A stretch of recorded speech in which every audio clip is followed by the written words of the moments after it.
yeah, we're on top of the Blue Mountains. So during that dead area, climbing up the blues, you know, I've got a couple radio stations I like to tune into. See, it's much prettier now. We've got blue skies. Now I'm liking this, and apparently it's going to be blue. I don't know what it's like in the northwest part of Washington State, but it's like this, I guess, all the way to Portland. So yeah. So a lot of times I have some radio stations that I listen to. I kind of rock out going up the blues, and then I know that I can get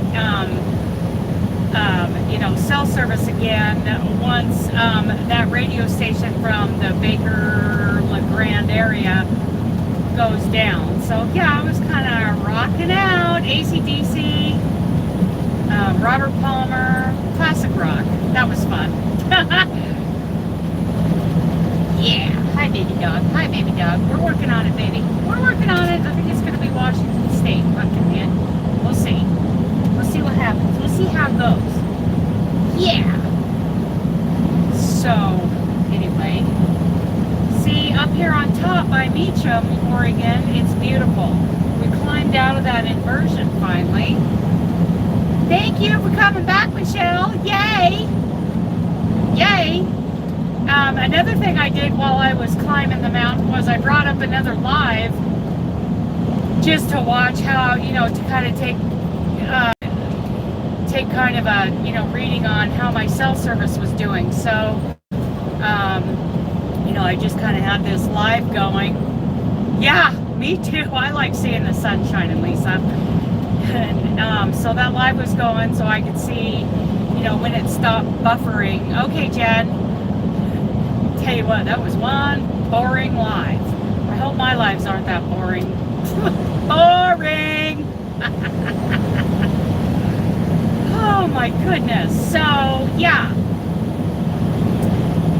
So, who plans on being a fairy this year? Who wants to participate in the Christmas in July fairies this year? That was so much fun. Last year was especially great with Gia's involvement. She was amazing and pretty much ran the whole thing. Yes, it did. It was magic. What we did was we climbed up out of that inversion. That foggy inversion, that was terrible. I even saw snowflakes at one point while we were disconnected.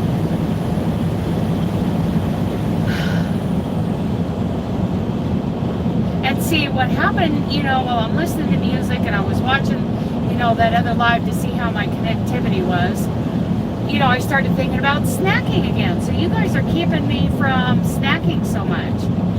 I mean, I would like to have something to munch on right now. Will you be a contestant, Jen? That's awesome. Yeah, see, it's very pretty up here right now. It's only 21 degrees, so I don't want to get crazy because, you know, this part of the world, this area, you know, you can hit ice without even knowing it. Black ice.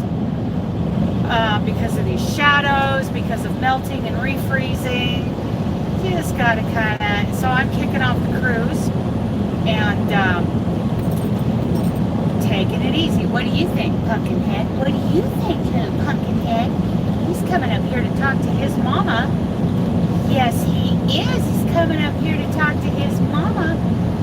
Entering the Umatilla Indian Reservation. We'll drop down Cabbage Hill here in a few minutes and then go through Pendleton, Oregon, cross the Umatilla River. We'll go past the, they've got a new casino, well, it's new to me. They've got it's been there several years, but there's a casino there on this side of Pendleton. I'm not a gambler, so, you know, I went in there one time looking for some really good food and I didn't find it. I did not find it.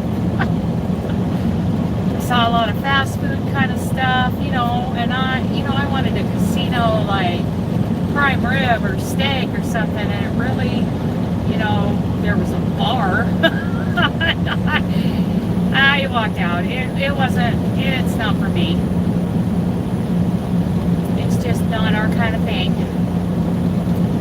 So coming up here in 2 miles is a rest area, and then after that is a way station that's never open and kind of a brake check area. And then we start getting warning signs for Cabbage Hill. And, you know, there's a pass up here they call Dead Man's Pass, but that's not the hill. And a lot of people get that confused. Cabbage Hill, the story that I've been told over and over again from the old timers is, you know, this freeway wasn't always here. This freeway was built, I believe, in the 60s. And before that, there was an old winding 2-lane road going up out of that valley, coming up here to the top. And at one point, you know, one of the very old, you know, farm trucks carrying cabbage wrecked at the bottom of the hill. And for months afterwards, you smelled rotting cabbage. And so that's how, the way I understand it, it got its name. Hello, Ivy. That's how it got the name Cabbage Hill. It's from that, you know, pile of rotting cabbage at the bottom of the hill when that truck wrecked, when this was still just a 2-lane road going up and down and winding up the canyon to get to the top of the blues here. In fact, this exit up here is the exit for Dead Man's Pass. Now, I don't know where Dead Man's Pass is, but a lot of people get confused and think that this hill is called Dead Man's Pass, and it's not. It's Cabbage Hill.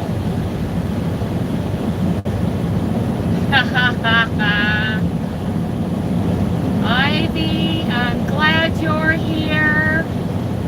I'm in Eastern Oregon. Look at the frost on those pine trees off to the right. Isn't that interesting? And it's just frosty. It's not like a solid clear coating of ice. You know, sometimes, oh, here's one of those shady corners that I'm going to take it easy on. I'm going to let that dirty white Volvo go around me. It's a dirty white Volvo coming on. You go, boy. Or girl, or whatever. Yeah, see that frosty tips on the pine needles? You know, that stuff falls off, and it's just feather. It's like icy feathers, and you can walk through it, but it is so light, and it's interesting the way that works. So this is Eastern Oregon. I grew up kind of at the beginning of Eastern Oregon, which is over there in the Dalles. It's kind of a mixture of Eastern Oregon and still the heart of the Columbia River Gorge. Pendleton, 18 miles. The Dalles is 143, but hi, Michelle. But I'm not going through my old hometown.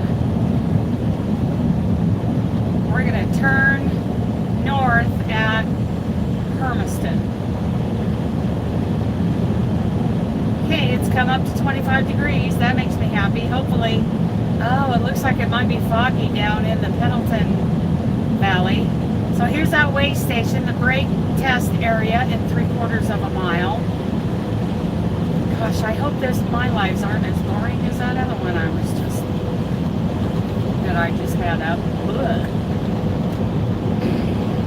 That was boring. But I just did it to see how much it was buffering, and when it quit buffering, I realized I was back in the cell service area. But the little bit of it that wasn't buffering, holy cow. Yeah, this way station, I have never seen it open my whole life. Of course, I didn't pay much attention as a kid. As a kid, when we'd come over this way, you know, to go to those black powder rendezvous. That's what I started to tell you guys when I started to climb, before I lost service coming up out of La Grande back there on the last live, and how beautiful it is through there. That's the Grand Ronde River. The Grand Ronde River comes through there, and we used to come out here once every summer and take an exit not far from there where I lost signal.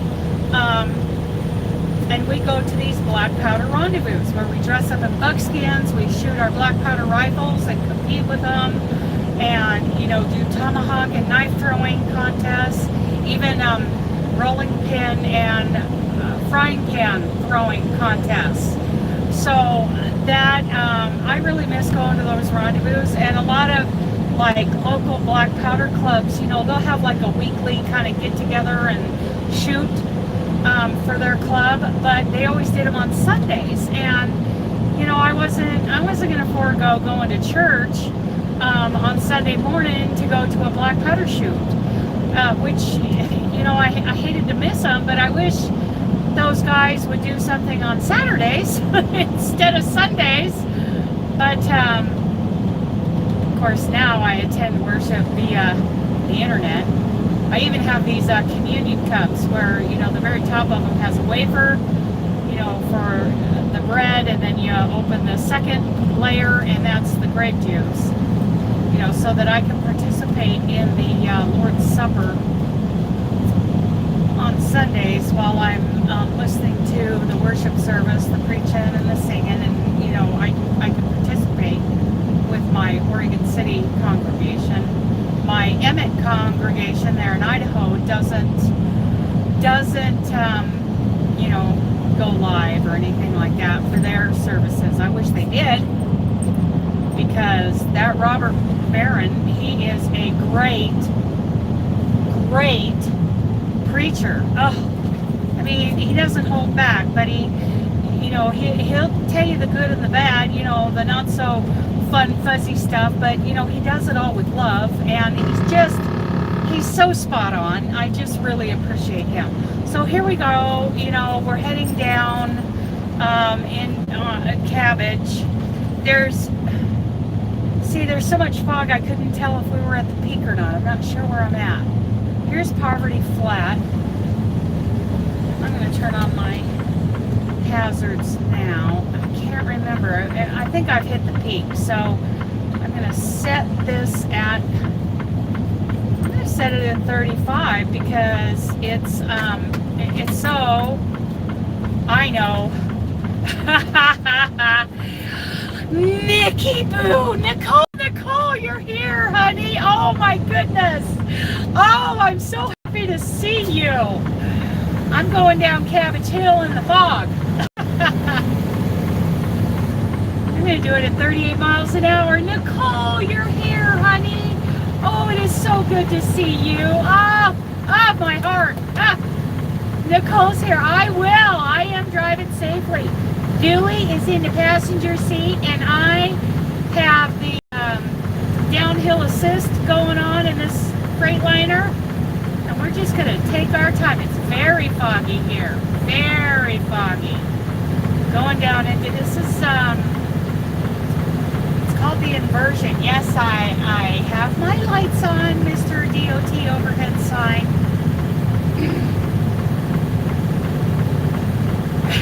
Well, now you're doing it in the fog, Sarah.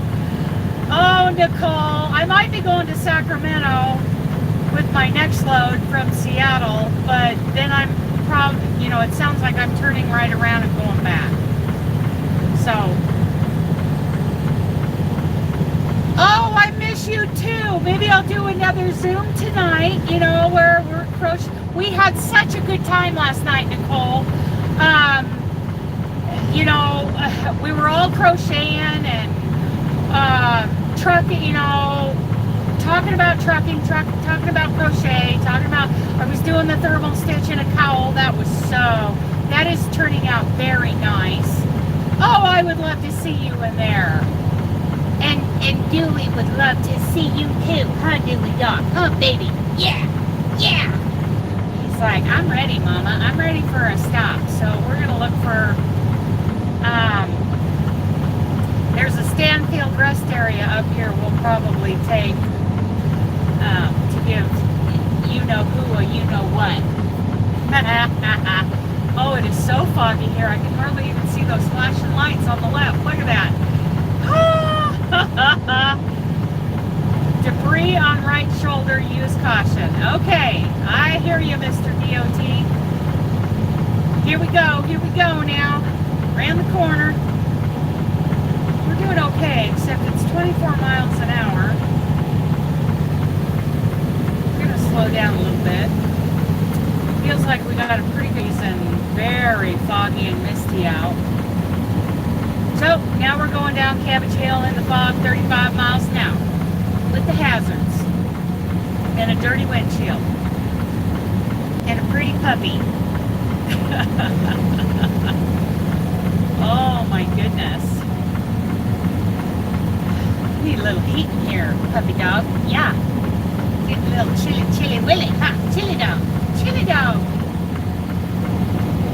Yeah, I wish I wasn't driving in this today. I wish I was spending time with my Zoom girls and crocheting. I need to get my chuck eye. I got a chuck eye steak thawing out. So when we stop up here, I'm going to throw some oil and some seasoning and some garlic in the bag. And then when we stop after that, I'll throw it in the, when we do our 30-minute break, I'll throw it in the air fryer and we'll air fry that baby up. I love me some chuck eye steak. That pork rib, those ribs for breakfast were very good. So, ready for me to hit that, going through, cutting the road there. It's long. Yeah, 6% grade is pretty steep, but like this corner right here, there's always, you know, broken out guardrail. Oh, look at this. Are we live? Or are we Memorex? So anyway, if you guys saw that trailer, it was facing the wrong way. It was facing uphill, the front end of it. The front of that trailer was burned. So something happened. This is a real dangerous spot. So, you know, people get crazy and they think they can come down this at 50, 60 miles an hour. And, you know, like Wanda said, you go too fast just once. That's all it takes. I'm even down to 35, where normally I'd be going a little faster, but with this fog, 25 degrees out, you know, I'm not going to get crazy and, you know, take guesses on how sticky this road surface is. So, and this downhill assist is so nice. It's more than just a jake brake. You know, when I set the speed and do it correctly with the downhill assist, I've got it set at 35 and it never pops higher. It never goes into 36. Which, if the road surface wasn't so iffy, I would speed up.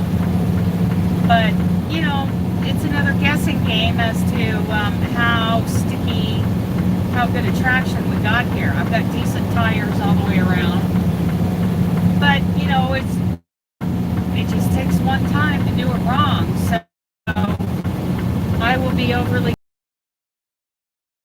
You can go down as fast as you want, Schneider. You go, boy. I'll flash him over. Boop, boop, boop. Yes, Nikki, I'd love to see you in a Zoom. So now I want to do a Zoom tonight. But tonight, we'll see what happens tonight. I'll let you guys know. You know, I never know until I'm almost, you know, done for the night what's going to happen. Because I'm going into Puyallup, Washington, which is basically the whole Seattle metro area. And I've got to drop this trailer and pick up and empty. And then I got to try to find a place to park because I'm going to be out of hours. So I'll ask the guys in the office if they're still in there. It's Market Express who moves all the trailers around there at that distribution center that I'm heading to. So hopefully there'll be somebody in there that'll give me some good advice for a hidey hole somewhere where I can park and give Dooley a break and spend the night, and then I'll go pick up that bakery load in the morning from Kent, Washington, and head for Sacramento, and then turn around and head back to Portland, and hopefully they'll get me back on my normal runs in between Oregon and Colorado. Hopefully. I don't have a lot of faith, but we'll see what happens. We'll see what happens. So here we are at the end of Cabbage. You see, you come down around here, and you've only got one more curve. But a lot of people, like, you know, start, you know, they kick off the jake, they kick off, and they just kick up their cruise after they come around this corner, and a lot of them get surprised at how fast their trucks will coast up heading for that flat down there because it's deceiving as to how much of a grade there is. Like, I'll kick mine off, I'll bring up the cruise a little bit, but we're gonna set it again at like 55. I think that's a good one. And I can turn off the hazards. And then, so I got the cruise set for 55, and I get up to 55, pull the J, cancel and reset. Now I've got the downhill assist going, and it's holding me back from getting crazy going down this very deceiving part of Cabbage. It's the bottom, and you can see down there at the bottom it really flattens out and even climbs a little bit, but until you get to that bottom, yeah, this gets crazy. Okay, I'm kicking it up to 60, and it will hold at 60. Of course, I'm governed at 70, so you see that guy in front of me, he's tapping the brakes because he's surprised at how fast his truck is picking up speed. So I'm up to 60, bringing it up to 65. Just ease on up into it, and that way you're not like punching it, and the guys that are trying to pass you don't get surprised. So we got that going on.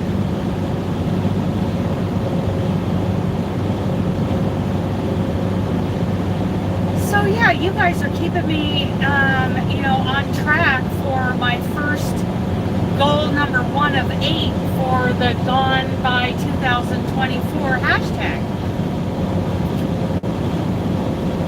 Can you imagine being a truck? Oh, in the old days, holy cow! Driving an 18 speed. I'm pretty sure I could drive an 18 speed long nose Pete, but yeah, I am spoiled by what I have. Very spoiled. You are right. Okay, off we go. Tally ho, here we go. Yeah, so Nicole, have you heard of our hashtag 50 Gone by 2024 yet? So for those of you who haven't heard me talk about it 50 million times, I believe Sandy, Crochet A Canada, is in on this, and a lot of the gals in here are with me on this. So I went and got my DOT physical the other day, and I weighed 200 pounds, even. And I'm like, oh no, we didn't lose all that weight just to gain it all back.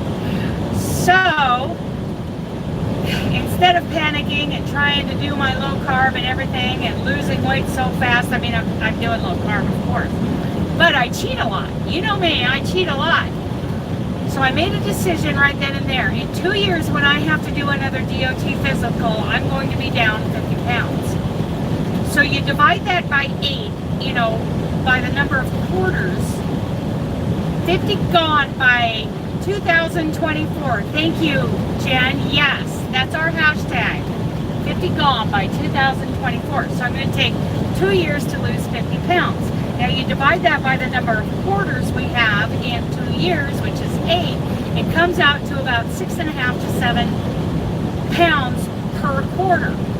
So right now, what I'm working towards, I started on Saturday. That was my first non-cheat day. I want to be down that much, 6.5 to 7 pounds by March 31st. And then the next quarter, I want to be down another 6.5 to 7 pounds. So, and we have invited, like everybody who wants to do this, whether they do a video or not, I'll talk about it in my videos. Or they just, want to check in on the lives or the Zooms or, whatever, to show how much, to talk about how they're doing on their journey, that it would be, so doable. So right now, the first quarter goal for 50 Gone by 2024 is to be down 6.5 pounds by March 31st of this year. So, even if you don't have 50 pounds to lose, you could still do that, you know, and get down to, you know, where you want to be. Now, I am more than 50 pounds overweight. I'm like, with my height and weight, now I know what you meant by 50 down, but I thought you were taking half yarn gut. No, I didn't. Oh, okay. Yes. Oh, Nicole. Awesome, awesome, awesome. Yes, yes.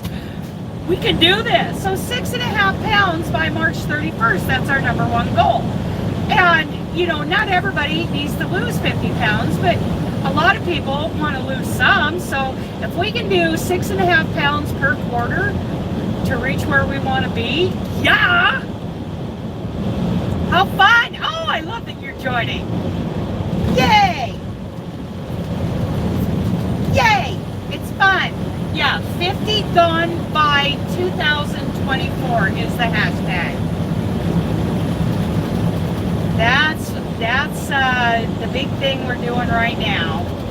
I need to update some things like the promoting fiber arts. I need to do a video on the Christmas and July fairies and the Pacific Northwest Yardie Social this year. I need to get with Selena Baca, and we need to, you know, do some planning on that. So this is Pendleton, Oregon. Home of the, you know, world known, you know, everyone knows worldwide in the rodeo world, the Pendleton Roundup and the Happy Canyon pageant that goes on every year. Yeah. Pendleton, Oregon. This is cow country, that's for sure. That is for sure. So I kicked off my cruise control because we're going to be kind of dipping down into Pendleton. And I don't let it, you know, really pick up speed. It's not that long of a decline. Yeah, this is Cowboy Town, that's for sure. But boy, it is foggy down here. I liked being up there on top of the blues at Meacham, where we had such beautiful sunshine on the Blue Mountains there.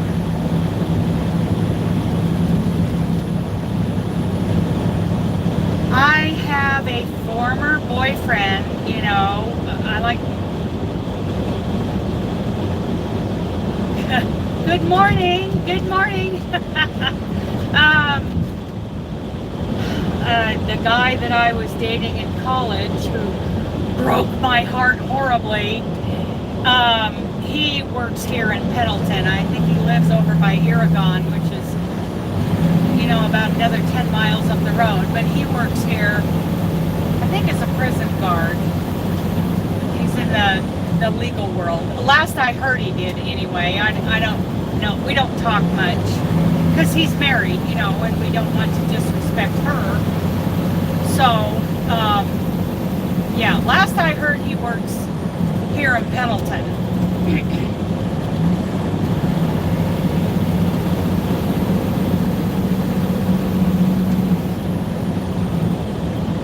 Yeah, Nicole, I'm so happy to see you. We haven't talked in a long, long time. So wonderful to see you join me. Could this be John Middleton? No! He lives, I think John Littleton lives over like in the Corvallis, Oregon area. Last I heard. No! Not John Middleton. Nope. This is Vern Henderson. We actually went to college together. Well, I followed him to college and he was like, what?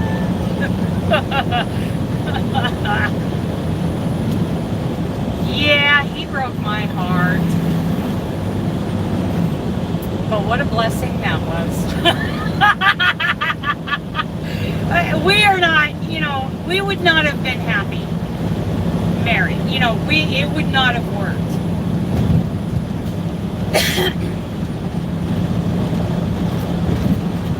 So, yeah, we would not have been happy married. We would have ended up in divorce. So, you know, hindsight is 20/20. Yeah.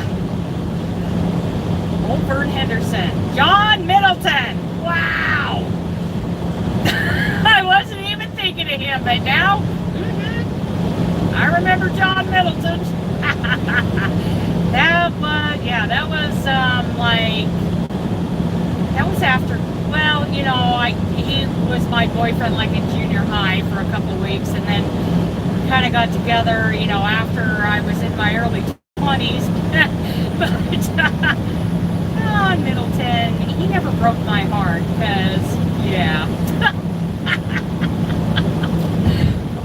Let's just say we weren't compatible. We didn't fit. How's that? Oh, that's terrible. Okay.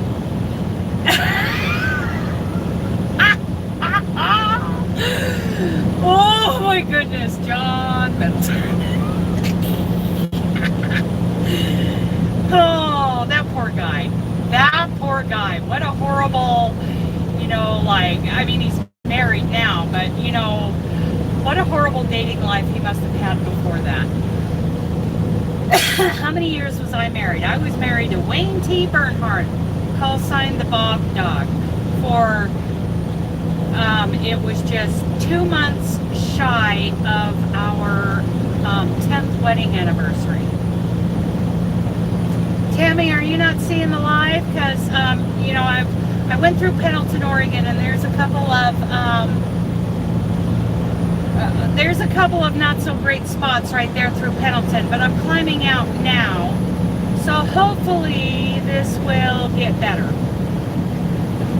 Yeah, Pendleton, Oregon is not the greatest area for cell service. Okay, but we're climbing out. That sign says 25 miles to Hermiston, so that's basically how much further I have to go on Interstate 84 before I turn and head for Umatilla, Oregon, and then right when I go by Umatilla, then I cross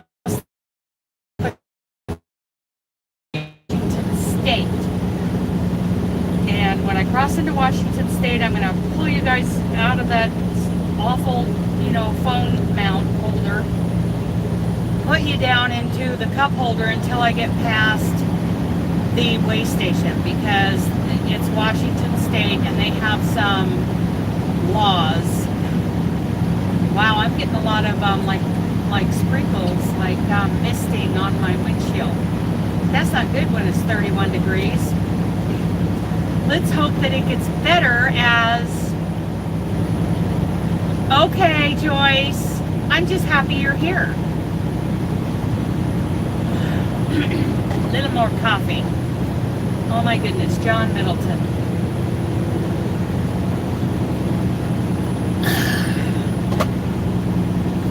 John Richard Middleton. I don't know what his middle name is, but I call him John Richard Middleton. Yeah.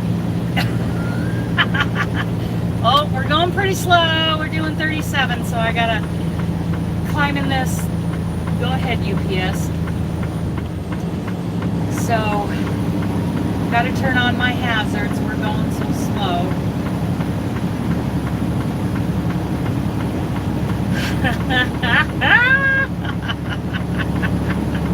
Oh, Nicole, that is so funny. I'm gonna be giggling about that all day. Nope, that was Vern Henderson. I've been married 2 times. First for over 10 years, not the best. Now married to my best friend. Been married for over 28 years now. Well, yeah, I don't know if I'll get married again. I lost Wayne in Afghanistan, and I don't know. I feel like when I am in a relationship with a guy that it's very, my life gets complicated, and not, I can't, that's not always a guy's fault. A lot of times that's my fault. It's the way I handle a relationship. It just gets complicated, and my life is so simple now, and I'm so enjoying myself these days. I've moved on from the loss of my husband, and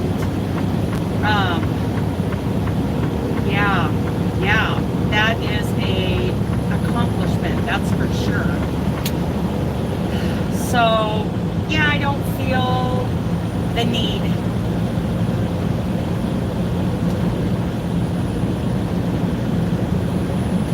Yeah.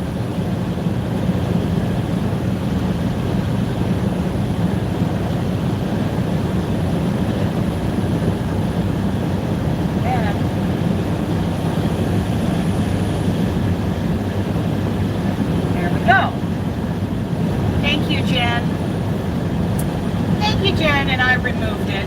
I don't know what that meant, but it was probably something dirty.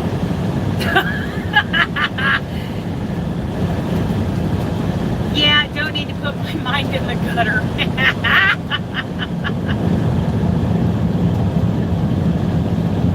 Oh, thank you.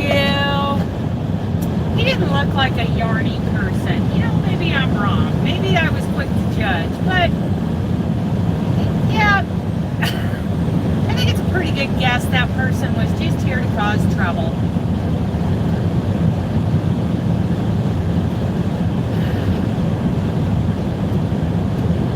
So now we are west of Pendleton, and we're coming up on the Stanfield.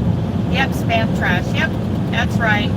So I'll leave you guys live while, you know, who and I jump off the truck to do a you-know-what at the rest area.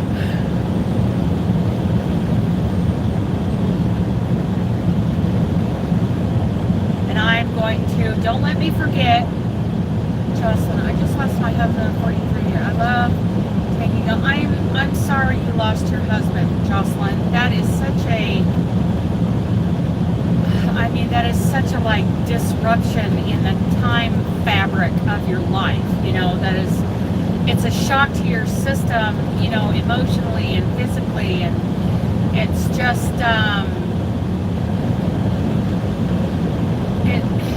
yeah, I can't even describe it. All I can say is welcome to the club that you never wanted to be a part of. You know, we've all, you know, had the same loss, but at the same time, it's, each situation is so unique that even though you're part of this club, it still can feel very isolating. It is so amazingly traumatic. I was in shock for like 2 years.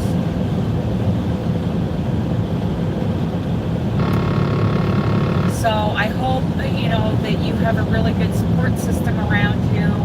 I made, you know, decisions, you know, decisions that had to be made, you know, right after I lost him, that now looking back, I wish I had made different decisions. And they all say, don't make decisions right after. And it's like, you know, you're kind of forced, your hand is forced to make decisions. And I found that I had to actually defend my position as his widow and executor and all of that. I really had to defend my position in his death. So I hope that you have a good support system around you. I found people who were truly my supporters in that situation. There were, you know, supporters, but they were kind of few and far between.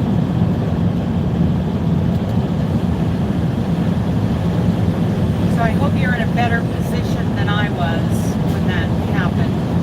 Jocelyn, I'm so sorry. What a shock to, you know, your whole world.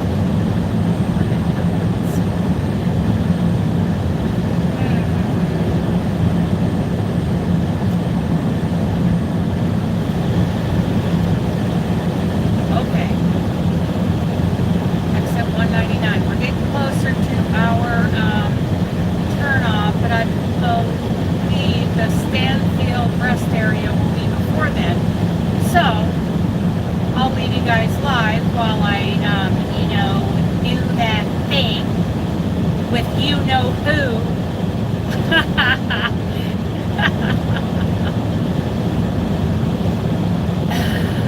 It's really cold out. It's 30 degrees, and in Oregon there's more moisture in the air at 30 degrees than there is, say, in Colorado or Wyoming. It's a drier cold over there. And here, even though this is Eastern Oregon, Oregon that isn't nearly as wet as Western Oregon, there's still more moisture here than, say, out on the plains. They say the plains are like, a semi-arid climate, and I love that climate. Okay. Hermiston is 17 miles away, or at least the exit is. So we're getting there. This is wheat field and hay field country. They also grow a lot of onions here. A lot of onions coming out of Eastern Oregon. I have hauled lots of onions out of Eastern Oregon and took them to, like, Ohio several times.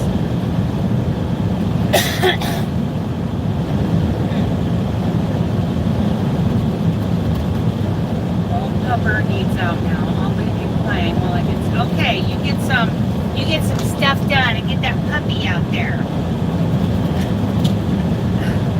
Do you love onions? I love sauteed onions. I don't like raw onions. I like cooked, caramelized onions. I love those. Okay. Pick up my vitamins.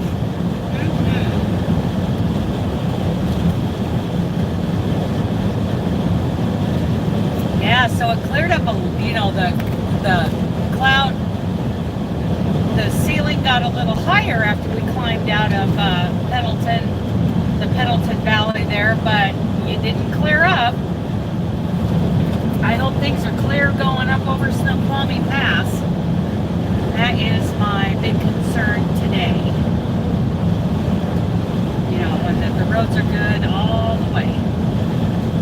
I'll go through Yakima, I'll go through Ellensburg, and then up over Snoqualmie, past North Bend, and then we'll drop down into Puyallup. And drop this trailer, pick up another one, get the paperwork signed. And then finding a place to park. Lord, please help me find a good, safe, easy place to park tonight.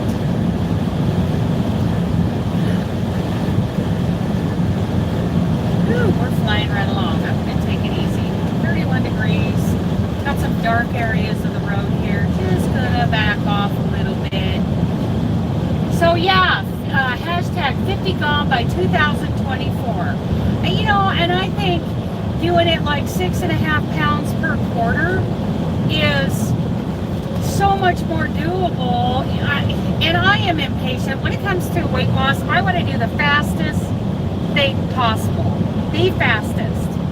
And I've done that all my life, and I've really struggled. So I'm going to try it the way they all say it should be done, which is slow. And I'm not going to kill myself, trying to get down 50 pounds, where 6.5 pounds I can do. I can do it.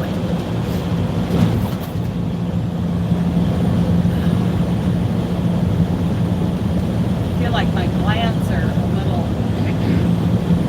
little big. I might need to take another vitamin C or something. Well, I just took my vitamins. Maybe that'll help, because I got a lot of immune support vitamins in that handful that I just took. So, yeah, so 50 gone by 2024. And then the Pacific Northwest Yardy Social,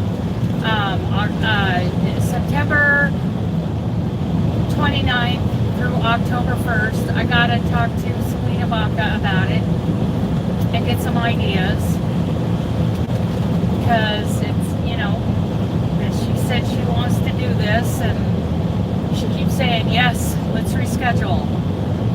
Yes, we can motivate each other. I think that's just great. I mean, I feel like I've lost a pound or two without even, all I'm doing is just making sure that I'm eating what I'm supposed to eat, because I didn't cheat on Friday and Thursday, and Wednesday, and the day before that, and the day before that. So, my weight loss, of course, had stalled.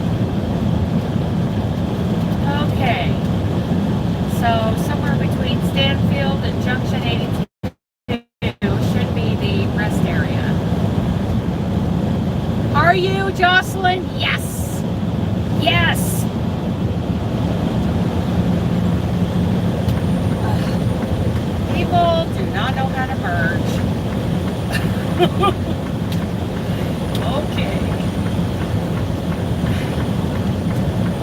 Okay. That's good. So, yeah, here pretty quick we'll be at the, yes, Jocelyn, yay! Let's do it. So, yeah, the mini goal, goal 1 of 8 is 6.5 pounds by March 31st. I mean, doesn't that sound doable? It's like 2.5 months to do it, because we're, well, maybe a little under that, but 6.5 pounds, I think, taking it in little bites like this, I think, people who would, I know there were times that I had totally given up and just decided I was going to be huge the rest of my life, and I gave up, I just ate whatever. Support is key, yes. And I think, 6.5 pounds, okay, let's do that, 6.5 pounds.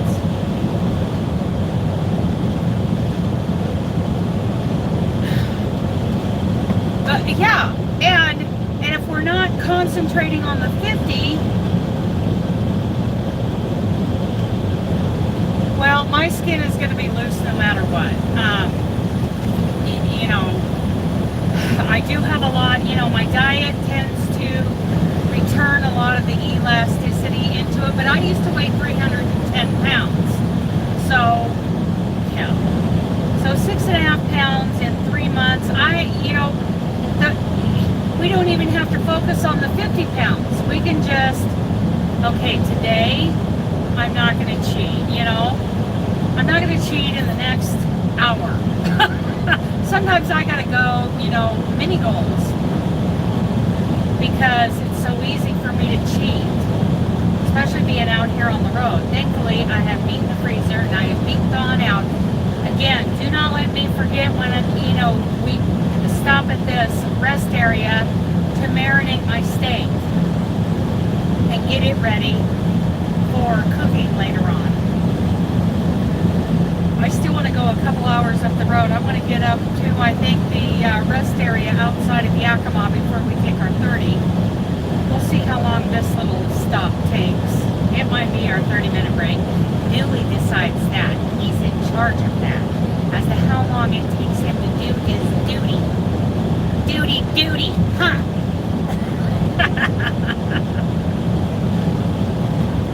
Okay, so here's the Stanfield exit for the truck stop. What is this? US 730 closed, 29 miles ahead. I've never taken the 730, so that's not a thing here. I'm going to go ahead and pass him. Yeah, I think it'll help, I'll just take it today. Today, I had some country ribs for breakfast that were just seasoned and air fried last night. They were very good. And I'm going to have a steak for lunch. At some point today. How did I got to look up and see how I did it last time. What did I cook it at? These steaks aren't very thick. These are chuck-eye steaks. They're not as thick as a ribeye, but I like them better than a ribeye. Crazy truck. Did that scare you, Dooley? I'm sorry. So many bells and whistles on this. My forward-facing radar somehow caught, the overpass that I just went under. My forward-facing radar came up and said collision warning. Like, my radar thought there was something in front of me, but I think it was reading off of that overpass. Well, you're not very bright there, Montana. Okay. Whatever. You go. Found this white meat chicken in a can. It's really good. You can do everything with it. I'm not a fan of white meat. I don't like white meat. Okay, so this guy came back. And as a different person. and steady. Slow and steady. That's how I drive. Slow and steady. Okay, here's our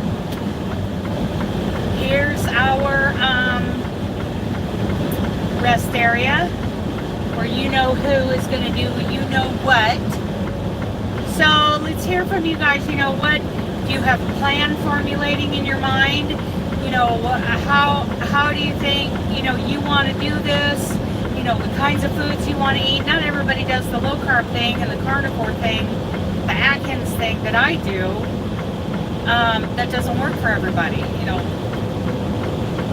we got all different things going on. Always a different, yeah. You know, it probably was the same person, just under a different account. Yay, reported. You going to YouTube jail, Bubba.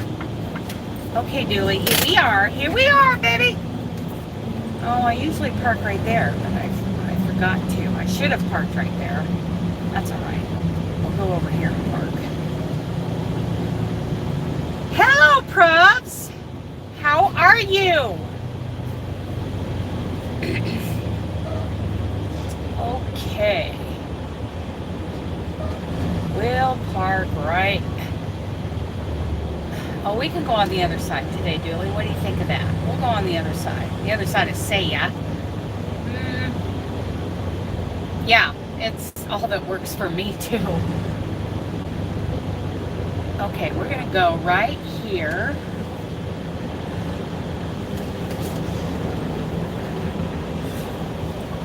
Get that trailer straightened out behind us. Atkins is all that works for me, but like Nicole's husband had a problem with it when they tried it. I don't remember what it was, but you know, so they went off, you know, and you know, his health is important. Okay, off duty. Off duty, off duty. I'm gonna leave the truck running.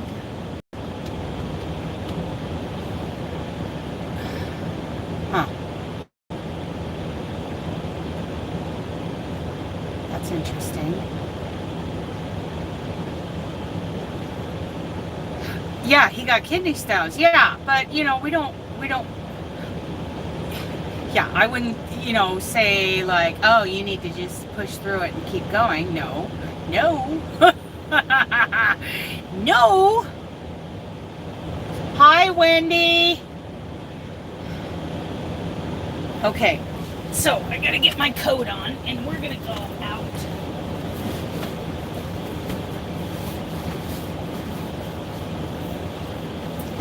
And Dooley's gonna do his duty. Yes, Mr. Bear. He's so ready to do that.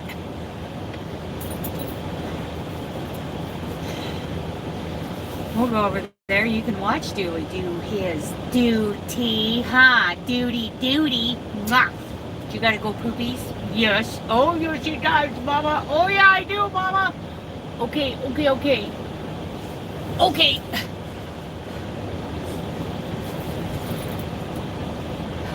guy. He got a glimpse. Okay. Whatever.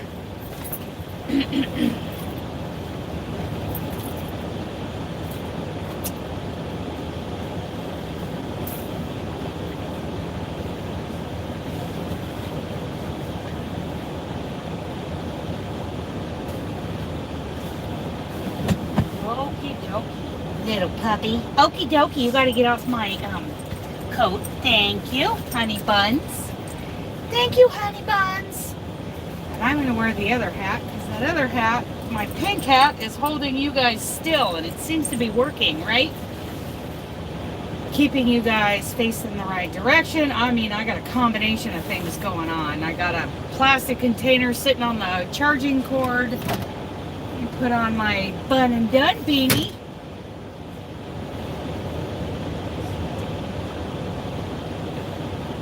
Oh, he's a hot dog. Let me make sure that he is not back. Okay. All right, everyone, we'll be right back. I'm going to leave the live running. Take the baby for a walkie. Let's see, I'm really close to this. I took my vitamins. Okay. Here we go now, baby dog.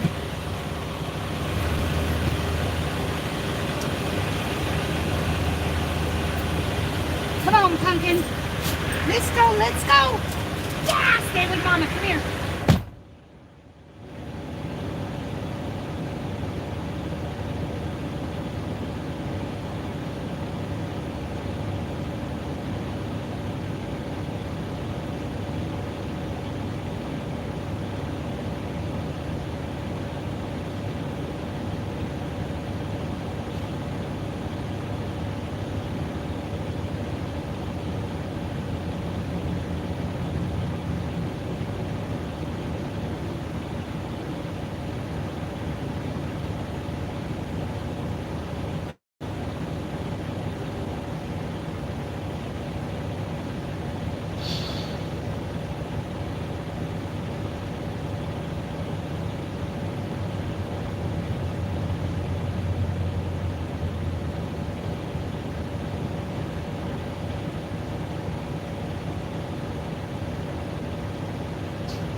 There you go.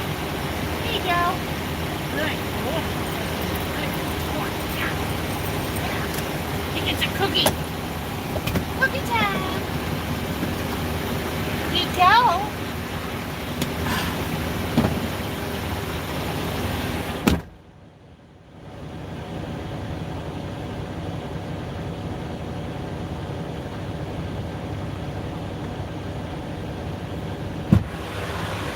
Okay. Here we go. Okay, we're back.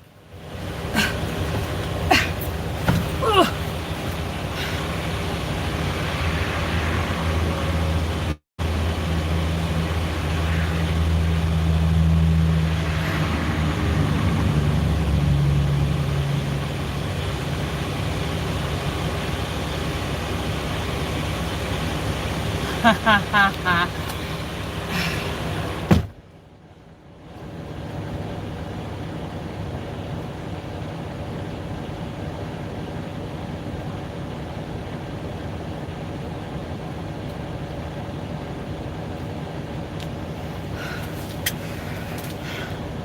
I'm reading.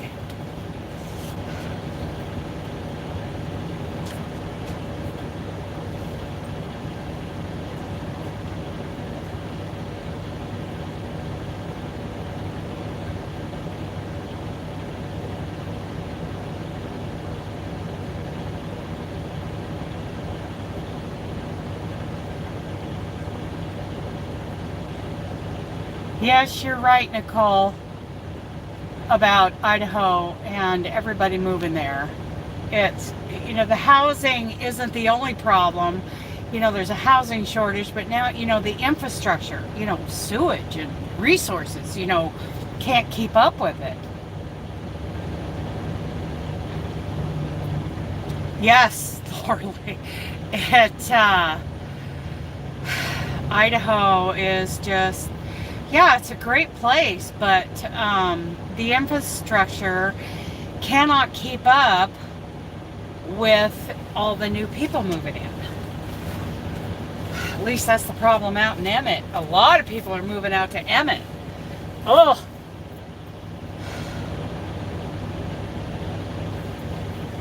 Okay. Taking off my hat. Oh, I gotta marinate my meat. So we're gonna go on and take our big break on the other side of Yakima, Washington. What's this? Yeah, all this stuff isn't hasn't thawed out yet. I'm gonna put oil, garlic, and garlic. And there's spices out. Whoa!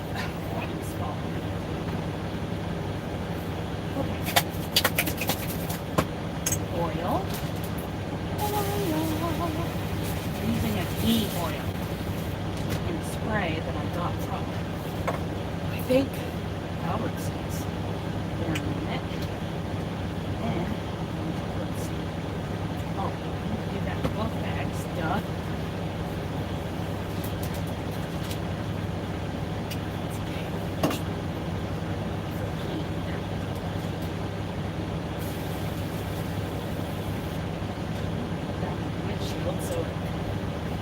Thaws out a little faster. And then spices. Put some Creole seasoning in there.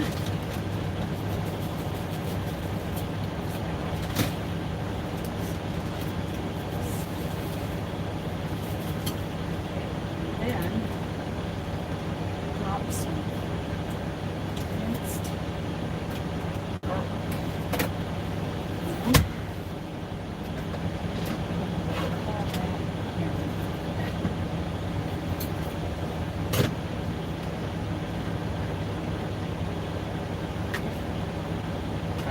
Ooh, that's strong. Yeah, baby. Love me some garlic. Steak. Put it in the dash. Can you guys hear me now? I have to turn off my Bluetooth. turned it back on. I don't know if it's working again.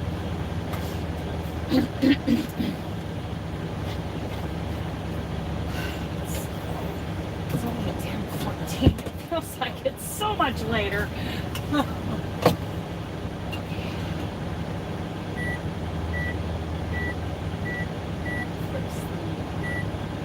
Clock so that it reflects specific time. Everything's marinating in the bags. Can you guys hear me on this thing?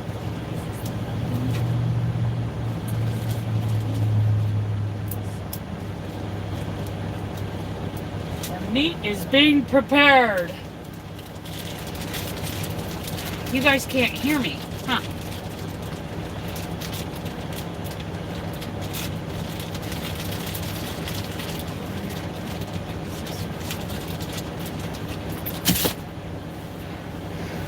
Oh, Phew. Excuse me.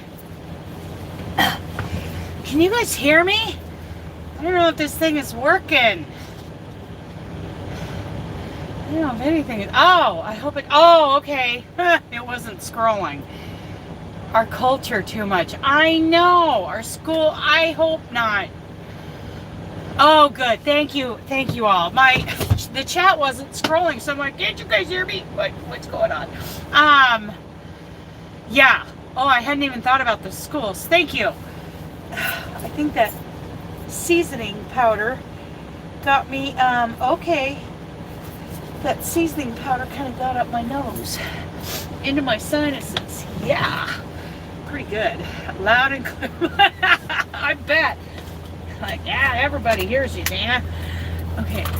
Now we're going to go on down the road.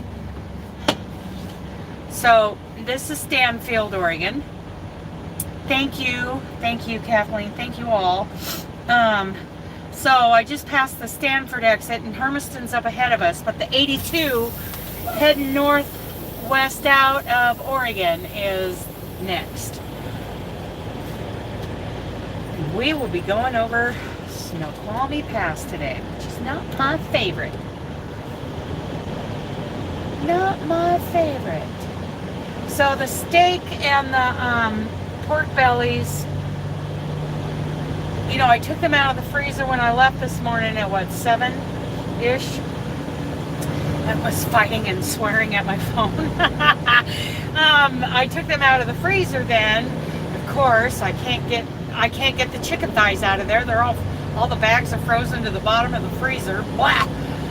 And I wanted to get chicken thighs out of there this morning. So anyway, I got the steak and I got the pork bellies out. And I set them out to thaw. They're about halfway thawed. So by the time we get to Yakima, at least the steak, I've got it sitting on the dash in the corner of the windshield, clear over on the passenger side. I can barely see it because I'm so short. And hopefully, with the defrost on and everything going, yes, it is an automatic. You spent May to October in Idaho Falls. AZ Genie. Oh! I like Idaho Falls.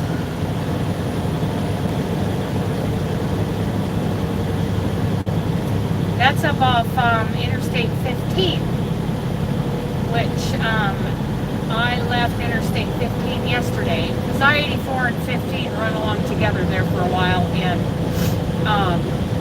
Utah.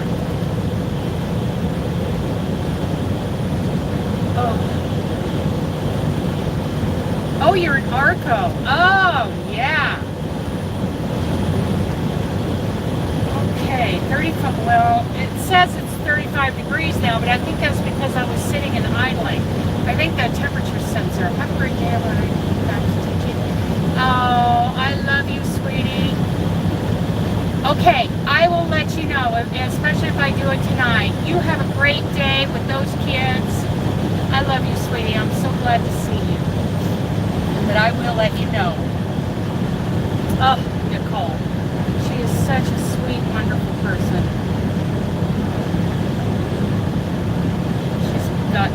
good heart. So happy to see her. Love you, honey. And she homeschools her kids. She's just such a great gal. Magnificent crocheter, that's for sure. Okay, so we passed the pilot, which was there in Stanfield. Then you come up here to more of the Hermiston area, and there's a space age travel center up there. Yeah, see, the temp is going down now that I'm rolling. This is the exit 182 for the space age, and then just after this is a nice little, convenience store with truck fueling. Yes, that is Nicole. It's got truck fueling there, and then it's got a great big dirt pothole parking lot where we can park. I was born in Idaho Falls 38 years ago. Oh, you lived in Iona. Oh. I do love Idaho. I miss what I had in Colorado, but that life, Colorado changed so much after I left that when I came back, I hardly recognized it. It changed socially and economically. It is down, and I heard your truck was looking around for a delivery truck here. Nope, that's this old girl, Rhoda. She's heading down the freeway. Yeah, and I do miss that life I had in southeastern Colorado. Yeah, I worry about, the social economic climate. Of course, some things got legalized, and that changed things. And, not to say that it's good or bad, but different in Colorado. It's not the same Colorado that I left. So, it is what it is. And hopefully, they keep Idaho more like it always has been. Very conservative, very ag-based, agriculture. I hope we can keep that. Yeah, there's always change. We're all going to end up in the wilds of Alaska if we, to run away from all of that stuff.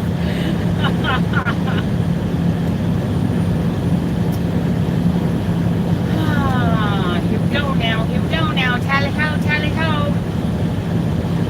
Just past this exit is the interchange to get on the 82 and head northwest towards Snoqualmie Pass and the Seattle area. Hello, Mama G Gear. Hello, girl. Hello. So we're in Oregon, and we're about to take an exit to get on a different freeway and head into Washington State. Wow, that thing is really flapping and snapping going down the road. There's a lot of tarps. We have pastures in the city limits and we can't keep chickens. Some people don't understand that. It irritates them. I know they don't get, where do they think their eggs come from? Well, this is I don't know what part of Oregon you have experienced. There's Western Oregon and there's Eastern Oregon. And Eastern Oregon, I don't know how many times, has started, talking about separating from Western Oregon. It's a different climate. It's a different social. Hello, Jennifer. It's different socially. It's very agriculture out here. A lot of, we have the Pendleton Roundup, so that's really a cowboy town. We have a lot of cattle, hay fields, onions, wheat, and Western Oregon, it's more populated, and it's one of those situations. It's kind of like, Colorado actually had a vote too. The great state of northeastern Colorado wanted to separate from the rest of Colorado for political reasons, because we have different values out there in that part of the state than they have in the other part. Yeah, I wish I was letting Dooley drive, because then I'd be sitting in the back crocheting with all of you. He's not, he's more, he takes on a supervisory role rather than labor. That's his position. Okay, Hermiston. We're in the Hermiston area here. There is some light industrial here, but this is not, I mean, there are no cities out here, right? So, yeah, so Eastern Oregon, you know, they have different values than Western Oregon. So many times they've talked about splitting the state up because, you know, you want your state capital to represent, you know, the values of the people in that area. And, you know, nothing against Western Oregon, but, you know, that's not, you know, my favorite place. I do love Eastern Oregon, more along, you know, my style of values and living and all that kind of thing. But, and the same thing in Colorado, they've talked about, in fact, they even voted on it. Yeah, the Roundup and the Happy Canyon pageant, you know, it's something, you know, people should do at least once in their life. It is a big deal. It's world famous, you know. Yes, dogs gravitate towards management, but more like middle management, because cats are, you know, high-end executives. You always want to visit Portland. Well, now is not the time. Unfortunately, the Portland of days past is not there anymore. It has been ruined. It used to be the greatest little city. Oh, I remember walking, you know, around downtown Portland in the fall. I mean, we're talking about high-rise buildings and a park and, you know, Pioneer Place and the Saturday market underneath the Burnside Bridge. It was a beautiful, clean little city. And there was a teriyaki rice bowl restaurant on every corner. I loved, you know, as a country girl, even as a country girl, I loved Portland. It was a beautiful little city. I could really enjoy, you know, the culture there. Seattle, I've only been there a couple of times. Hello, Louise. In the countryside. Oh, is it in Portland? Yeah. Well, Portland's a pretty spread out place too. My mom used to work right downtown. What was it called? The Lincoln Building? Yeah. You never know. The Lincoln Building was right down there on Southwest, like 4th and 5th and Oak. I mean, that was downtown. And like I said, you know, every corner had a little teriyaki rice bowl place, and I loved, you know, going in there, getting some lunch, and seeing my mom, you know, where she worked at the Lincoln Building, and those were the days. It was so beautiful. Now it's trashed, and now it's dangerous to go downtown Portland. And now you drive around Portland, and all you see are tent cities and broke down motorhomes. And they're trying, you know, there have been some attempts I see to clean those areas out, but I don't know what's going to happen there. I sure miss the old Portland. I mean, you give me a remote place, you know, to live all year long, and I'm happy as can be. But I don't know. I don't know. I've never been downtown New Orleans. I met Joe from Joe's Web just north of town, going by on the, I believe the 10.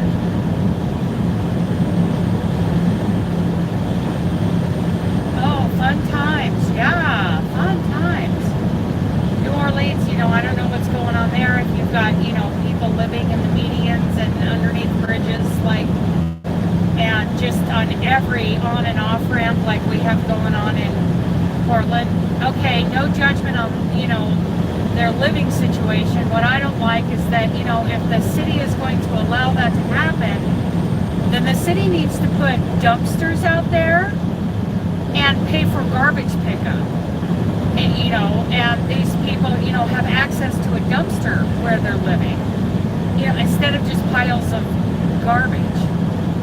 So you're 15 miles west. Okay. I haven't been down there in so long. In fact, I think the last time I was down there was when I met Joe from Joe's Web. I miss her too.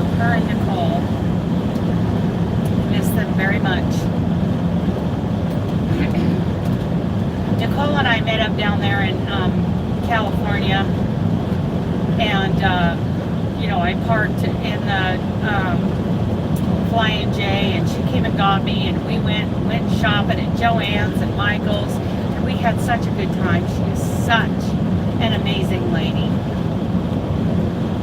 I miss her and Joe quite a bit. Yeah, where are they supposed to go?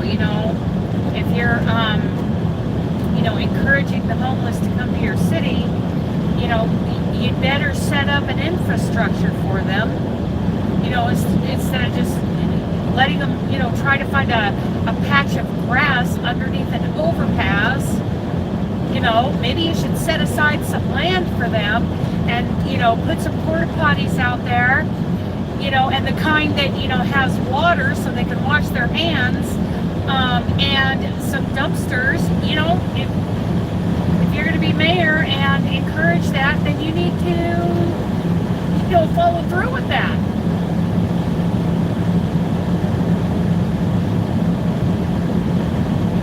But as it is, they're living on the sidewalks, downtown Portland.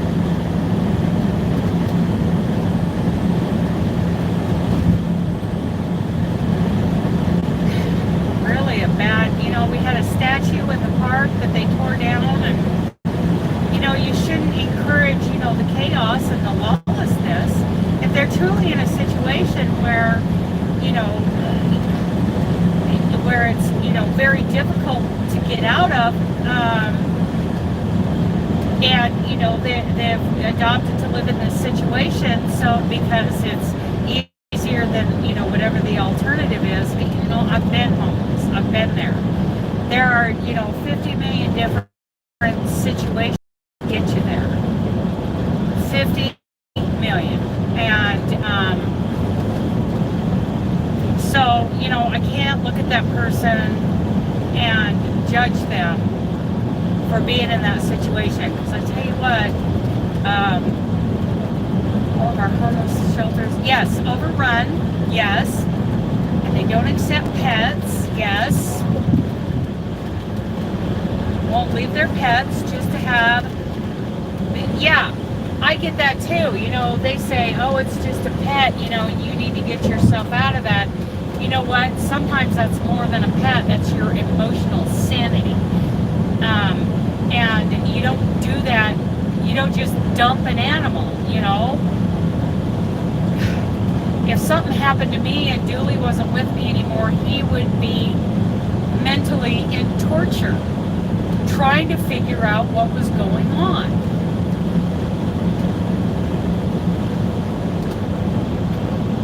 And dogs and cats and whatever get passed around, it confuses them.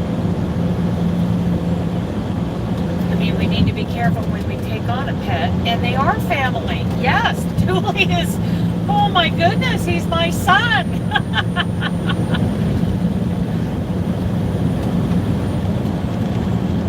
Oh yeah, hurricanes. Oh yeah. There are a lot of things that contribute to somebody's homelessness. And I'm not putting a judgment on what gets them there. And once you're there, it is hard to get out of that situation. It is so hard to get out of a situation without placing yourself in a shelter where life is dangerous. Some of those shelters are dangerous. You're risking your life to go in there. Okay, so just so you know, guys, there's a port of entry up here, and if I get pulled in, then I'm going to pull the phone off that horrible phone mount, and I'm going to put you guys in the cup holder because of the laws here in Washington State. I don't want Washington State to figure out a reason to pull me in and give me a ticket. Oh wow, US 395 milepost 14 northbound is closed. Oh, I gotta ask my friend what that's all about. Okay, get back to work, Jennifer. Okay, way in motion. Right after this exit, is the way station. Let me just put you guys down in the cup holder for now until we get through that. Yes. Oh, is that my friend? Is that my friend? Is that my friend? Is he? Oh, it looked like him. I have a friend who drives for the Walmart distribution center up here, and that looked like him. That looked like his truck. But he drives nights mostly, so I don't know how that goes. I better get this down. Get this down. I need to get stuff put down and not up there on the dash. This is how Washington State is. No fun. It's open. It's open.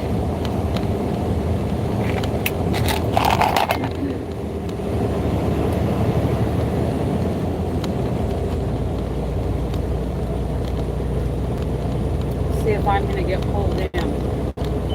Yep, I'm getting pulled in. Here we go now.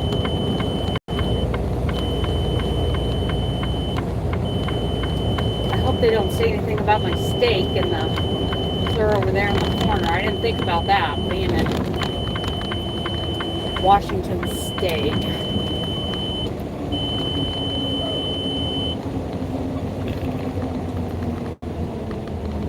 $10 miles an hour.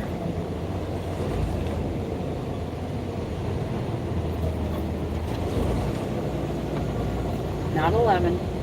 There we go.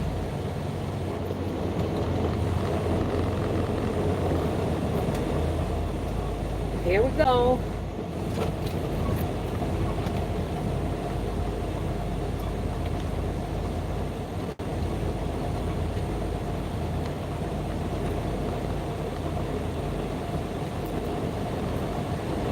Okay, stop, then park, winds. Oh, stop, then proceed when scale is clear. Okay, there's nobody in front of me, but I'm going to stop and go. I'm going to do 3 miles an hour over the scale.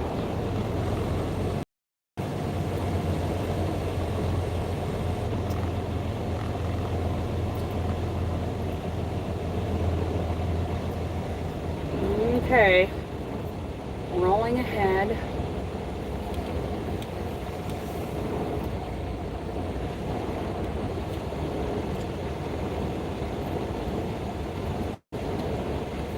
Pretty heavy.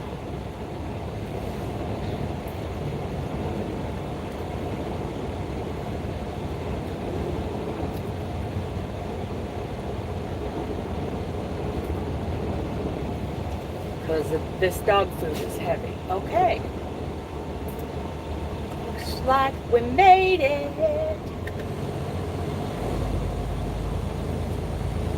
Okay.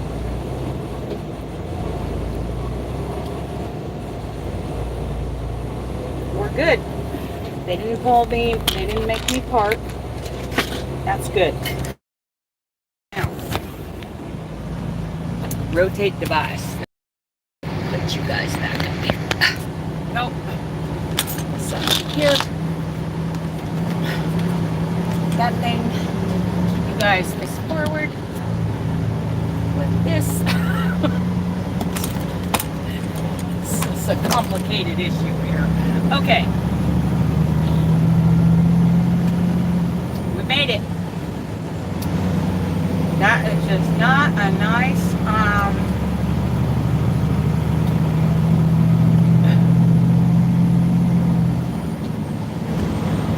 the green is gone. That must have been my little vitamins, the 3-compartment little vitamin organizer.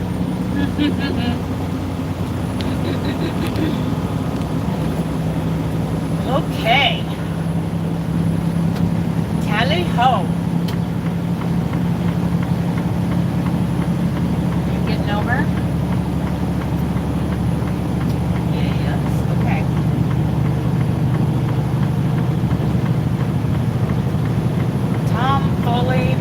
Memorial Highway. Okay. I went to school in the Dalles, not very far from here, with a Mike Foley, and I believe he passed away not long after graduation. Some kind of cancer, but I've always wondered if he was related to this guy.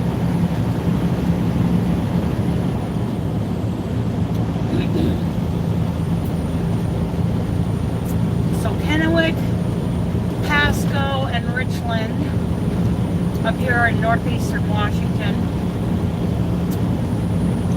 That's, they call that the Tri-Cities. We're going to bypass them on the freeway and keep going on 82 until it ends. We're going to go from one end to the other. It'll end in like the Yakima area. And just past Yakima is a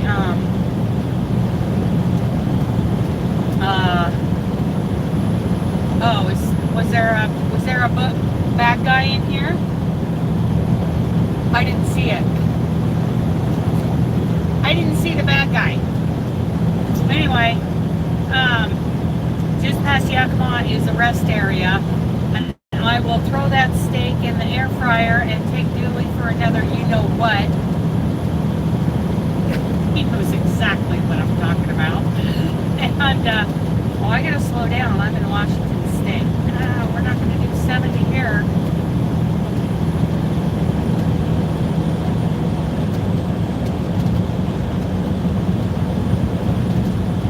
Yeah, so we'll stop there and take that 30-minute break and get the steak cooked, and we'll munch on that going up over Snoqualmie. We gained an hour, so that's helpful coming into the Pacific time zone. It's only 10:41 a.m. Feels so much later. Oh my goodness, it feels like it's 3 o'clock in the afternoon. But it's not.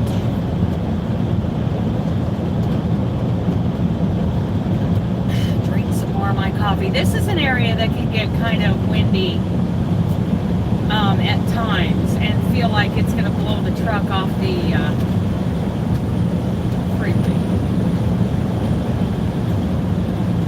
But nothing really compares to Wyoming and Montana when it comes to wind. Woo-wee. You know, they talk about the Wyoming wind all the time. They don't talk about the Livingston, Montana wind. Yeah, it's going to be a long day. And then the problem is when I'm done is trying to find a place to park. And it is not going to be easy.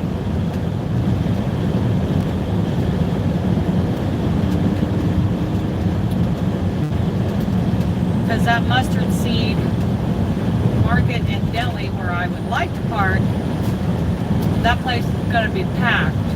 But I'll go check it out. We could always park on the on-ramp, which isn't the safest thing to do, but it's a place to park, and a lot of guys do it when the mustard seed is full.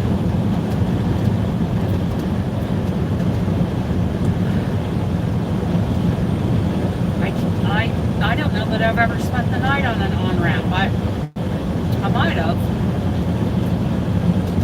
It's not allowed. It's against company policy with May. I don't remember if it, if it's something that you can get away with night or not. Market Express, they trust their drivers to make good choices, so they don't, police us as much as Market Express does, or as May Trucking does, because May Trucking hires drivers right out of trucking school, and Market Express, you have to have a year or two experience to drive for them.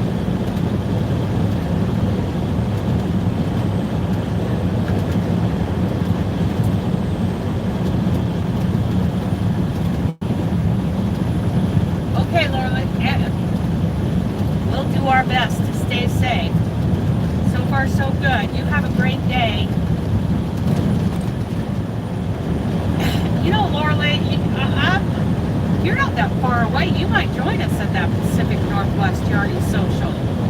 It'd be, you know, a day's drive. Why do they make trucks only rest stops without bathrooms? Well, sometimes those truck parking areas will have a outhouse, but okay, yeah, we're moving along. But a lot of us have, you know, a portable option right here in the truck.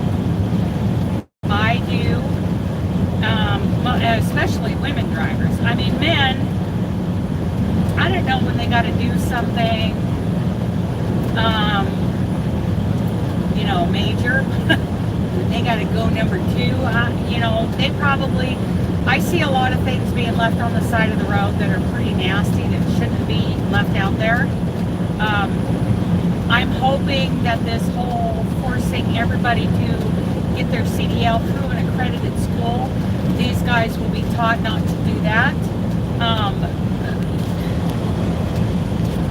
It's something we've talked about quite extensively on the other channel about, you know, what some truck drivers do on the side of the road.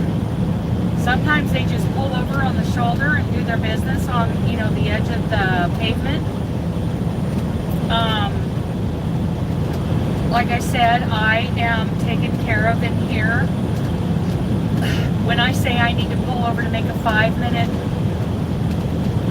break, or a 5-second break, that's what I mean. Well, we don't have bathrooms in our trucks. We come up with ways to, you know, in a very sanitary way, deal with that. The only trucks that have bathrooms in them, so you'll see a lot of these trucks that are pulling, you know, like these moving companies, where the whole trailer is, you know, full of somebody's household, and they're moving them across country. You will see a truck that, you know, right behind where the driver and passenger sit, there's like a huge box, and that whole truck is much longer than what you typically see on the freeway. Now those trucks, they have bathrooms and showers. They're like a big RV. They're just like a big diesel truck RV. They are fully self-contained. Oh, how cool would it be? Oh, how cool would it be? They have kitchens in their trucks and showers. And, you know, where I do little makeshift kind of sponge baths right here in the truck. Because truck stops are not a friendly place for a lot of women. It got real for me a couple times. And so, yeah. I'm not even sure how long ago that was. I had quite an experience. It's tough, you know, at truck stops. So, you know, like I try to take showers at the terminals. Yes, I know. I would so love to even just take a tour of the inside of one of those trucks. It seems like I passed one earlier today.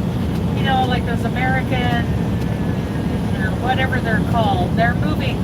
They're basically big semi-truck moving vans. You know, they move households. And they live in the cabs of those trucks, you know, more so than, say, Wanda and I, you know, we live in the cab of our trucks. But, you know, like we don't have a water system or a kitchen, you know, we don't have that kind of stuff going on in the truck. We make do. And over the years, you know, truck drivers have learned how to make it more comfortable. I do have a microwave and a built-in, you know, a refrigerator that came with this truck, a Dometic fridge, and I do, you know, I strap down, I use the ratchet strap to strap down the standalone freezer on the upper bunk, which is really a dangerous thing, and I wish I had a better option. But, you know, living in the truck, you know. Very nice little kind of condo. They call these condos. But all those big trucks, those big movers, I would so love to see the inside of one of those. So cool. Yeah, but you know, we work out, you know, some people, a lot of female truckers, and I think some male truckers too, will take those little cassette toilets. You know, they're just a mini porta potty. They put blue chemical in the bottom chamber and water, and you know, they go that route. I have a different system that doesn't involve blue chemical. I can't stand blue chemical. I use a form of stall bedding. It used to be kitty litter, but now, you know, that feline pine pelleted kitty litter, that's really nice, but it's also really expensive. So, you know, a combination of doubling up the bags, the garbage bags in my garbage can, and putting, they're kind of like a stove pellet, you know, for pellet stoves, but they're called bedding pellets. They're for, like, you know, we use them a lot with horse stalls, and that's absorbent. And then if I do anything major in here, then that all gets taken out of here once or twice a day anyway. Oh, there we go. Good deal. Oh, Charlie. Charlie's here. Yay. Charlie's in the truck. It's 31 degrees, and you can see the hillsides are a little frosty.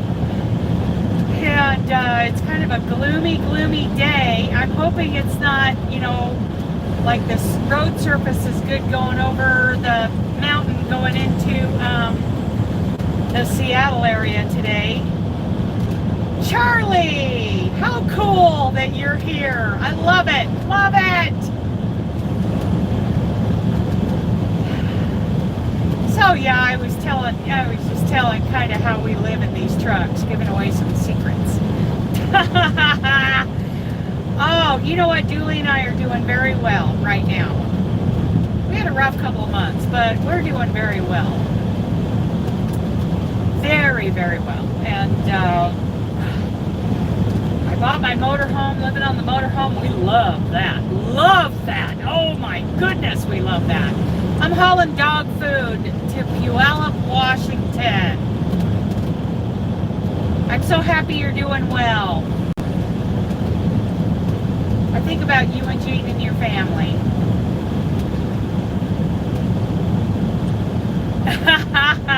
Cabbage Hill was that's on the Oregon side. We've made it to the Washington side, and just driving along telling stories. Yeah, you know what I wonder about, Jen? I wonder about NASCAR drivers. I mean, are those guys wearing diapers underneath those coveralls? You know, I would. Absolutely, I would. So that you know, you got to stay in the car for how many hours? Yeah. I wonder about those NASCAR drivers. You know, I bet Wanda might have some insight on that. If she's still here. They say NASCAR drivers lose 20 pounds per race. Oh, maybe I should start driving race cars.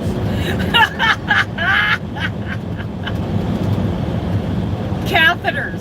Oh, I think that'd be kind of, I don't know. I think that would be distracting.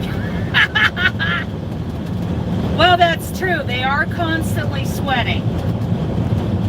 And they probably have like a ritual of so many hours before the race. You know, they'll hydrate a little, but, you know, probably not solid foods, you know, for like a certain amount of time before, you know, a big race. Yeah.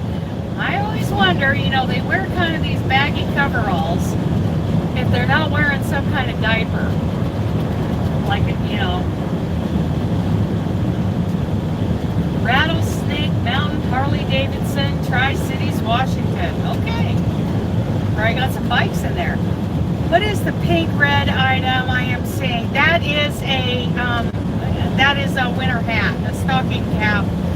It is a store-bought machine knitted. Yeah, oh, Wanda, okay.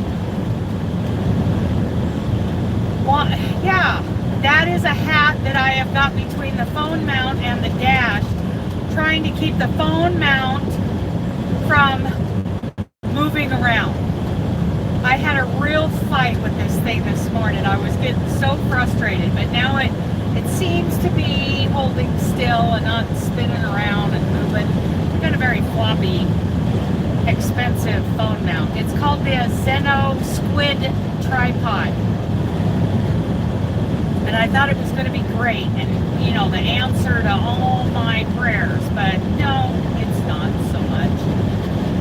Maybe I just need to fiddle with it more and, you know, find the right setup.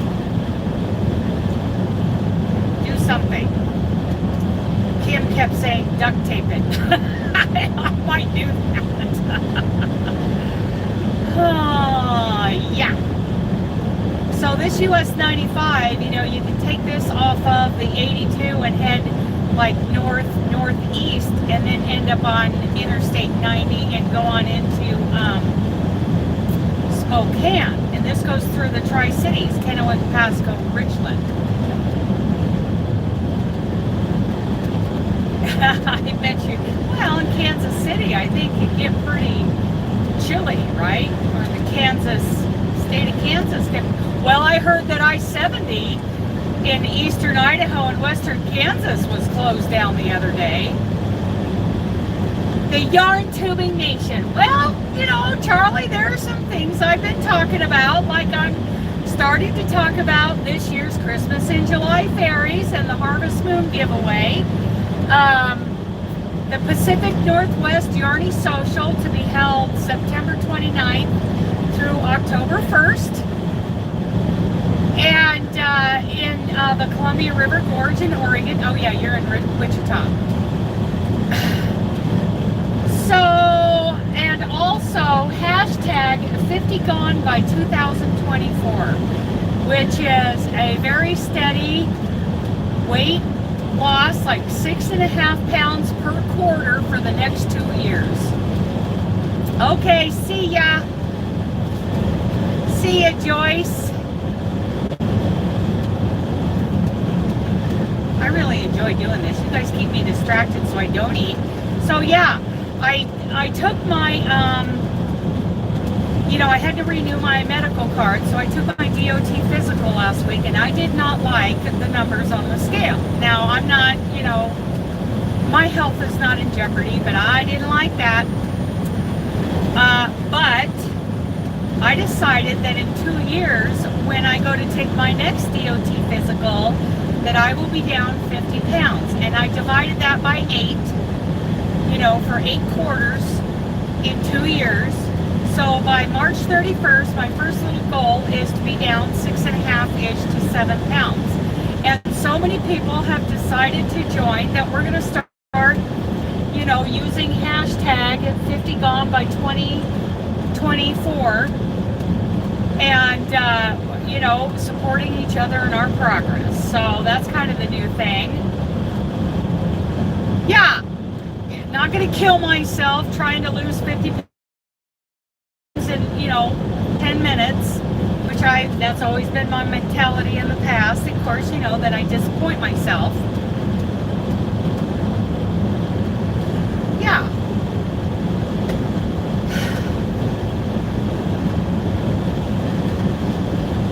Man, talking about trucking a lot. Boy, it is still, I mean, the cloud ceiling is a lot higher here. It's not clear down to the ground like it was, but still, it is a very gray day, which I can deal with as long as the road surface is good. That's my biggest concern is the road surface.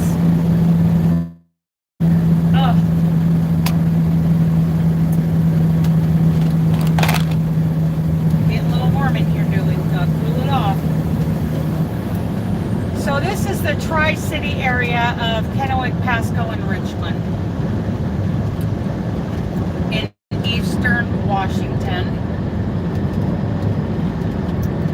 got 109 miles to go. Hello, Tracy.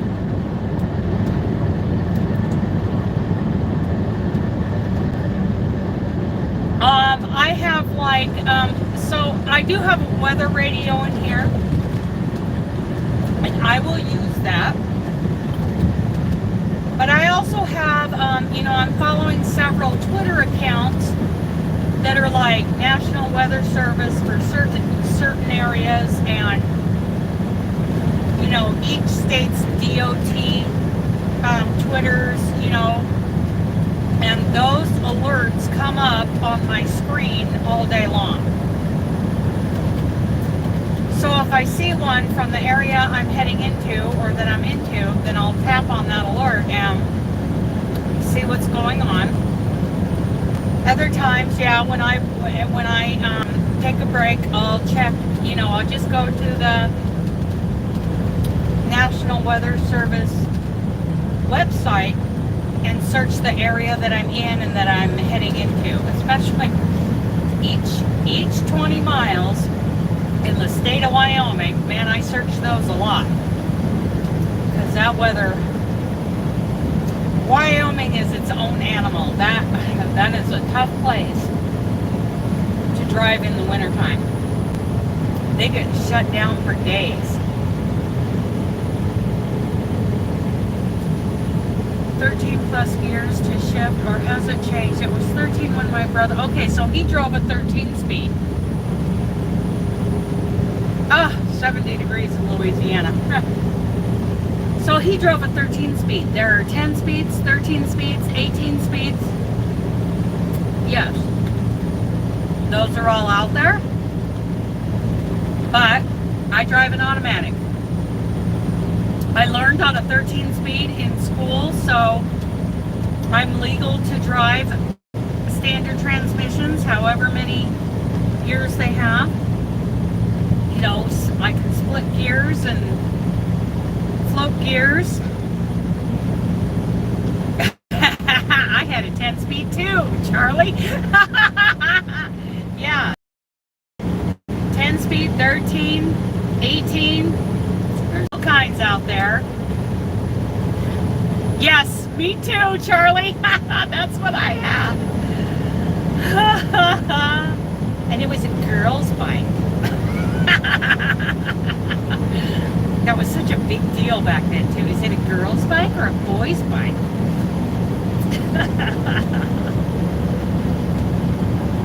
It was a Schwinn 10-speed girl's bike. I rode that all over the Dalles, Oregon. But yeah, 13 speeds, 10 speeds, 18 speeds. I can drive all of those. It would take me a little while to get that, rhythm going again. Float gears, split gears, doing all of that. But, a lot of the newer trucks and a lot of these, bigger trucking companies, a lot of these companies are only ordering automatics now. And if you take your, CDL test in an automatic truck with an automatic transmission, then you have a restriction on your CDL, and you can't drive a standard. You can drive automatics only. Middle bar on the bike, or suffer the taunting of the fellas. Yes! You can never borrow a girl's bike. That's right. That is absolutely true. That was such a thing back then. That is so funny.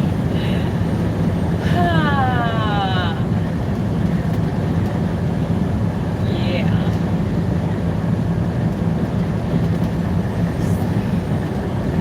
Let's see if I can pass this tanker dude. We're gonna try. So I'm going faster than him. Not that I'm any kind of speed demon.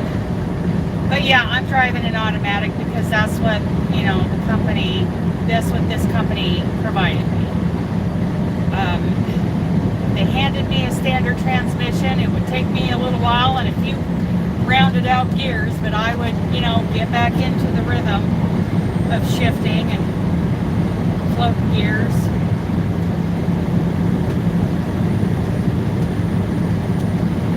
rough ride.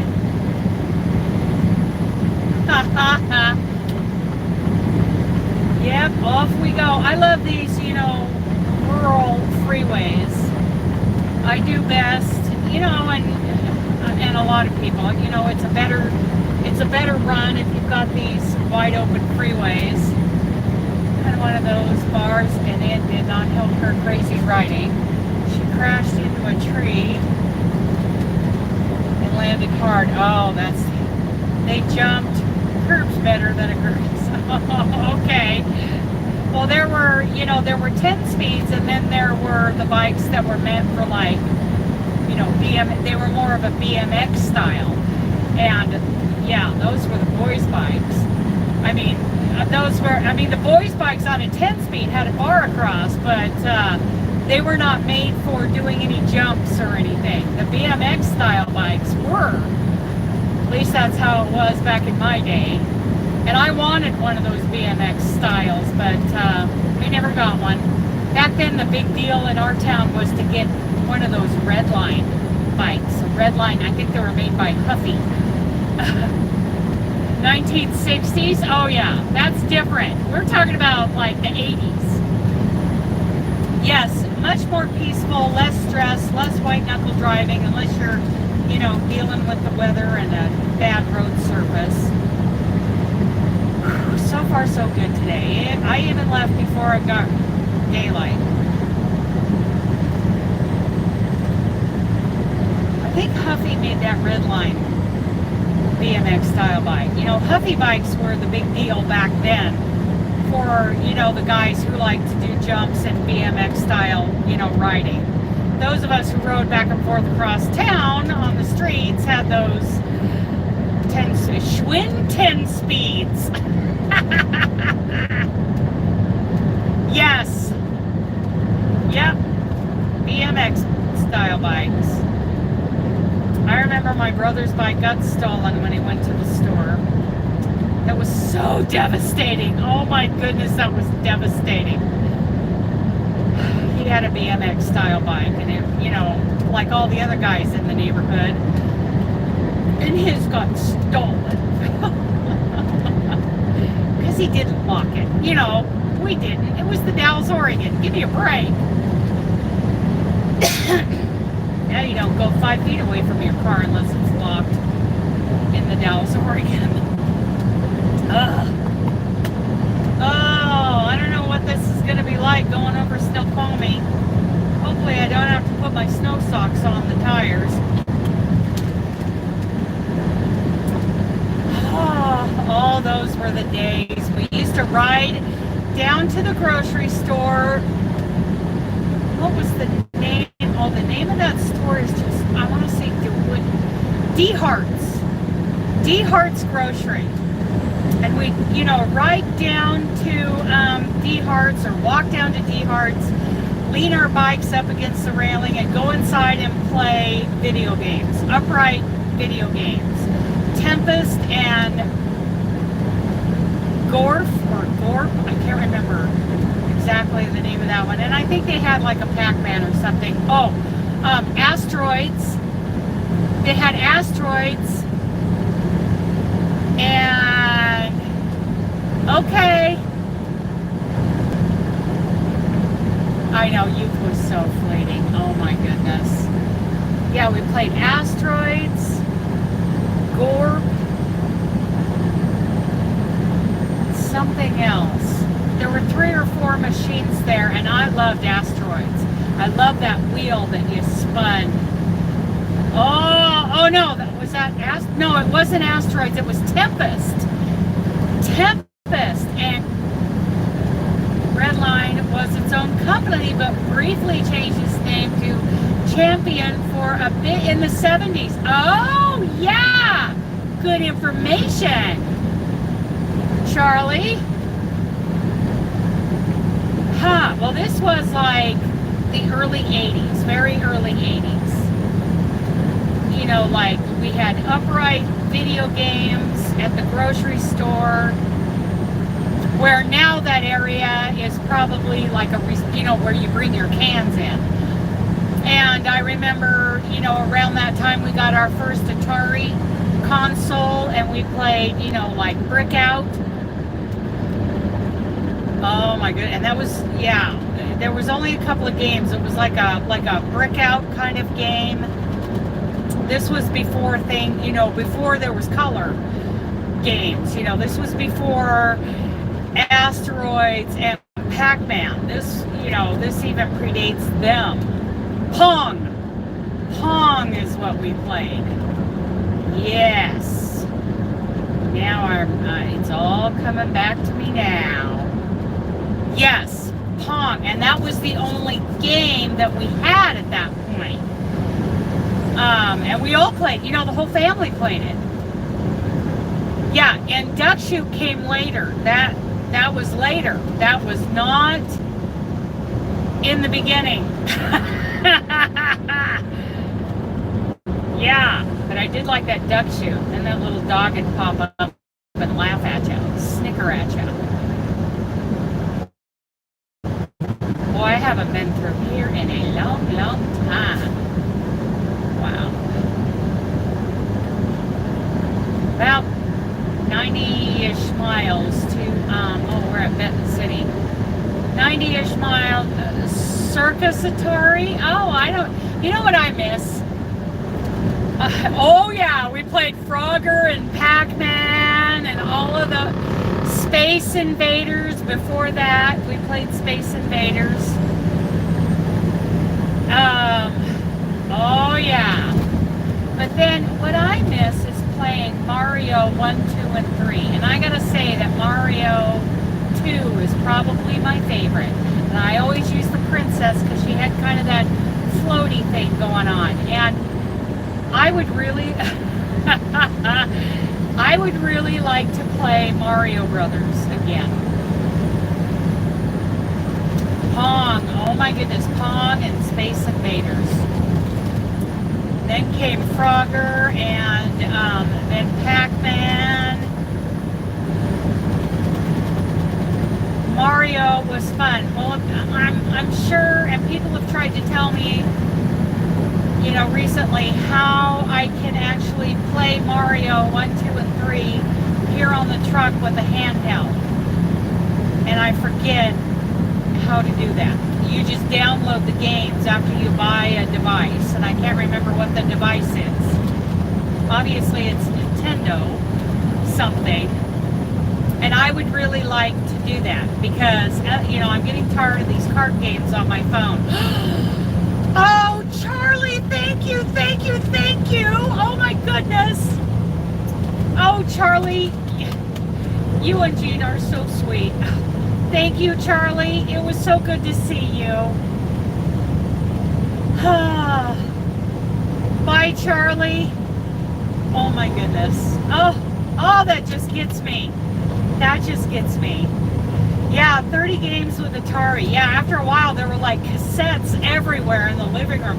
And do you remember having to blow, you know, across the open end of the cassette to make sure there was no dust so that it wouldn't freeze up or get messed up in the machine? I remember doing that. Oh, Charlie. Oh, you got me. Woo, you got me. Thank you, Charlie. That was so sweet. So sweet. That gets me. Oh yeah, having to blow. My mom loved Frogger. And then later on, like, we would rent games from National Video. And Mom always rented,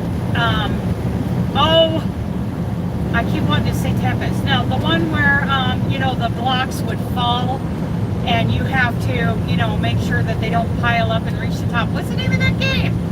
Just escaped me. The blocks would fall and you turn them as they're falling to make sure they fit. Tetris. Yes, my mom was a Tetris addict. And like Jeff and I would go to the video store. It wasn't National Video, but a little local video store to rent a movie or rent a game. Couldn't, because our mom would have had Tetris out for 2 weeks and she was overdue with it. Yeah. Tetris. Yes. Oh, I miss Nintendo. Super Nintendo. That was fun. That was so fun. You know, today I could sit and crochet and watch my brother play Nintendo all day long. Wouldn't that be cool?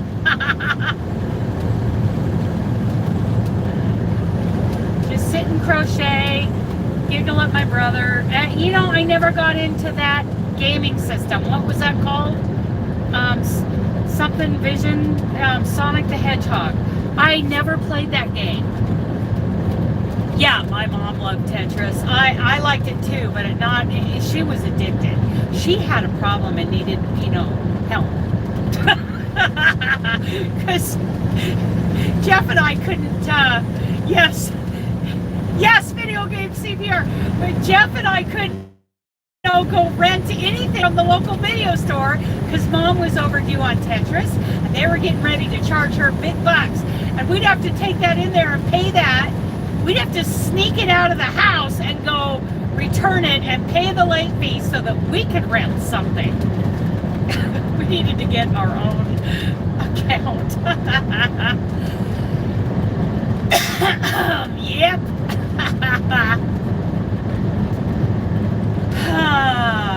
Oh, Mom.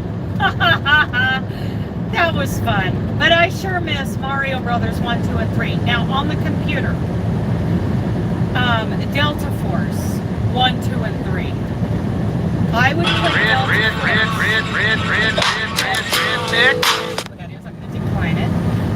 I would play Delta Force with my dad. Like he had 2 computers set up in the same room, and I'd be on one computer and he'd be on the other, and we'd get into the same online game of Delta Force, and oh, it was cold. Oh, I don't remember that name. ColecoVision, Sega Genesis. That's what it was, Sega Genesis. So yeah, we would play Nova Logic. These games were by Nova Logic, and we would play Delta Force 1, 2, or 3 together. You start an online game, and another person, you know, they get the code or whatever. I don't remember how it happened, but then, you know, I could join his game or he could join mine, and then I paid for a very expensive custom-built, you know, PC when I lived in Oregon City, and had that PC built so that I could play Delta Force with my dad, who lived in the Dalles. And then my husband got a job working as an overseas contractor in Qatar, and I took my computer to Qatar, and my dad and I would play Delta Force together when he, you know, I was in Qatar and he was in the Dalles. So I miss Delta Force, and Delta Force 2 was my favorite. I miss playing Delta Force, and I miss playing Mario Brothers. Of course, now I play Heyday. Does anybody here play Heyday? I play it on my phone and I play it on my tablet. I have 2 different Heyday farms, and I have been playing Heyday since it started several years ago. I don't even know how many years ago that was. I want to say like 2007, 2008, I started playing Heyday, and every time I, you know, tell somebody about Heyday and they download the game, they immediately pass me in levels, because, you know, I go through phases where I play it often, and then I go through phases where I don't play it at all because a job, you know, I got a job, or I'm trying to get more crochet done when I'm not driving, or, you know, I love playing Heyday. And Farmville, I miss playing Farmville and breeding horses in Farmville on Facebook. I even had a roping arena on my farm in Farmville. That was fun. Now I don't have a computer that can really handle me getting onto any of my farms. Do any of you still have a Farmville farm, or did they completely do away with that. I don't even know. I haven't tried in a long time to get on my farm. Oh, that was fun. I loved playing Farmville, and Farmtown. Even Farmtown, I enjoyed doing. It wasn't as great as Farmville, because on Farmville you could breed horses and get foals. Oh, that was so cool. That was so cool. I miss that. Oh, what time is it now? 11:21.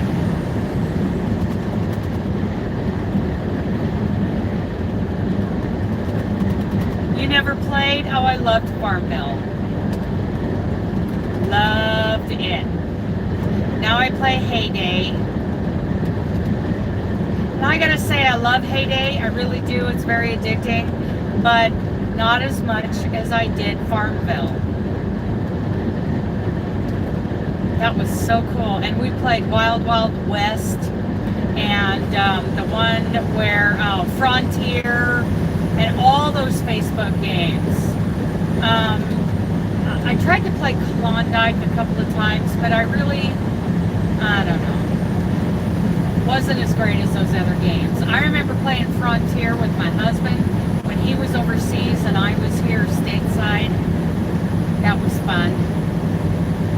ColecoVision came out in 1980, so I get, yeah. You know, that is starting to sound familiar, ColecoVision, but I don't think I have that. Hello, Stephanie. I don't think I have that.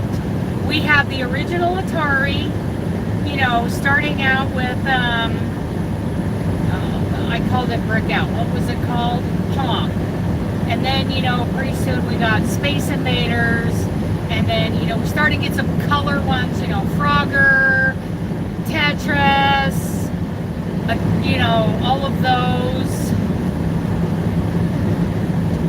Then we started renting games from the video store, and then Mario Brothers. I so miss playing Mario Brothers, and then Delta Force on the computer, which you could play online in a multiplayer game, or you could play online with just, you know, friends. Oh, that was fun. Oh my goodness. So much fun. Good times. Times suck. It's kind of like going down a YouTube rabbit hole. I went down a YouTube rabbit hole this morning, sitting there thinking about, you know, getting up to give Dooley his, you know what, go outside to do that. Where, you know, I see all these recommended videos and all, you know, the people I'm subscribed to, what they just uploaded, and put them all in my watch later list. Yes, yes! I miss Mario 2 and Delta Force 2. I love Delta Force. And then they came out with Black Hawk Down, which, I mean, that whole story breaks my heart. Now that I think about it, why would they make a video game out of that? But anyway, the Black Hawk Down, or, you know, from Nova Logic, the same people who did Delta Force online, I would play that for hours with my father while I was in Qatar and he was back in Oregon. Oh, hours and hours, and oh, we had so much fun killing each other. That was fun. Oh, I miss Delta Force.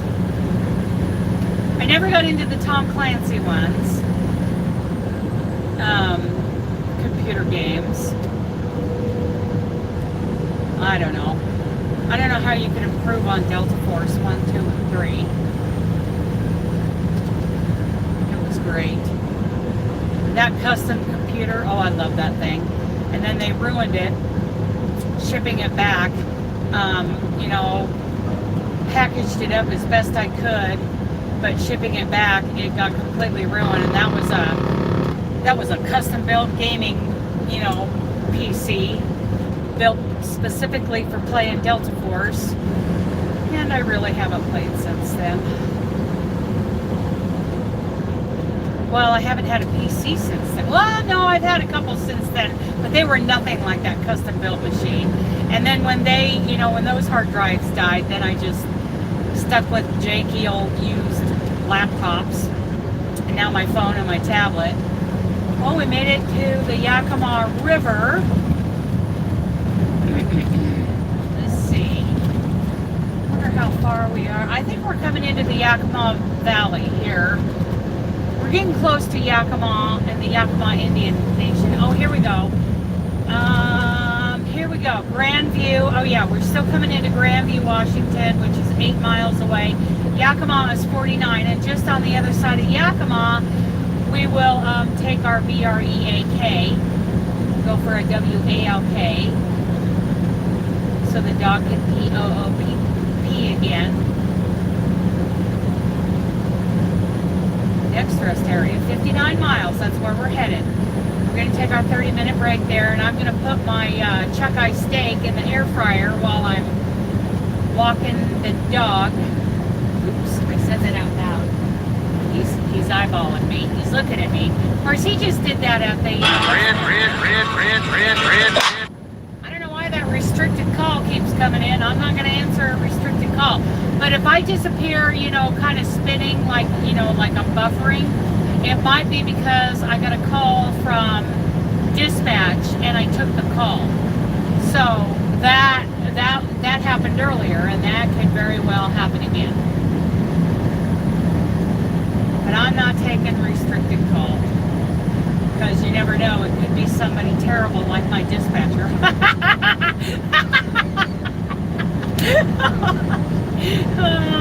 Okay, I tickle myself. So yeah, dispatcher. Oh my goodness. A friend of mine got in an accident right here last year. Oh, that was devastating. This is Prosser, Washington. We just went by Grandview, and Grandview has a big Walmart distribution center where a friend of mine that I met when I was driving for May Trucking, he now drives for Walmart out of that distribution center. Prosser, Washington. Okay. I probably should slow my roll a little bit down to 65. Yes, that was terrible. You know, he's going to learn to spell. He does know how to spell. He knows what I'm saying. When I spell things out, his eyes open and he looks at me. He starts eyeballing me. He knows. He knows exactly what I'm saying. Yeah, the truck speed limit here is 60, so I just slowed my roll down to 65, and that's still pushing it. You know, they can get pretty nasty here. A couple months ago, they were doing some kind of crackdown, and they were stopping trucks on I-5 and giving them tickets for doing 65 and a 60. Yeah, oh, say, Grandview's coming up. That's where my friend had, you know, a terrible accident last year. I was, really worried about her. We're not really friends, but, you know, that was a terrible thing that she had to go through. I felt pretty bad for her. This is apple orchard country. They grow a lot of hay and fruit in this area. Oh, I even see some. Is that an orchard, or is that a, what is that? Is that a, oh, those are, what are those, filberts or hazelnuts, where they have like these, I forget what those are. Hazelnuts, I think. I forget. They grow a lot of those around Canby, Oregon, too, where they've got, you know, all these poles going up. It's not a grapevine, but I forget what those are. I wish they had a sign on the side of the road to say what they're growing there. I remember seeing those growing up around Canby, Oregon. Filberts or hazelnuts, something like that, off to the right there. See those big poles off to the right? You know, and they've got like wires going between them, and guy wires going to the ground and wires going across the top. forget what they grow. See, there's another one right there. What are those? Oh, I forget that. Hazelnuts, I think. Yeah, they grew those in Canby when I was growing up. Huh, I'll have to look that up. Oh, and there's a little vineyard right there in the corner. That's cute.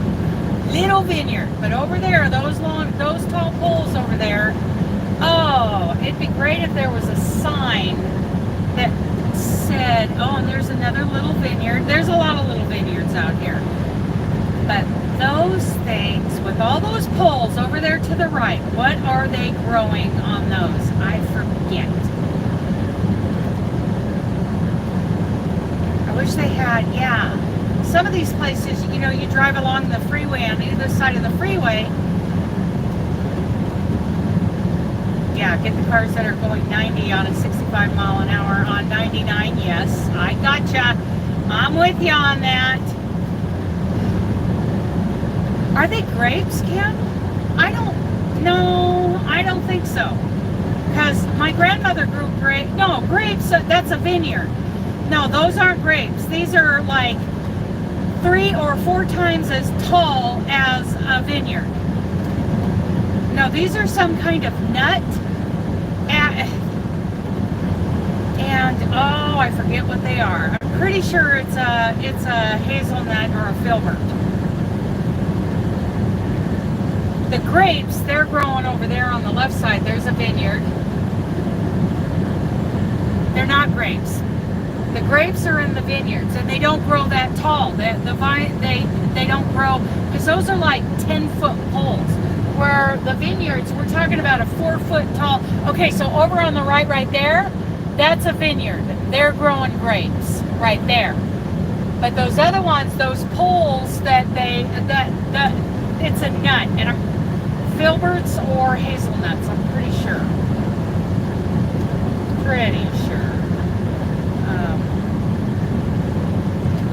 Here's Grandview.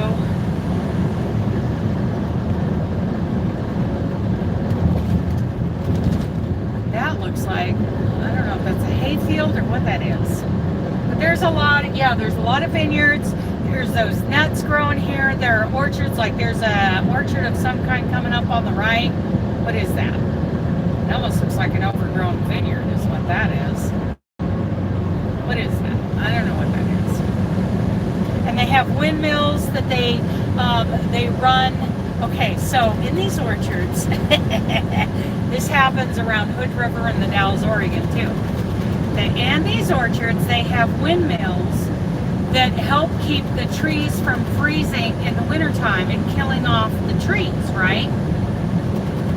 And at the base of these windmills is a fuel tank full of unleaded. And let's just say that a lot of people, especially teenagers who were driving cars that run on unleaded, would sneak into the orchards in the middle of the night and siphon unleaded out of those tanks.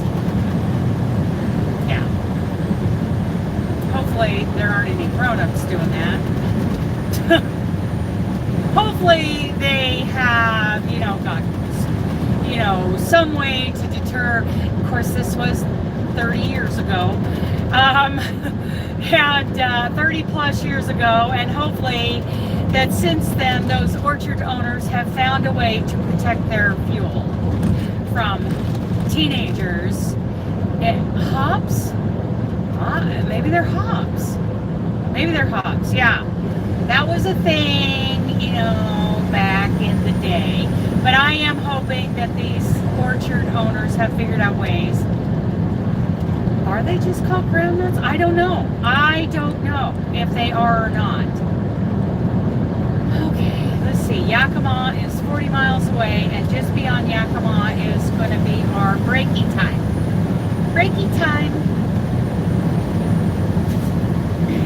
Yeah, let's get a little heat going in here. A little bit of heat. I can never get the temperature just right in here.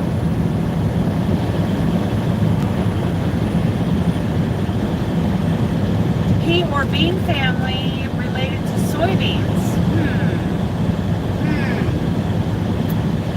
Oh, there's a big vineyard. Oh, there's like miles and miles of grapes over to my right. That must be a pretty big vineyard. Oh, with lots of houses in between. So, oh wow, that's a big operation. And then there's a dairy. We got lots of dairies out here. And that looks like a hay field. Over to the left. And pastures. You know, growing a pasture, that's a commodity. You know, grazing for beef cattle and for dairy cattle who have cycled out of the milking cycle. Oh, there's a feedlot over there. Those are stinky. Feedlots are stinky. Sunnyside, Washington. So it was along here somewhere that she was. Man, that was just bad. That was a bad day. But she came out of it all right. She handled it really well. Yeah. She ended up in the median. But she kept that truck upright, that's for sure. Oh, why am I doing it at 67? I gotta get down to 65. 65. 67, I think, is really pushing it. Yeah, there were days, you know, a couple months ago, the Washington State Patrol was pulling over trucks and giving them tickets for doing 65 and 60. So, yeah, you never know when something like that is going to happen. Gotta be careful.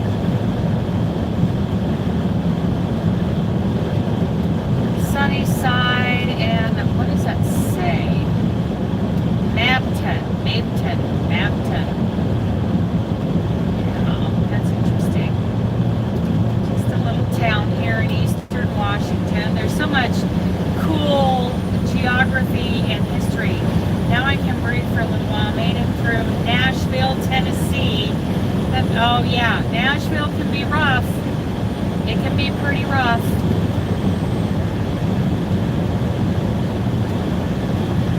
Especially when you're a rookie driver going through there for the first time and not knowing where to go. I had help though. I had help. This guy in a Peterbilt on the CB, he's like, you just follow me, May. We're going to take this way, you know, that goes around. A bypass that goes around Nashville.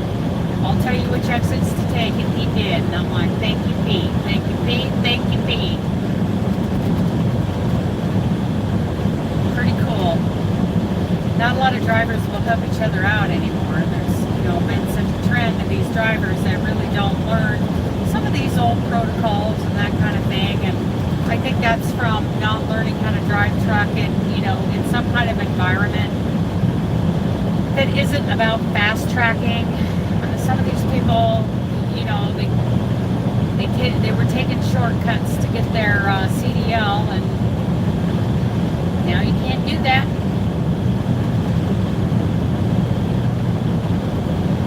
There's some cute places along the freeway here. Cute, cute, cute. Makes me think about, you know, the day, you know, my retirement or when I stopped driving truck. You know, what am I going to do? You know, I can pretty much go anywhere. I'm thinking about just buying some land and putting a RV pad on it, or 2 or 10. I've thought about an earth ship, you know, because I like the idea of being off grid, but I think the first step would be to just have a 50 amp, you know, some shore power, and getting the motorhome there, and some water, you know, and, you know, garbage service, and I think I'd be pretty well set with that. And I'm wondering, you know, am I going to do this in Colorado, Nebraska, Wyoming, Montana, Idaho? Probably not Oregon or Washington. Too many rules, too many regulations.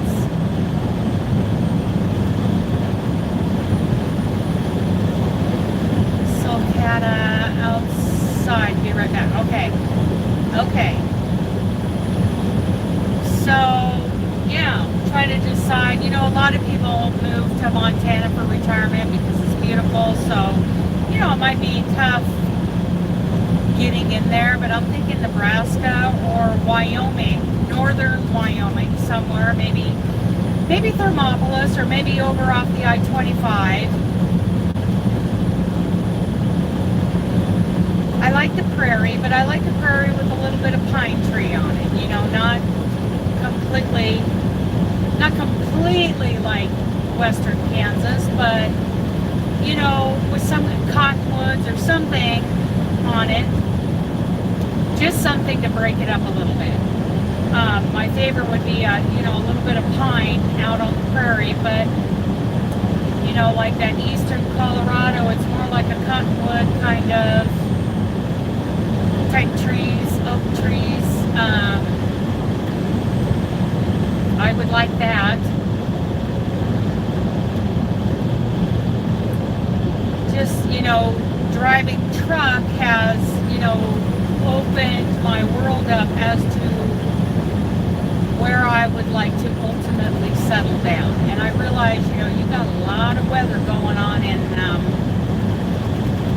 you know, Wyoming, but, you know, I don't mind being snowed in for a week or two at a time, as long as I've got the supplies and the resources I need, or a way to, you know, call for help if I need it. I used to live east of Colorado Springs in Pendleton, Colorado, in an area called the Bijou Basin. And I was on 35 acres there. That's where I was, you know, training some horses, and my husband was overseas. That's where I lived when he passed. And, oh, it was so beautiful. I loved it there. And I had like an 800-foot long driveway going up to Bird's Eye View, which Bird's Eye View was an old dirt road that wasn't maintained by the county. And I would give my neighbor some money for fuel, and she'd come over with her tractor. She had a pretty good sized tractor, and she would clear my driveway so that I could get out if I needed to. But for the most part, I'd just sit there. Yeah, all of that, you know, I miss that place. I miss the whole Bijou Basin, and, you know, it'd be really cool if I could get a piece of property back in the Bijou Basin. That would be the ultimate, you know, that I could put my yarn bus on and whatever vehicle I'm driving, and put a 50 amp service there, and have garbage service. You know, reliable garbage service was kind of hard to come by out there, and some water. What did they do to that arena? That's weird. Got something weird going on in that arena. Anyway, there's a little rodeo arena over there on the left, and they've got like netting all over the whole thing. I don't know what they're doing. Almost like they did a circus thing. I don't know. But anyway, I love the Bijou Basin in Colorado. Love it. It's heartbreaking how beautiful it is. Welcome back, Tracy. There's another really big vineyard over there on my left. Wow, that's huge. They got huge vineyards out there. There's a place, okay, so with May Trucking, one really kind of a nice, it was a short run, but it was nice. What would happen was we'd go to this place, you know, in Seattle, along, you know, the water there, and we would pick up a load of glass wine bottles. And then we would go to, what was it called? Columbia Crestview Winery or something like that. Some kind of winery out in this area where I'm at right now to deliver, you know, and it only took like, you know, I don't know, 4 or 5 hours to get out here. And we could spend the night on the winery. They had no problem with me walking my puppy on their manicured, you know, big open, huge area of lawn. As long as I picked up after him, they had, we would spend the night, and then in the morning we'd go check in and, get into a dock door and do a live unload. Columbia Crest, I think was the name of it, Columbia Crest Winery. And it was kind of like an RV destination too. So you go to these wineries and you can spend the night, and you could go into their, wine tasting area if you're into that. Seems like they got, a gift shop, and yeah, they've got truck parking, and it's so beautiful there because it's out in the country. I mean, out in the country. You can't even see another building from where we parked. It was very nice. That was a nice run. It was a short run, but it was a beautiful, relaxing run. I really like that. Please don't cut over in front of me that quickly. Thank you, Mr. Oregon Plates.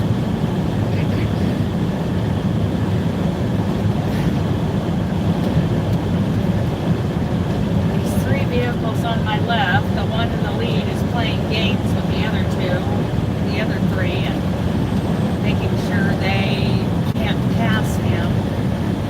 Oh, and he cuts over right in front of me, causing my radar to react. These people don't know that we have this forward-facing radar that, you come over right in front of me like that, and my engine starts braking. Well, that's a pretty color on that F-150. Pretty color. It's burgundy. Oh, let's shut that off again. Burgundy. Can't believe it's not even noon yet. I mean, it is over in Idaho and Ontario, Oregon, where I started. Amy Joe. Yeah, I get ya. Yeah, I worry about that too,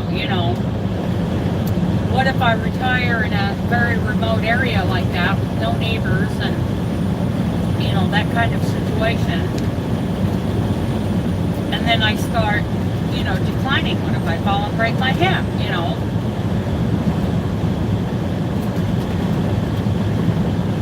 And, it's not feasible once, I'm not independent anymore. I think about that. So what do we got here on the right? That looks like grass hay on my right. Irrigated field. And then something else. Oh, Sylvia. Oh, I'm so glad. And then on my left, they're growing beef over there. They got a beef field over there. Growing some cow over there. There's like a granary over there too.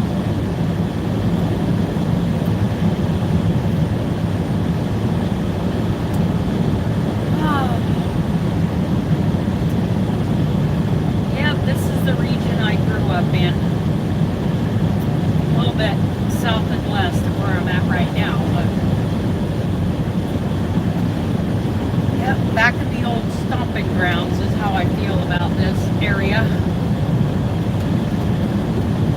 The little town I grew up in is not so little anymore, and it's changed. People have changed.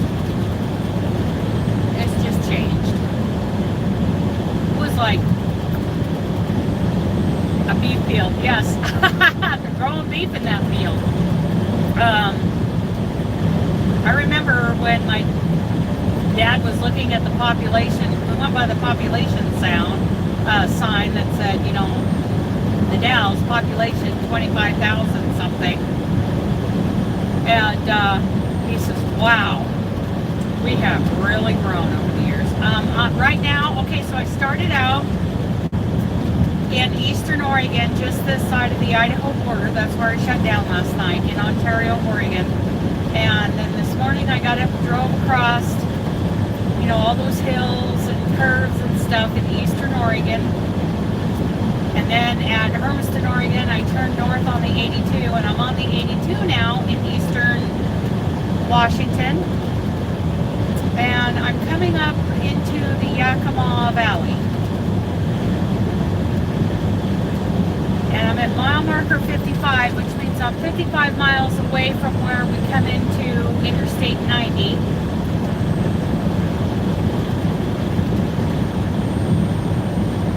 I'm sorry. You know, it might be because, I don't know. Is anybody else buffering and having trouble? Because I am in eastern Washington. That is a thing.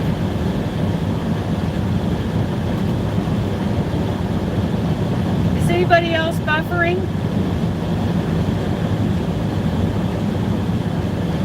The ground beef in that little pen.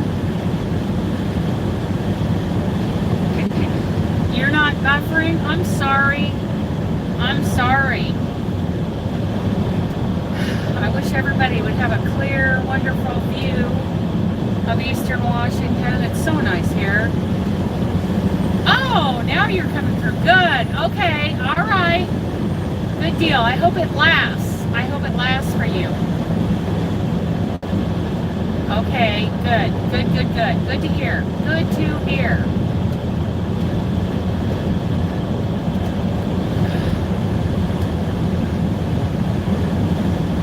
When I brought up that other live this morning, all I could think was, I hope my live is... Red,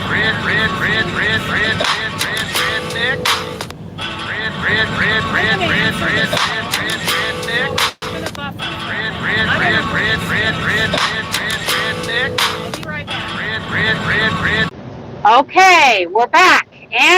That was somebody that I know. It's someone who, these cedar packets that are for like rodent and insect repellent packets. I bought some from him a couple years ago, and they worked wonderfully. And I forget what they're called, but it's him. And I had him send me an invoice for some the other day, and I told him Thursday's payday. So that's why he kept trying to call me, and it kept coming up as a restricted number. I'm like, I don't want to talk to some spammer.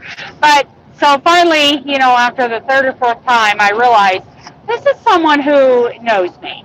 So yeah, it was him with those cedar packets, and he was just following up, make sure I remembered, because I had forgotten, that he had sent me an invoice for those, and I better slow down. So we're coming up into the Toppenish area, and there could be, that could be bad. Okay, so anyway, these cedar packets are, you know, rodent and insect, you know, repellent things. They're very fragrant, and like right now, the ones that I bought from him before, I've got them scattered throughout the yarn bus to keep the mice and the bugs out of there. And he's doing a pretty good job so far, but you know, it's been a couple years, so I need to refresh those. And so hopefully, if I remember to, don't you guys let me forget. I need to go pay for those cedar packets tonight. And I have a friend who lives out in the country. She's an older gal. She's declining in health really bad, and her house is, you know, part of her health problem is probably the fact that it is overrun with mice. And she needs to get the mice. I mean, it's probably, what do they call that? Virus? The virus, when you've got mouse droppings, comes from mouse droppings. So she, you know, her health is not being helped by the fact that she's living out there in this old double wide all alone. And she's got mice. A mouse infestation in her house. Well, I need to bring that down to 65. Okay.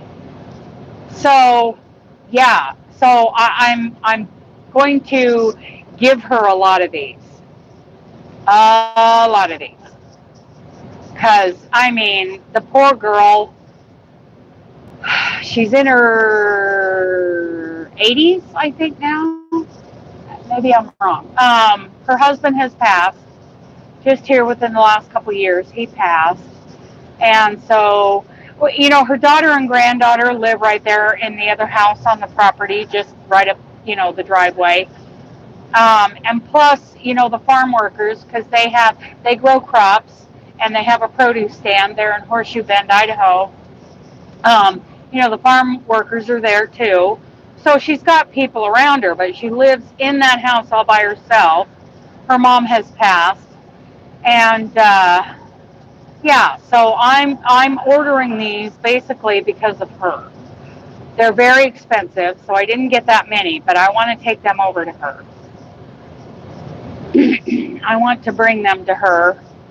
And it's her granddaughter who recently got engaged and who loves the color purple, so I want to do the purple gingham dishcloths and thermostat pot holders for her. As an engagement or wedding gift, housewarming gift, I'm sure they're going to get into their own place. See that off the right. What are they growing there? There is something, it's not great. So I had to get cats because a field mouse climbed in bed and bit me. Oh my goodness, yes. Get yourself some cats. Yes. What are they growing there? I knew when I was younger and we lived outside of Canby, Oregon, what they grow there. The filbert nut is starting to come to mind. Filberts. That's going to bother me, and I'm going to have to look it up when we take our break. That is going to bug me. So here's a pasture with a creek, melted snow basically going through it. Del Monte Foods. Okay.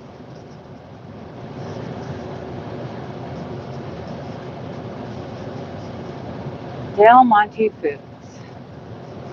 So I could bring up Google Maps and look up this Del Monte Foods and look next door to it and get the name of, one of these farms and go to their website and see what they grow. So if I remember to, I'll do that. Plus there's orchards over there. I'm wondering what kind of trees those are. They don't look like cherries. I don't know. They could be apples. Eastern Washington is known for apples. So Wapato, what does Wapato mean? That's the name of this town. Wapatai means elk.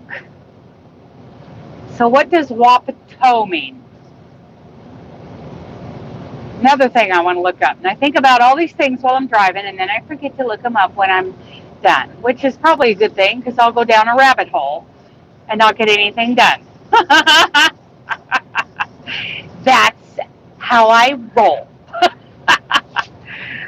Oh, I'm going to have to massage my left shoulder pretty good. I bought something to massage my back. I can reach back there and get those knots kind of worked out. I don't have to wait till I pay for a massage. I'm a little chilly willy. Let's get that fixed up. Throw some heat on me. Getting a little chilly willy. I wish I had another cup of coffee. Maybe I'll do another cup when I throw the steak in the air fryer.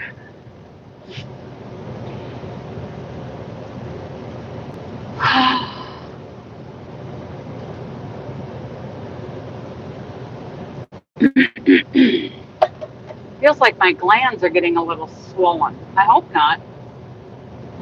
Can't imagine why. I haven't been around anybody. Probably from talking too much. So that could be like a cherry orchard or an apple orchard off to my right there.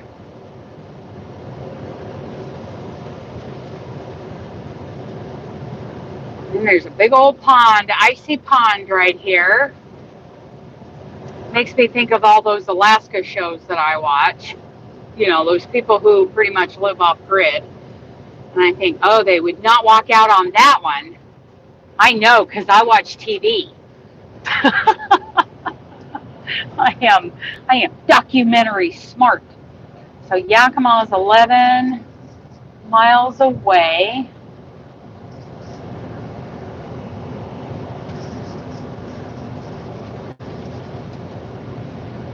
The hills have a little dusting on them.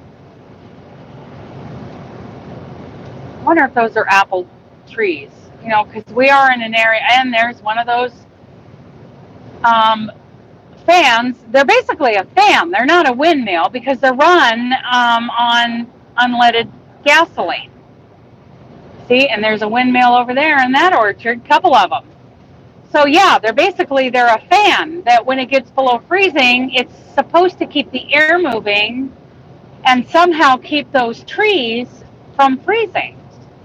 I mean, I don't know all the science behind that. All of these orchards out here have lots of those fans.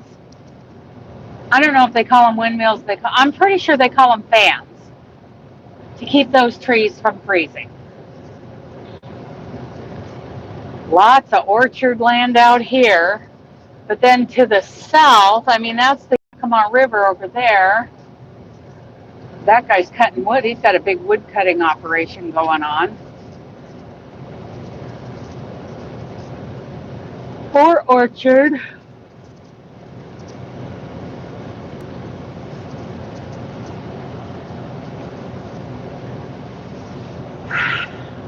Yeah, see, and for well over an hour now, Wapato is an arrowhead-shaped plant. Thank you, Joyce. That is something I've always wondered, because Wapatai is supposed to mean elk in what? Sioux? I think in Sioux, I think Wapatai is Sioux for elk.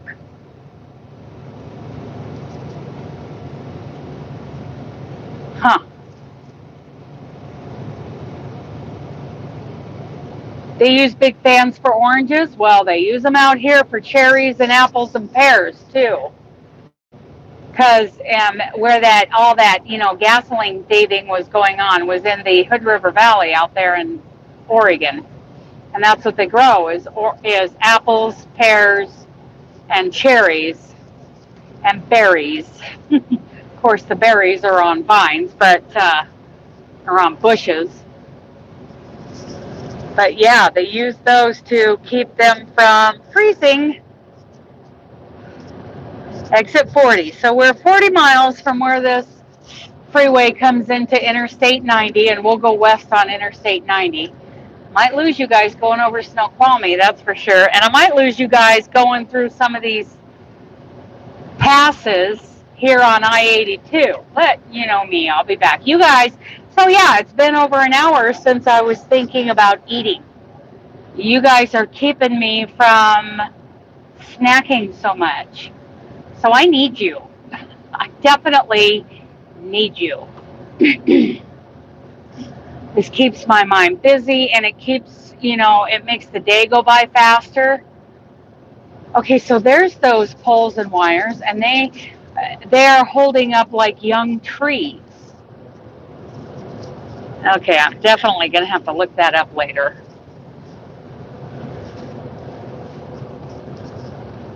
That is a winding river.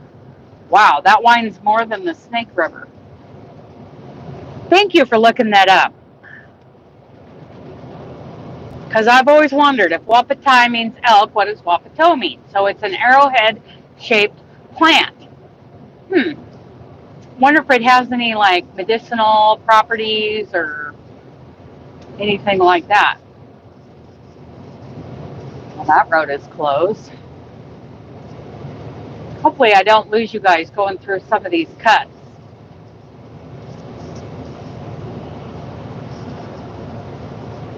So I made it past the 97, which means we're just south of Yakima.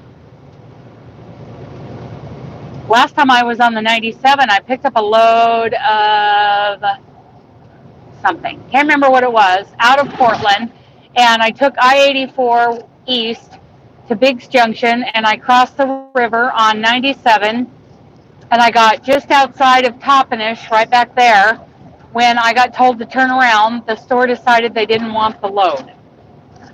I'm like, okay. What is the name of that place? It was like a distribution center that I picked up off of Sandy Boulevard. I keep wanting to say Cub Food, Sandy Food, something, something. But the store decided they didn't want it. So they had, somebody had to pay for, the driver, me, going almost all the way to Toppenish, Washington with the load. Okay, so going through Yakima, the speed limit is much lower. I remember that. It's been a while since I've been here. Yakima, Washington.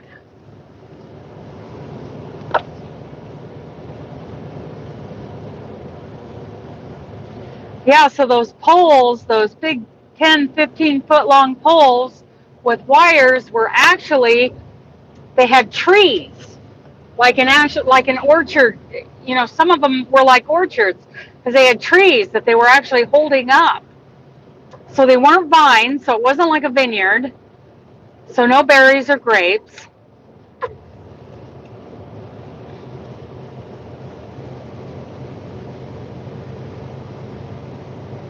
Okay. Coming into Yakima, I think it's 55 here for trucks, 50 or 55 for trucks. Guy in front of me isn't doing that. It grows a tuber called a duck potato or Indian potato. Oh, yes. And I've read about that in some of my, Western historical fiction kind of books. Thank you. Yes. So that's Wapato. Or Wapito. I don't know how it's pronounced, but yeah. Wapito or Wapato. And, Wapatai is Sioux for elk. At least that's what I've been told. Maybe I'm completely wrong about that. Olive trees? Do olive trees need to be held up when they're young? I don't know. I know that Corning, California, I think, is in Northern California. Am I pronouncing it right? Thank you. I think it's Corning, California, which is the olive capital of the world, I guess. Of course, the olive trees that I see there are mature. I don't know if olives would grow in this climate, because this is a very harsh, wintry climate, and then in the summer it's not, well, in the summer it's pretty warm, but it's not arid like Northern California. I don't know. That's a good guess, though. It's a very good guess. I'm thinking filberts.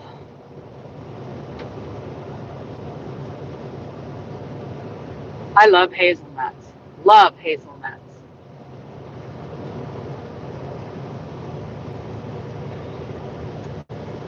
Okay. I keep forgetting to look for a speed limit sign because I'm doing 57. I don't want to get a ticket from one of these tribal cops. They are no nonsense, let me tell you. You break the law, you pay the penalty. No argument, no emotion, no consideration. You don't mess with tribal cops, that's for sure.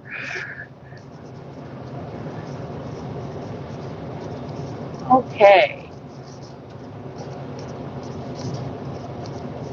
Arboretum. See, now that would be an arboretum and botanical garden. See, there's a yarn bus bucket list item. I would like to see that. Oh, and here comes somebody just flying by me. Flying by me. I'm pretty sure. What is that? Buchanan Lake over on my right. Okay, speed limit 60. Had some soup on the stove. Made some homemade chicken soup. Nice.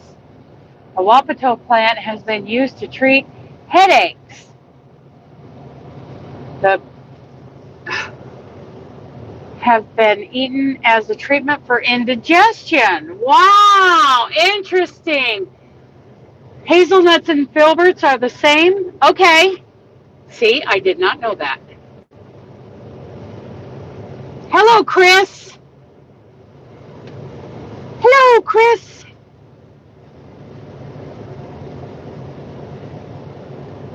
He must like tickets. Well, I just saw a speed limit sign and it was just 60 miles an hour across the board. So, yes, it is a medicinal herb. Wapato.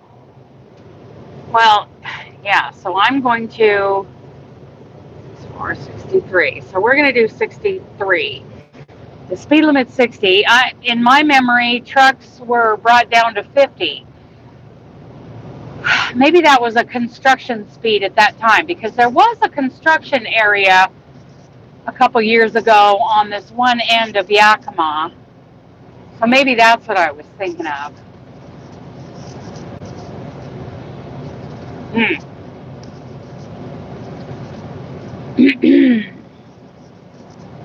Yep, this is all part of the Yakima Indian Nation right here. I grew up with a lot of those Yakima and Celilo Indians in high school.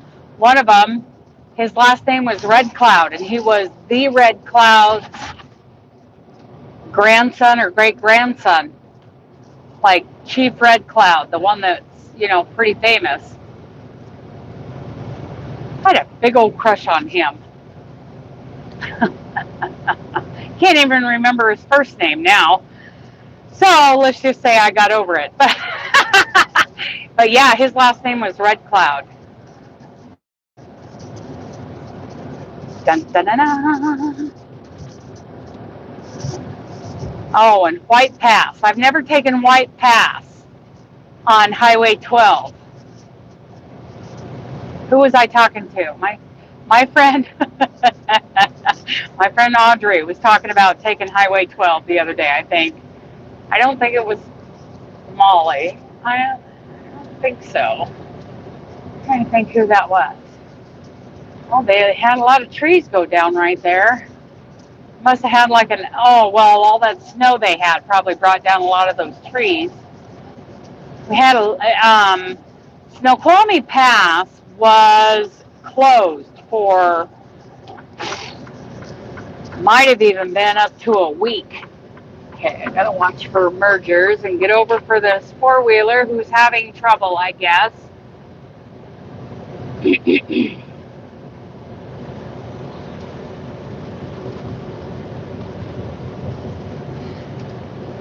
Salah.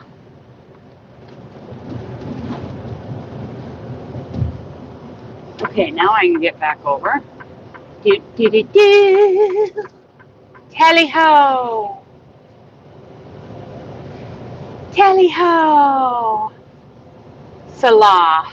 That's like a word they use in the Bible. I don't know what it means, but I think it's, I don't know, kind of like so be it. Like amen means so be it. Something along those lines. So Salah in the Old Testament. I have a friend who had a horse, a mare named Salah. Kind of a cool name. The mare didn't turn out to be, that great of a mother.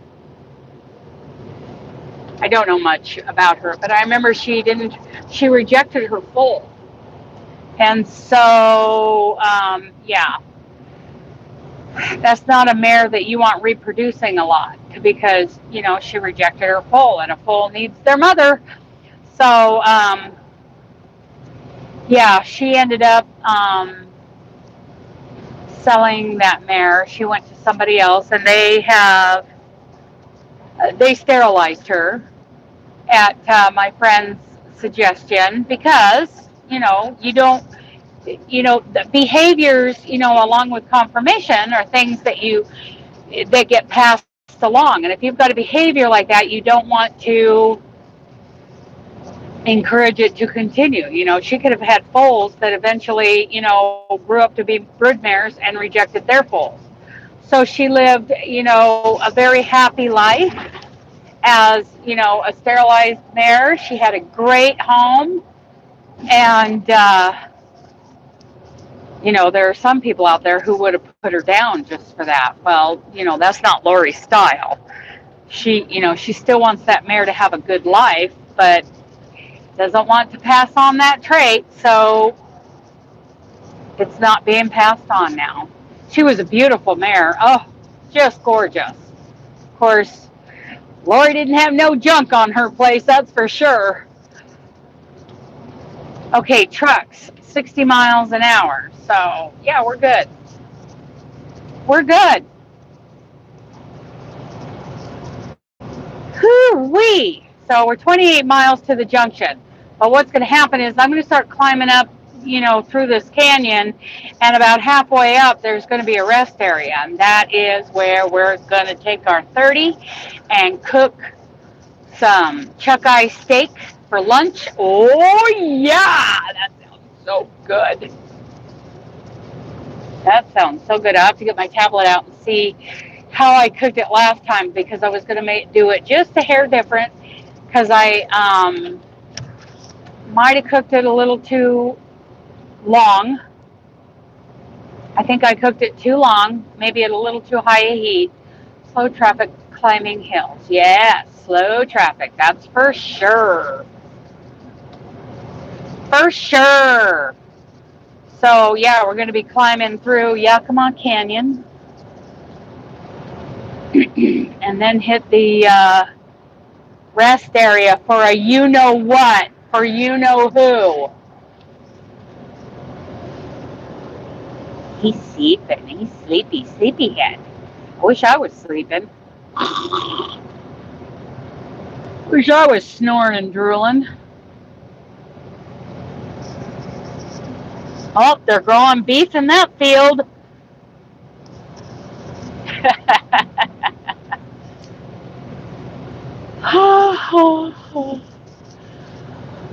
Yep, I'm ready for a break. You've been there? How were the ribs last night? They were wonderful, and I finished them off this morning. After I took off, I nibbled on them, and they've been gone for about an hour and a half to 2 hours. They were very good, very tender. Oh, and tasty. Tasty, tasty. Oh, my goodness. And I've got pork belly thawing out back here, and then up in the dash over in the passenger side in the corner there is my chuck-eye steak, which will be my lunch. Amazing to me that it's only 12:20. It feels like 3 or 4 in the afternoon. Definitely time for a break. So we've got a fruit packing. I recognize those fruit crates, those fruit bins over on the left. So that's a fruit packing company. We had 2 of those in the Dalles, and it was kind of a rite of passage, in your teenage years and young adult years, to spend a summer working at the fruit packing plant, cherry growers in the Dalles. There's a young orchard over there.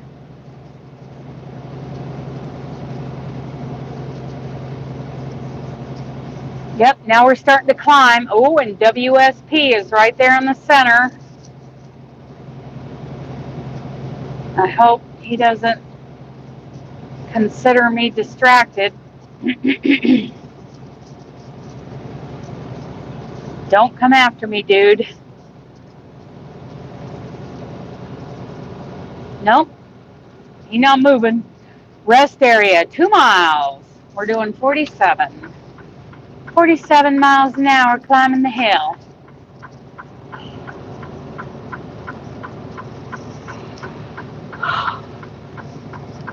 And there's another one of those places with the big tall poles and wires.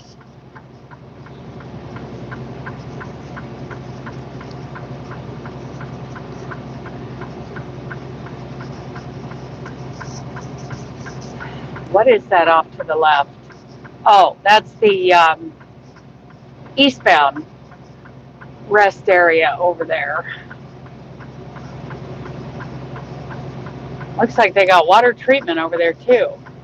Salah Creek Safety Rest Area. So, and we're crossing over Salah Creek. Now, I don't know if you guys can see this, but this is a huge, deep cavern, like a canyon that Salah Creek flows through that we are crossing over.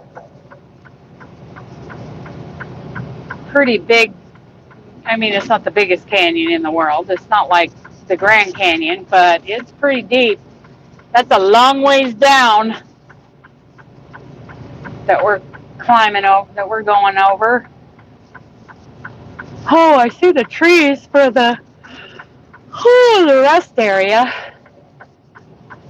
Good deal. Trucks driving themselves. Well, you've changed a couple of time zones. I've changed one. I've gone from mountain time to Pacific. So trucks driving themselves, even if that were to become a thing, I mean, this truck kind of drives itself, you know, in certain ways. You know, even if that were to become a very predominant thing, the deal is you still have to have a truck driver sitting in the seat, from what I understand. Basically, it's just like the next generation of what I'm driving now. I mean, it's an automatic. It's got all these sensors and radar, you know, things going on these newer trucks. It's not a big leap from what I'm driving right now. But from what I understand, they are years and years away, you know, from any vehicle being completely on its own, right? They've tried that, and there were malfunctions. You know, the server went down at the main plant, and the truck just kept on driving, and they couldn't connect to it for hours. I think that happened in Florida. So, you know, autonomous trucks, at this point, when and if they become a thing, they're still going to need somebody sitting in the driver's seat. So, could I get away with crocheting? Well, maybe if it was just a simple pattern, I don't know. Probably not. You know, I'm sure, you know, I wouldn't just be a total passenger in it, that you have to pay attention, but oh, what a ride that would be. I think I would get sleepy or distracted easily. But yeah, I don't know. You know, technology makes these great leaps all the time. You know, 30 years ago, 40, you know, in the 80s, I hadn't even heard of the internet until like right around the time I graduated high school. Then it was like, you know, there's a thing where you can sit on your computer, you connect to it, and yeah, you need a driver to fuel it. So, you know, there was this thing coming out. Oh, hello, there's a cop right there. I'm putting you guys down. There's a couple cops right there. Putting you guys down. So anyway, there was a thing that had just, you know, it was like a new thing, and I think it was called America Online, and you had to, what is going on with these guys? That's weird. Oh, shoot. I don't want to run over. Somebody's got their notebook out here. Somebody lost their notebook. I don't want to drive over it, but here we go. Anyway, you know, where you could read the news on your computer, and you could do all these things, and it's like, why would you spend money for that? We already have a paper newspaper, you know. So technology takes these leaps, you know, that we never think is really going to take off. But you know, they do. Okay, I'm going to set you guys right here really quick, and then I'll turn that around in just a second. Okay, I'm going to leave this thing running. I don't know what's going on with the police right here. They're talking to these two truck drivers, and somebody's notebook is right here under my front bumper. So yeah, autonomous trucks, you know, maybe that will happen. Maybe that will become a thing. You know, looking back over the last 30, 40 years and the things that have changed that we really, you know, that we did not think were going to take off. Yeah. That is my hazards.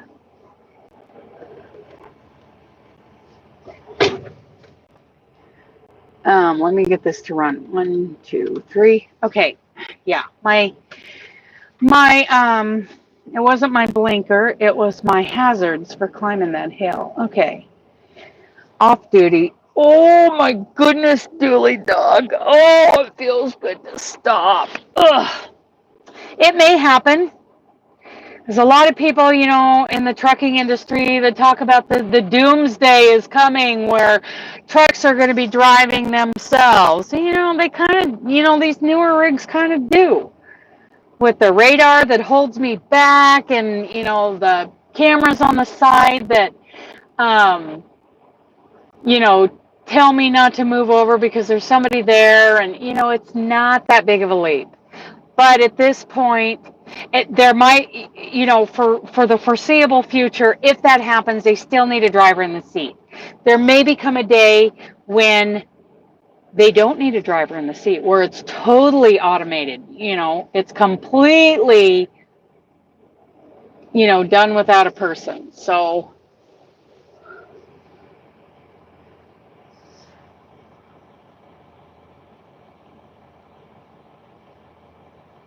I don't know whose notebook that was. Oh, now they're coming over to this guy. That is weird. Okay, that's weird. I'm going to get some steak in the air fryer. I got to look up how long I did it before. Then I'll turn you guys around. Hang on just a second. 3, 4, 5. Come on. There we go.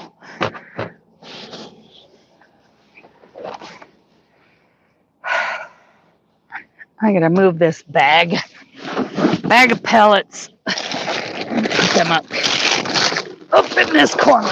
There we go. There. Now I got a little more room back here. I don't know. They're really checking out these two guys from this one company. Hopefully they're not bothering everybody. Leave me alone. Okay.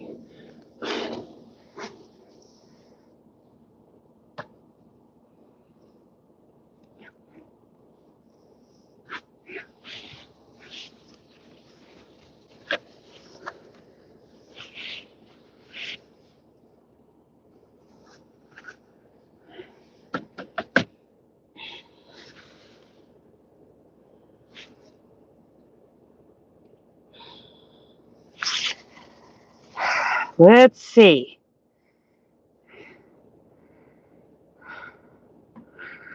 Okay, search, OTR chefs. There we go.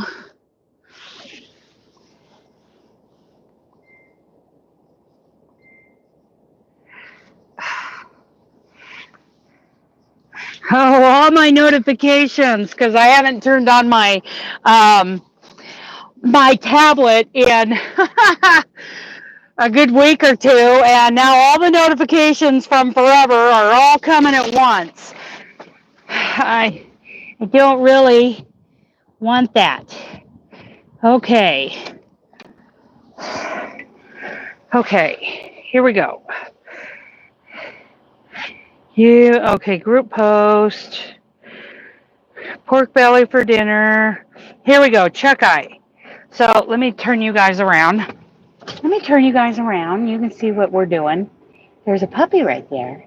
He's like, what? Where? No, I meant you, honey. I meant you. Don't get excited. Okay, so I cooked it in the air fryer for 8 minutes at 385.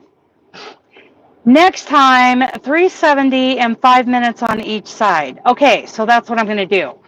I'm gonna preheat it to 370 and do 5 minutes on each side. Because it's not a very big piece of meat, right? We got here. The life of a trucker, yes. Yes. Okay, let me put this away. 370 at 5 minutes each. Let's do that. Let's see how it cooks up. My garbage can up. Let's see. Where's my steak? Hi, handsome. Yeah, you're a handsome boy. Okay. See if we can get you guys looking what's going on back here without putting you up that high where the Washington State Police could give me a bad time. Let's see here. That's better. Okay. Chuck eye steak, seasoning, oil. Let's plug this baby in. And my pork bellies are still thawing. Huh. They're not thawing very fast.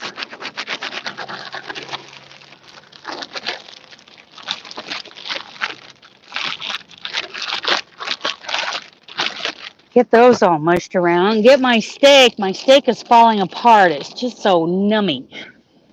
Okay, so let's plug in the air fryer. And I'm going to preheat it for 5 minutes at, what'd I say, 370?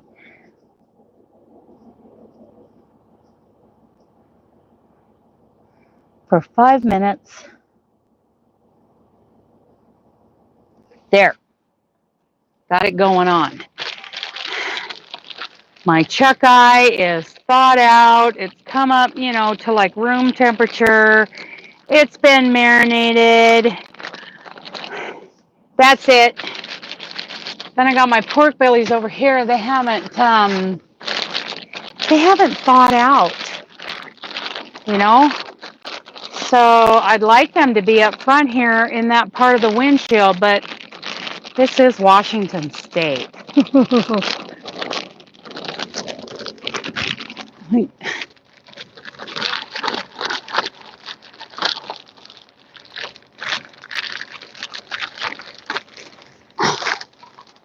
Maybe he's going to pick up that, what is that?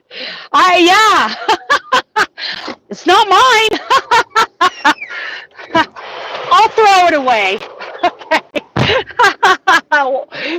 Washington State, he's like pointing at that notebook that's on the ground. I'm like, it's not mine. Yeah. Okay. So, pork bellies are still getting... It's too bad that, somebody, that's probably a trucker's notebook. It's got his load information on it, Should go into like a lost and found. Okay, so those guys are gone. I can put you guys back up here. Okay, let's get caught up here. What was that? Well, okay, so Dooley is licking his lips. Yes, he is. Okay, so I just I sprayed in some ghee, G-E-E, oil, because, I wanted it just a little bit oiled. And then I took that Creole seasoning and sprinkled that in there, so that's where the color is coming from. But, I like to put a little bit of oil, just a little bit of oil on the meat before I cook it in the air fryer. I like the way it comes out. Let's just set that right there for now. Whoa. Where did that come from? Huh. Where'd that key come from? That's weird. Okay, I'm going to put it right there. So, yeah. My steak. Start. I forgot to hit start. I'm going to put it back down to 370. 5 minutes. There we go. Yeah, forgot to hit start.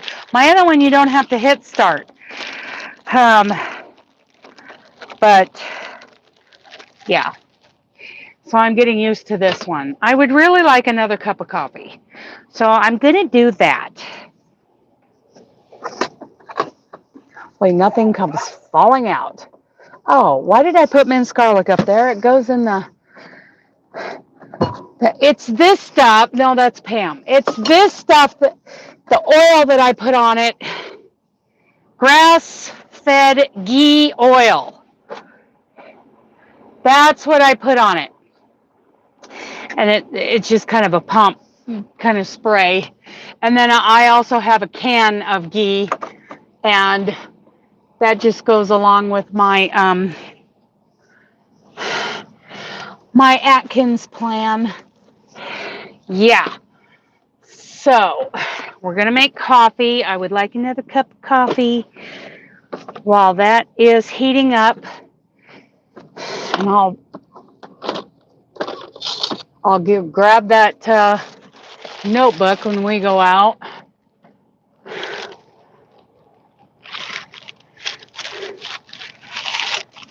Oh yeah, it's great. All of this is so tasty. Of course, you know, this is my palate. It's not everybody's palate. So get some coffee going. Coffee, coffee, coffee.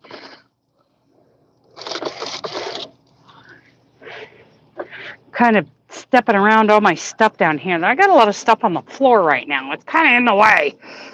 I gotta really reach. 1, 2,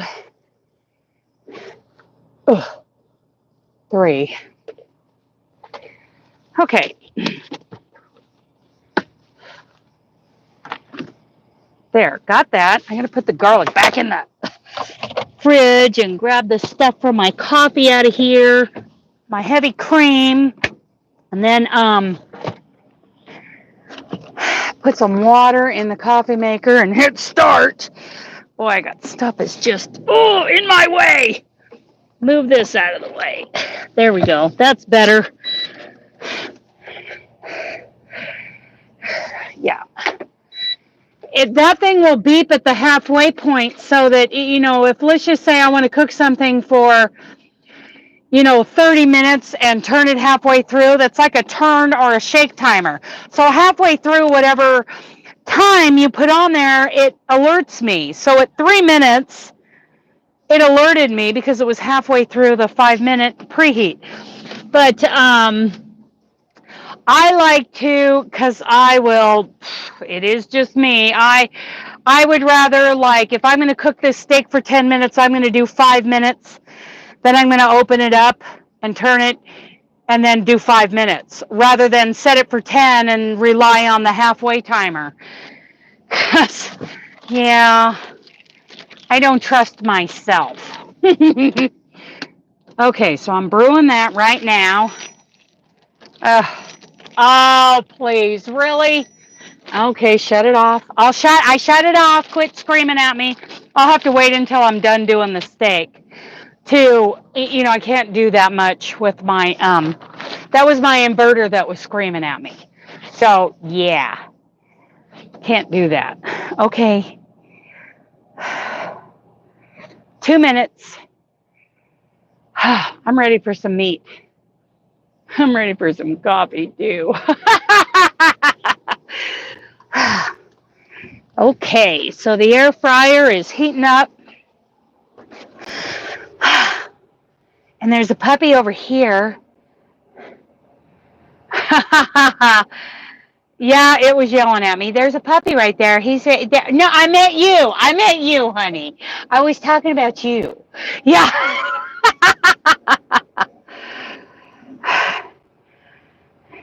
Yeah. I know, honey. No, I meant you. I didn't mean there was another one. Oh, yeah, that's empty. There's nothing there.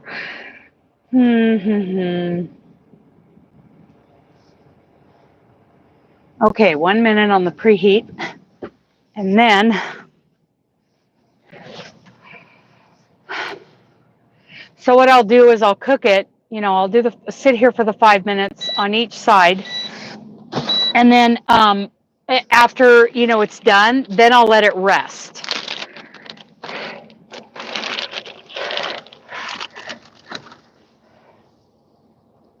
There. Perfect. Okay.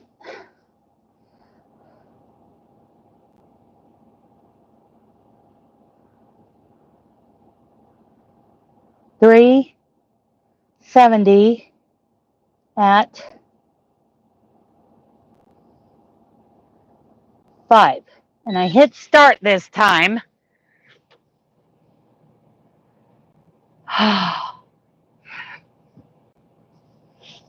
Oh, what time is it?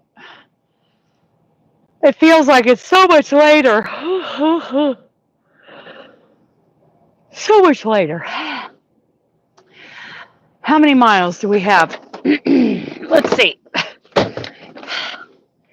To get to Puyallup, to the distribution center. Let's see here. Where are my glasses? Here we go.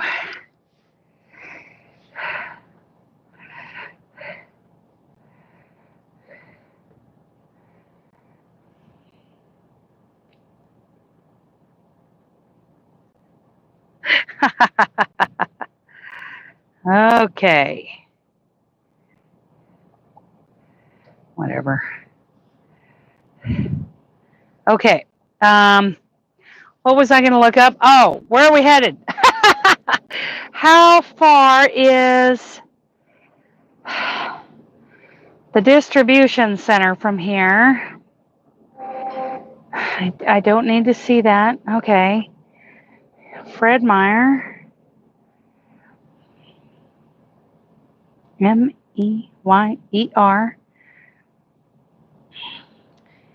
Puyallup. Fred Meyer, Puyallup. Oh, not the grocery store, the distribution center right here. That's the one.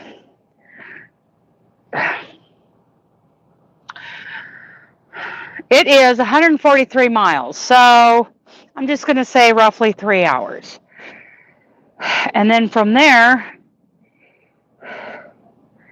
to Kent, Washington.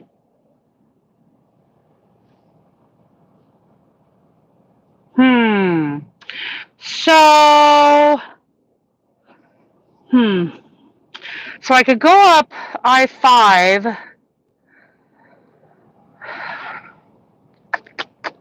Oh, from there I'd probably go up the 167. So yeah, I'm going to check out the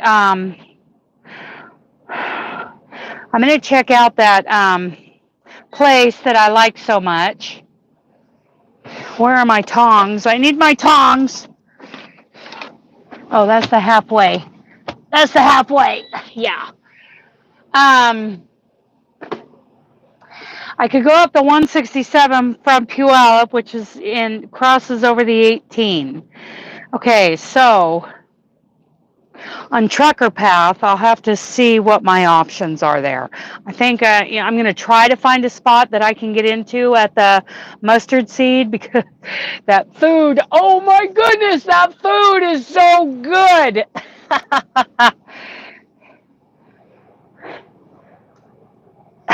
That steak is called what? I'm missing it. I'm missing it. Okay, that was warm enough. Huh, let's shut that down. Yep, time for Dooley's. Hello, Yarn Love. Hello, Poppy, for your lunch break. Yeah, I want that. The steak is, yes, I want that steak. Yeah, so Trucker Path. I wonder if I can, where's the Play Store here?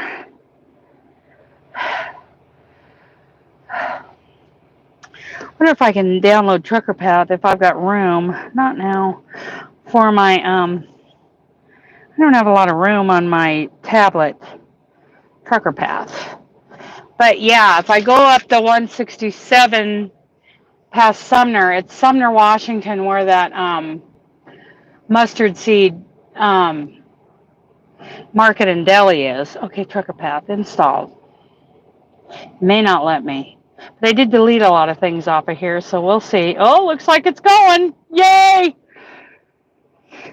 So, and what Trucker Path does is shows me where truck stops are and parking places and all kinds of things. You know, it's kind of it's one of our resources for trucking. How much longer on this side? 1 minute. 1 minute.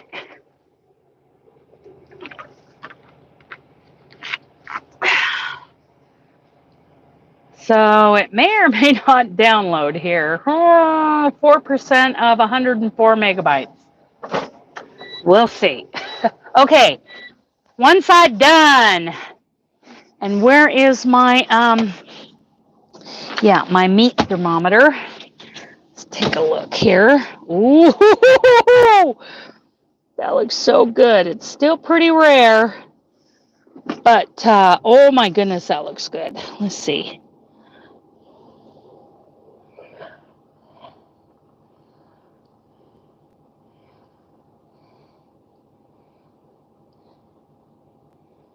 It's coming up. Let me see here. Yeah, it's still a little too much blood for me, but I'll turn it over, and I think 10 minutes total is going to be perfect. I know, honey, you're getting tired of waiting. Oh, I'm going the wrong way. Down to 6.5. Temp is going to be 370. Start. Okay, there she goes. There she goes. Boy, that's taking forever to download on there. Just hang on, my baby. Just hang on, my baby. And we'll be out there in a minute. I gotta smear around all of that on the pork here. Because, oh, it's starting to come apart. Thaw out. That's a good thing. That is a good thing. Boy, that Trucker Path is going to take a while to download. Hopefully this stop kind of wakes me up a little bit. That's what it's for, you know, to kind of get a little break and refresh and, you know, do all the things. Do all the things, huh, Dooley? You got a goober on your face. Gotta get rid of that goober. There you go. Gotta get rid of that goober face. Yeah. Oh, 19% of 104 megabytes. Hopefully it doesn't stop in the middle. Truck driver power, truckers network, trucker Joe, mud flap. There's the Flying J app. The Keep Truckin' ELD, DriveWise pre-cleared truck, circuit route planner. Oh, they got lots of, the JB Hunt 360 app. Drive XPO, find and book loads. Okay. Well, they got lots of trucker apps on here. Trucker Real Wheels. Oh, it's a simulator. Don't say that. Don't say that. Don't say that word, the B word, Chris. That's interesting. A truck driving simulator. I might check that out when I'm home. Mileage tracker, Onyx off-road. Oh, that's a 4x4 multi-stop route planner. To-go RV GPS, and more. Find truck service. Find truck loads, of course, and the DAT board. That's like DAT load board for truckers is like the related to your search number one. Free roam campgrounds. Oh, I got to check that out. Recreation.gov. Hammer. Truck GPS and maps. The Dirt camping app. Drive weather. RV parks and campgrounds. Oh, yeah. ISS Live Now. View Earth Live. Well, can't we do that on Google Earth? Well, maybe not completely. Maybe not real time. Police scanner, yeah. Yeah, no. CDL permit practice test. I used YouTube videos to practice for my written test.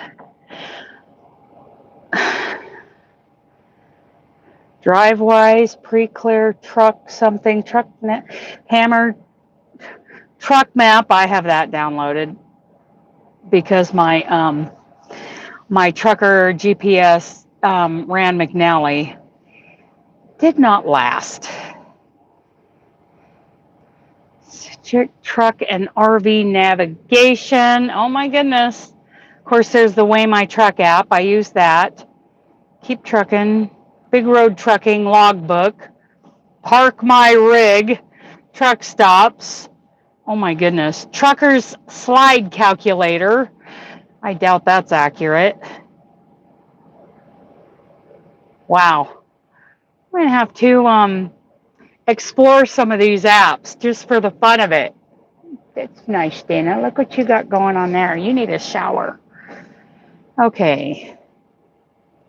Oh my goodness. Some of these apps. Huh. 1 minute. 1 minute, and then I'll check the temp. I'm going to search that. Medium. Rare. Steak temp. 130 to 140. Okay.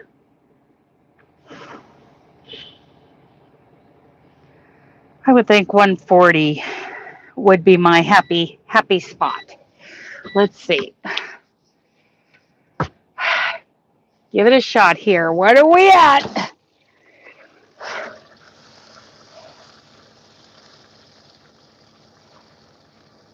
There it goes. It's spinning around here.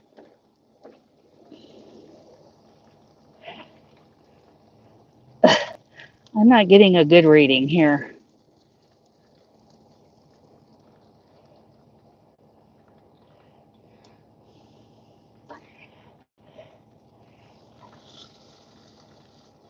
Okay. You know what? It's steak. I'm just going to look at it. And if it isn't what I like, then I'll let it go another 5. Right? I need a fork. I need a fork. Where are my forks? Here we go.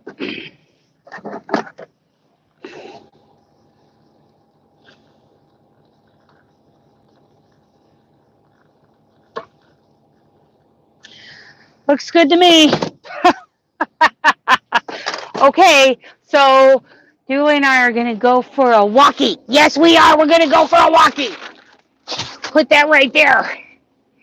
Flip you guys around, and we're going for a walkie. Oh, he's so excited. He's so happy to be going for a walkie. Okay, scoot over. Scoot.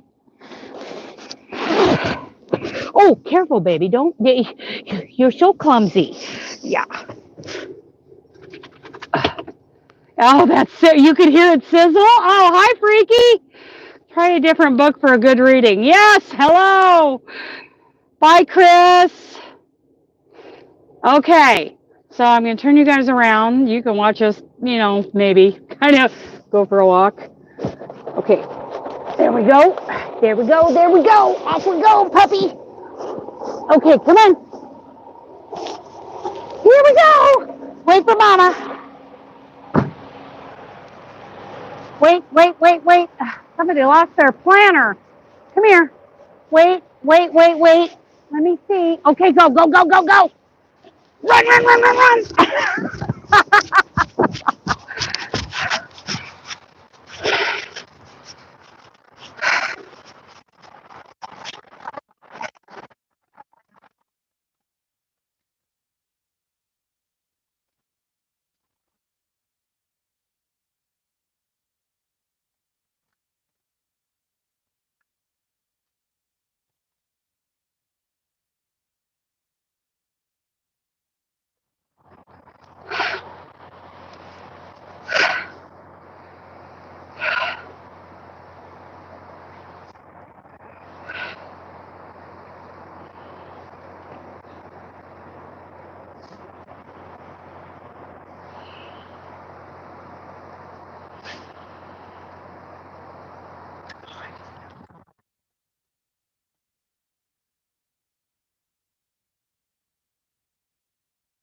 here we go.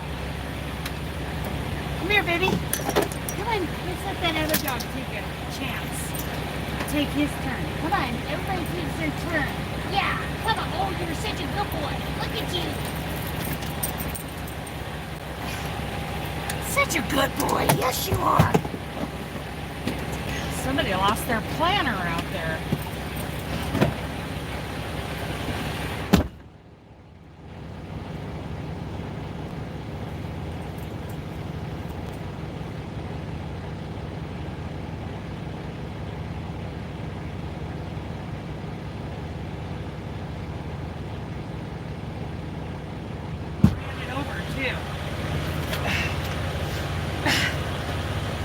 Yeah.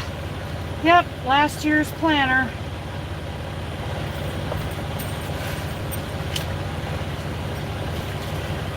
Well, they didn't really use it, did they? Oh well.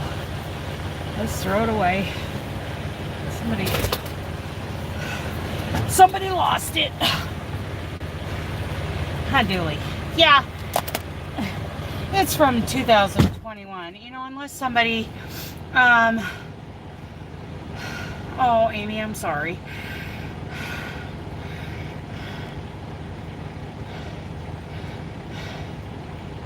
Oh, yeah, that says, oh, yeah, and that reminds me, I got to get the, we've been here 35 minutes. I got to get the coffee going. Let me unplug this. There we go. Now it's not screaming at me, calling me names. Yeah. Whoo-wee. Okay, so, yeah, I got the coffee going. I'm going to put the, oh, there's a fork. That's what I needed. This steak fell apart into 2 different pieces. It's so tender.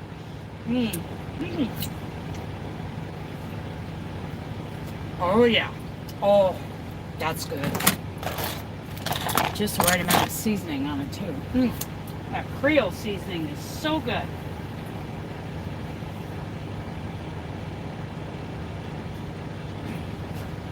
So normally I'd be hitting the road by now. Because I've been sitting here for 36 minutes off duty. Normally I'd be running, but I gotta wait for that coffee to brew. Well, honey, I'll give you a bite as soon as it cools off. Yeah, I don't want to burn the baby's mouth. Can't burn the baby. Don't burn the baby.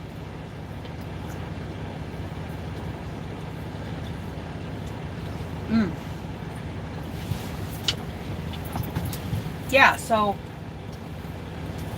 we're about 3 hours. Yeah.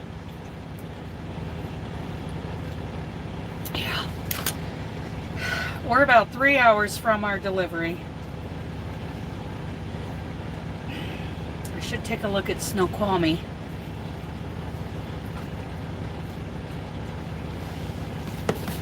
Good stuff, huh, Dooley?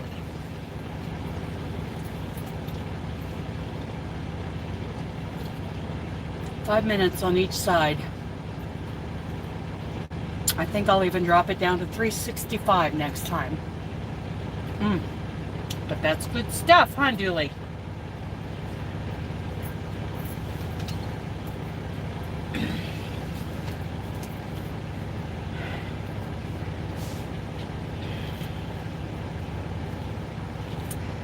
Zip code. Where is zip code 57833 at?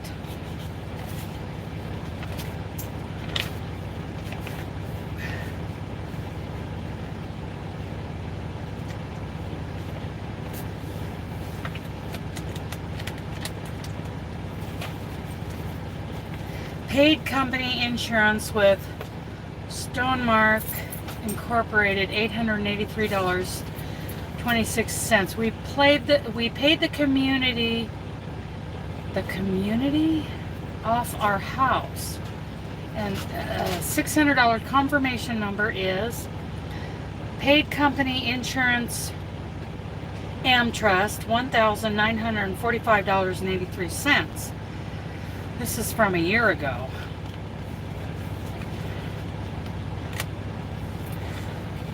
Like, why would you even hang on to this all this time?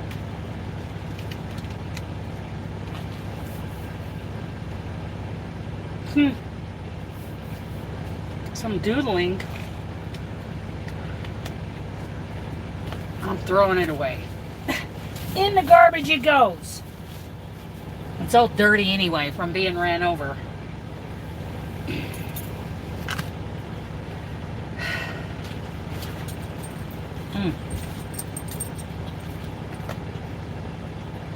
Well, let it cool a little bit, baby.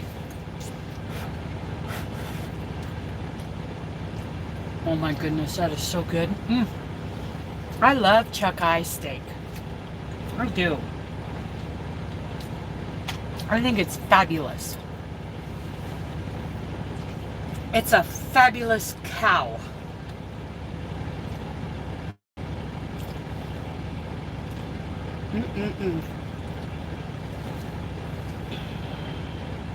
Dooley likes it too.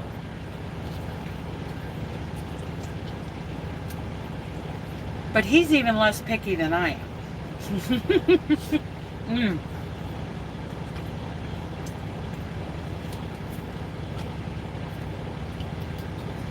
And the chuck eye,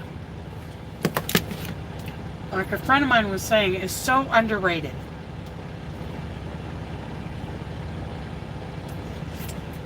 Very good piece of meat right there. Is the coffee done yet, Dooley? Is it done? Is it done? Let's go see. Let's go see if that coffee's done. No. It's going to take a while. This might be an hour-long break.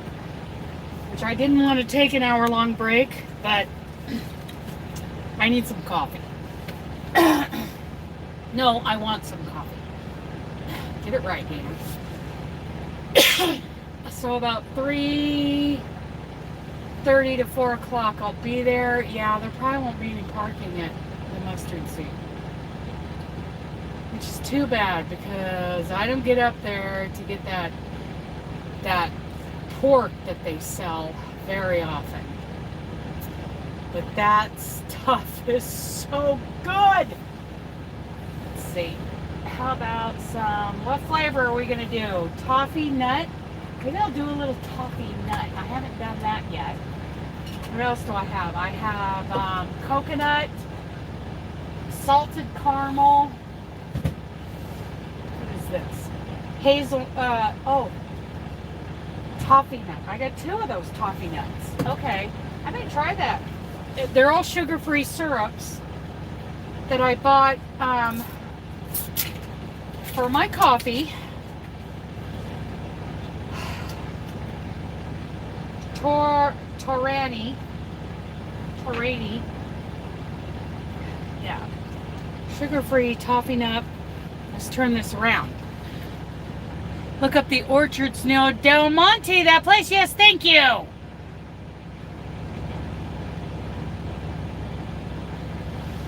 Oh. Del Monte. Yes, thank you. I would have forgotten that. Let's go down that rabbit hole while I'm sitting here.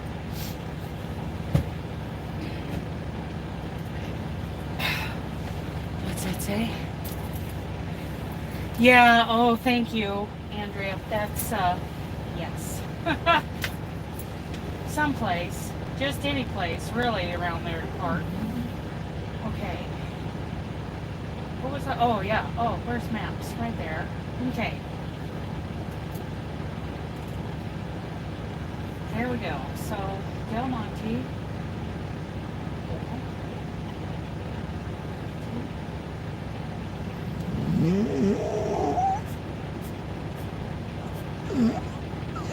What are you, oh, is there a puppy over there? Oh, there's 2 of them. Oh, that's so exciting. Oh, honey. Okay, near me, right there. There it is.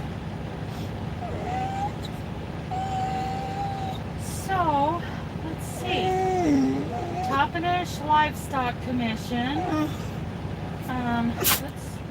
There's Del Monte Foods. Silicon Containers. There's quite a bit of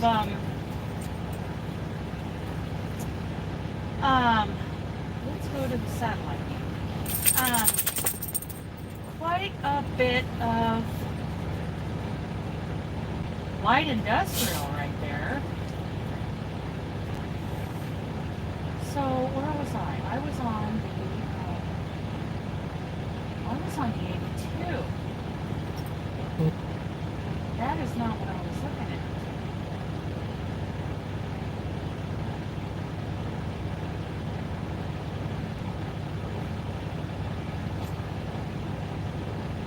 Huh.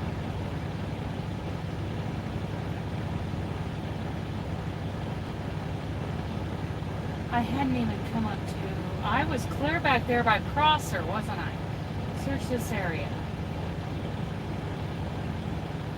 Search this area.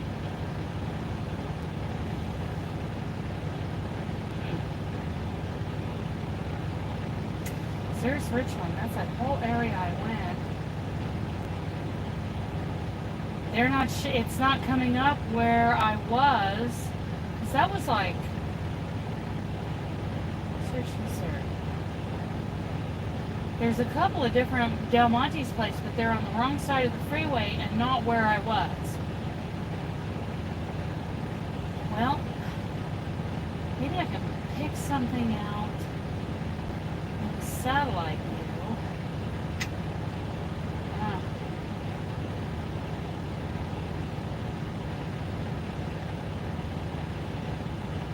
view.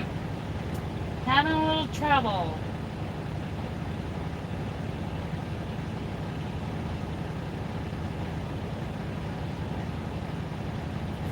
Well, I can check more of that out later. Look up hazelnuts. What does a hazelnut orchard look like? You know? Oh, it's almost done brewing.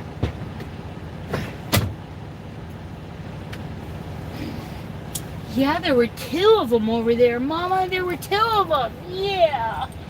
Oh, poor baby. Mwah. Yeah.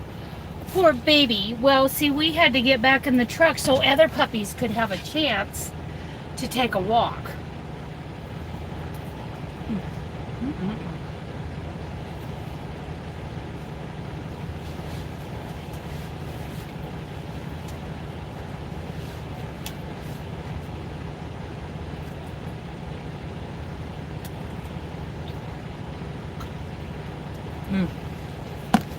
I do love a chuck eye. That is the best part of the cow.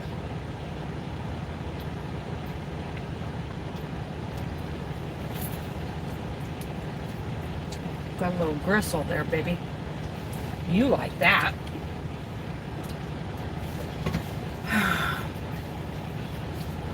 He gets so excited when he sees other dogs. Yes, he does. He gets so excited. He wants to go talk to them. Yeah. I know it. He's so cute. He's so cute. Yes, he is. He's so cute. Okay. I'm going to try some of this toffee nut. Ooh, it's different.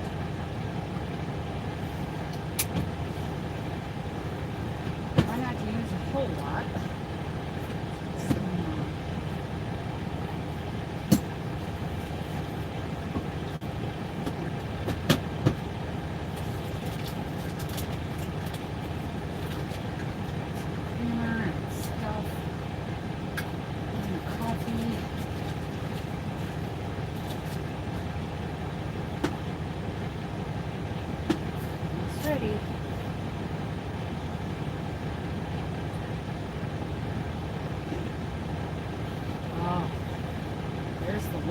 One that I threw away because it fell and went everywhere. Got some cleaning to do here. Lots of cleaning. Okay, here's that. Here's that. Putting stuff away. Here's the lid to that.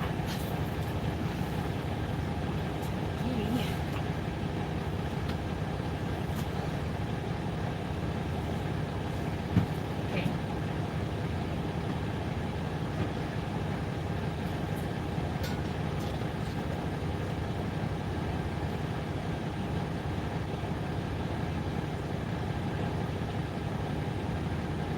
Probably could have used a little more clean. That's okay. I don't want to stall out.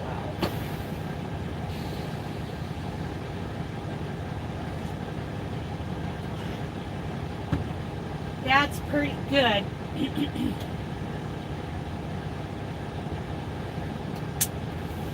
Gotta remember to close this upper cabinet this time instead of letting all that stuff fall down like I did last when I took off this morning. Okay.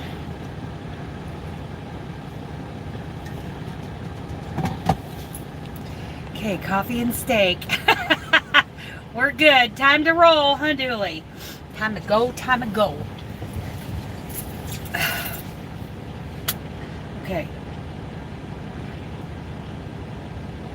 So the 18 south on the 167 and then the Puyallup exit. Yes, I've been there. I've been there and done that.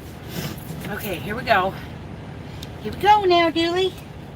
Are we all ready to roll? Everybody got your seatbelts on? Have you all ate? You got your, coffee or tea? Or are you guys ready? You ready to go trucking?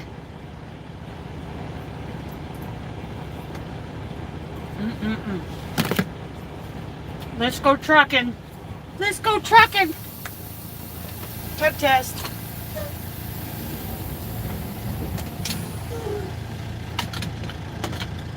Tug test done. We're going to let the purple truck with those 2 puppies in it go first. That's a beautiful truck.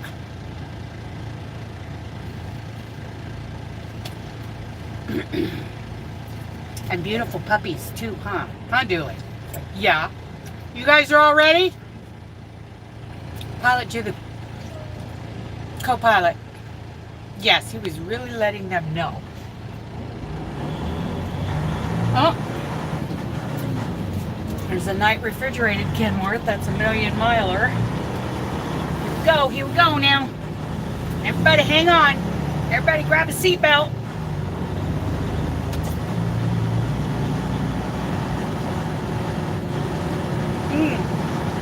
Get some ribs, yeah!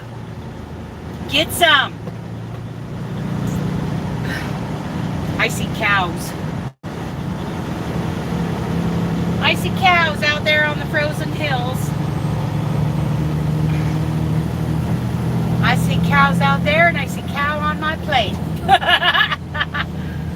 I love cow. Okay, baby, here we go. Climbing the hill.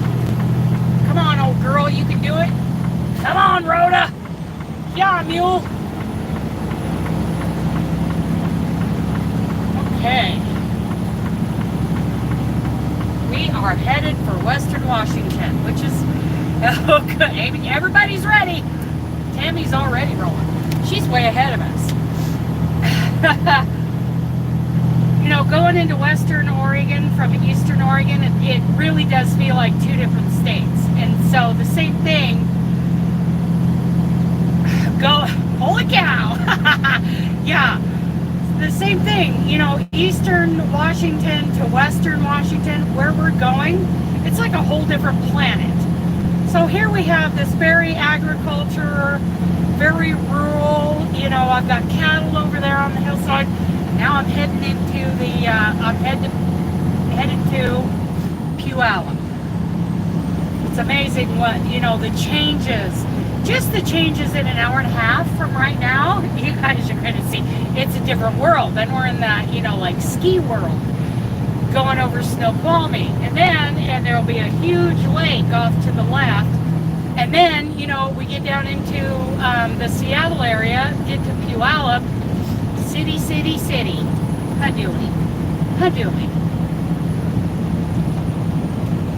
Hi, baby. I guess during the Puyallup rodeo this year, there was a huge, what was it? See if I can remember what happened. Like a big bar brawl. Like there was a big fight. I don't know if that had something to do with the beer garden or what was going on there. Oh, Dooley's headed back up to his perch.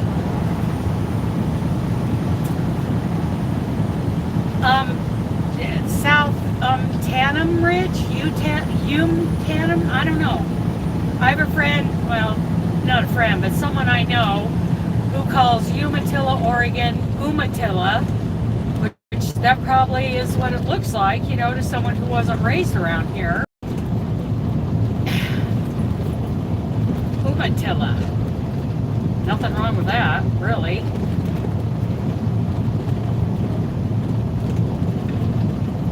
Don't cross the line. Oh, no homegrown fruit beyond this point. Entering apple maggot pest-free area. They're very particular about, you know, what comes in and out of this fruit growing area. And this is a huge area that they're very protective of.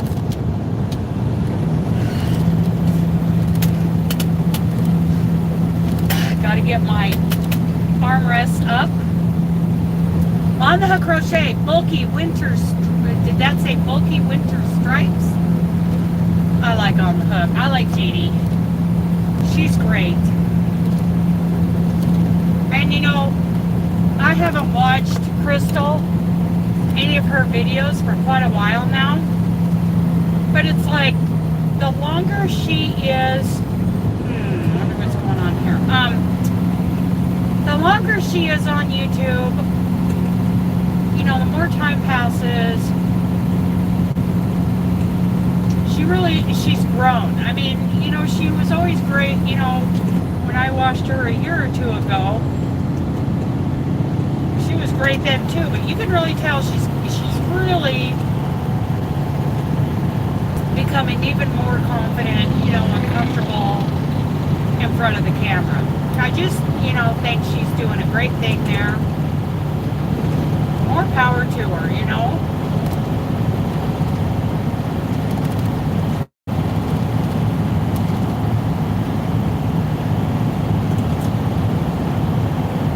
Such a sweet lady.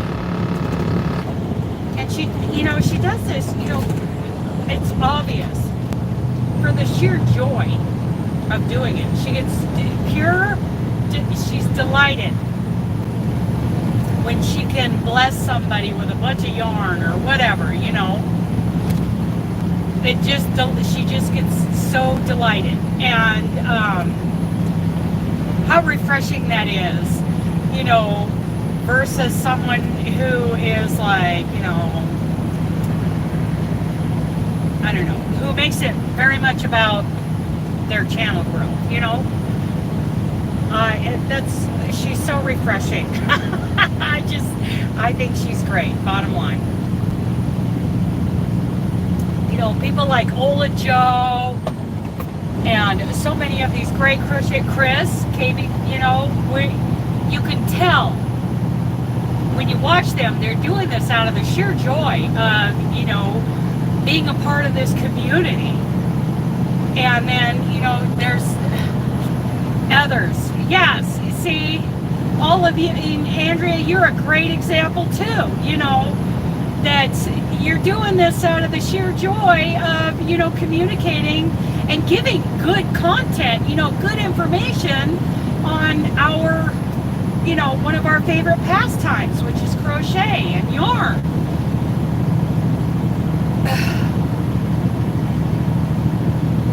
It's just wonderful. I so enjoy all of this on YouTube. And all of you. I really like Lynette, Charmed Grammy, Creative Grandma, both the Sandys, Left is Right, and Crochet A Canada. You know, fun people.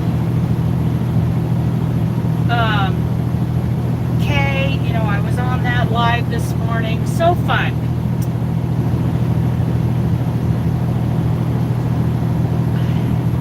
Isn't it great to have found this community, Andrea. I mean, yes, I love the community.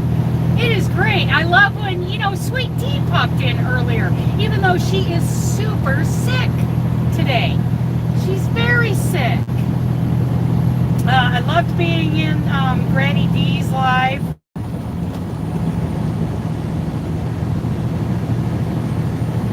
Which I'm going, we're gonna, we should do a Two Ponies raid over on, or a Wanderlust raid over on Granny D's live here in just a little bit. Let's see, 1:30, 2:30, 3:30, 4:30. So it's 4:30 there. So in a half an hour, we should go raid Granny D, right? Love her. I think we should do that.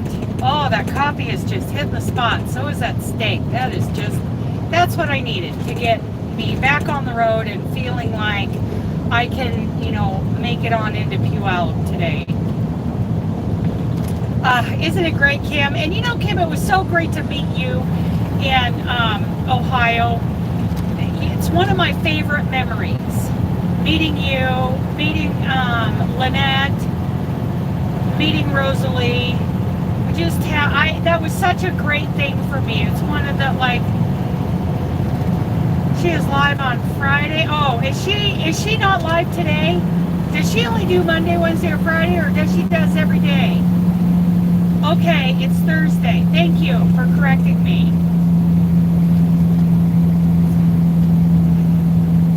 And Saturday and Sunday at 3, tea at 3. Monday, Wednesday, and Friday live at 5. I remember now. So look at how desolate looking, this landscape is. This is Washington State. This is a state where, there's Spokane and there's Tacoma and Olympia and Seattle. And look at what we're looking at now. This is the same state as Seattle and Spokane.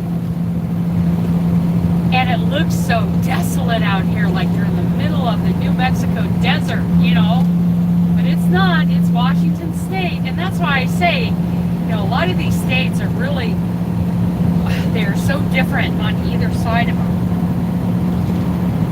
Some states, I don't feel like, that's why I crochet, for the enjoyment of it. People don't understand why I don't sell my stuff, And I enjoyed selling my stuff. It made me feel good, and I enjoyed those, doing those commission pieces. But, there are other times where it was like, no, that, there are times that pressure on me to make something for somebody and sell it to them made it more like a job, right? Hopefully he doesn't come after me.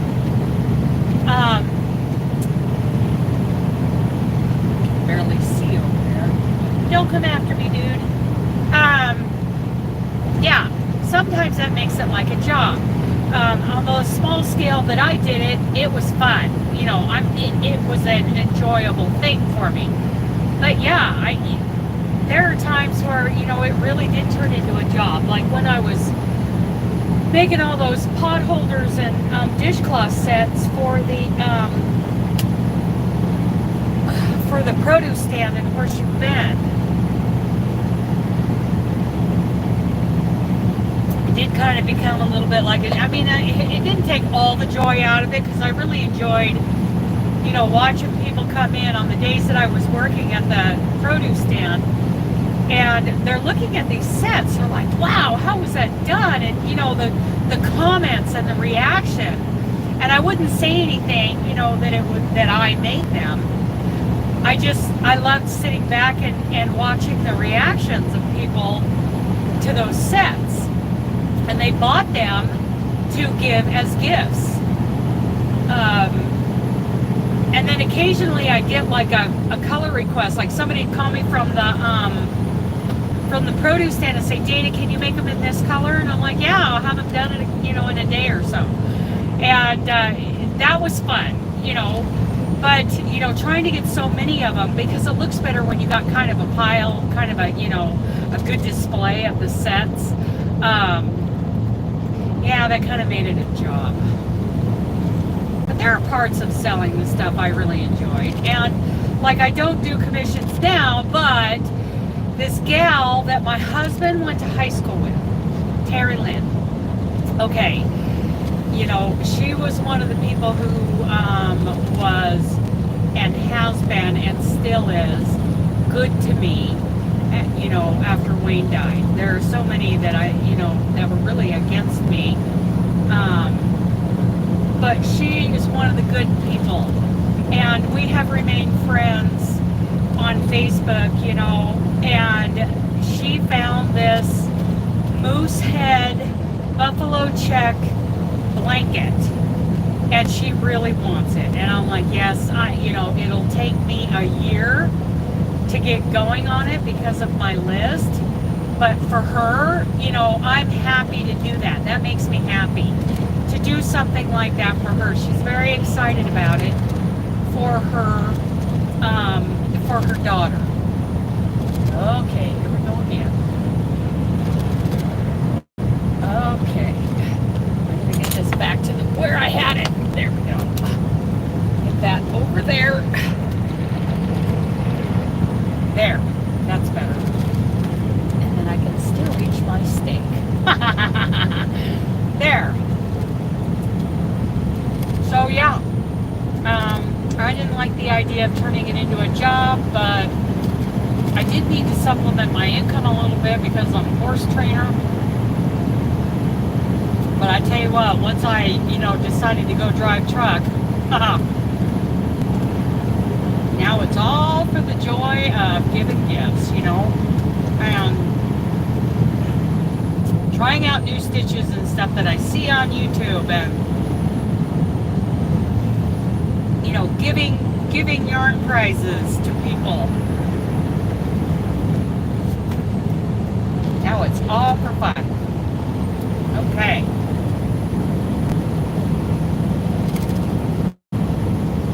I wonder if I'm ever gonna get out of this fog. I mean, I see a little bit of lightening up over there kind of to the left, but I'm curving to the right and it's just getting darker.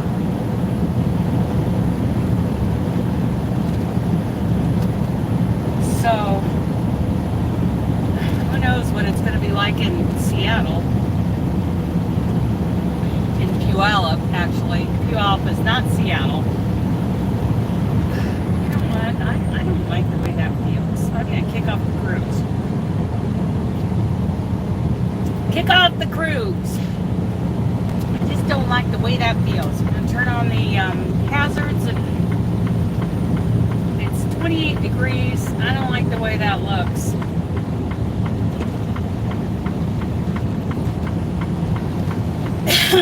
Take it easy, going over the mountain. So I'm going to go over this mountain and come down on the other side in the Ellensburg area where this Interstate 82, go baby go, go baby go. It is very gloomy. I tell them it would take the enjoyment out. Yes, it is very gloomy here. But, you know, we're going to get, so we're 10 miles from Interstate 90. So this thing is going to dump out onto Interstate 90 in 10 miles.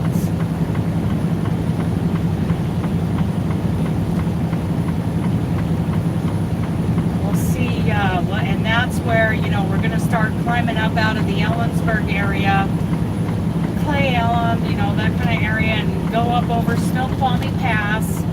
Come out on the other side down there by North Bend, and then not far past North Bend I'll take Highway 18 south, and then I'll take 167, I don't know, southwest, whatever they say, and head towards Puyallup. Should take about 3 hours. So 1:30 I should be at the distribution center no later than 4:30 Pacific today. So good.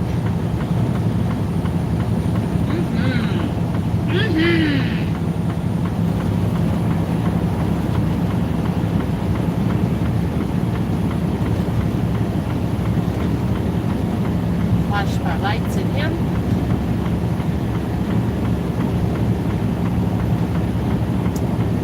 There's a viewpoint up here. I don't think I've ever stopped there.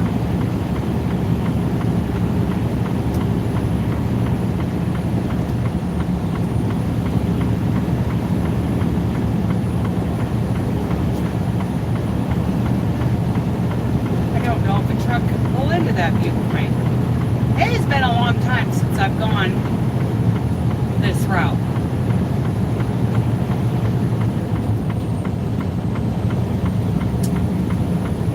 Viewpoint, next right.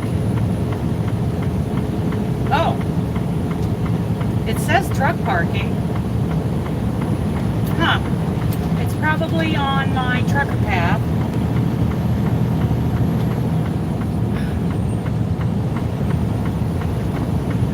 That's listed on Trucker Path. And the great thing about, I can check that spot for parking on Trucker Path, and there will be like reviews. People will give their, impressions of the Manastash Ridge. Manastash? I don't know how to say that. I don't remember this. I have never taken that exit. This gets kind of steep and long on the other side.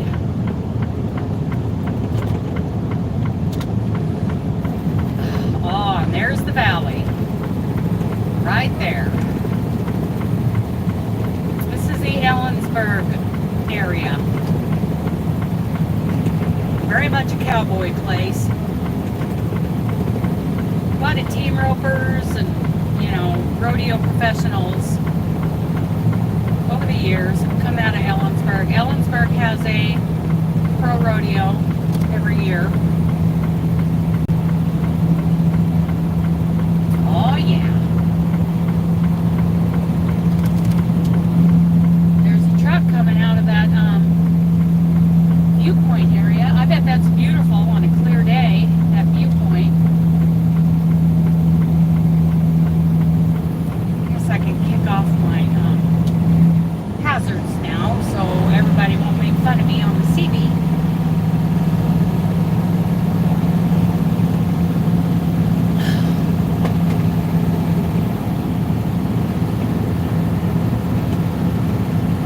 There used to be a lot of wild horse herds in this area, between here and like Grandview, Washington.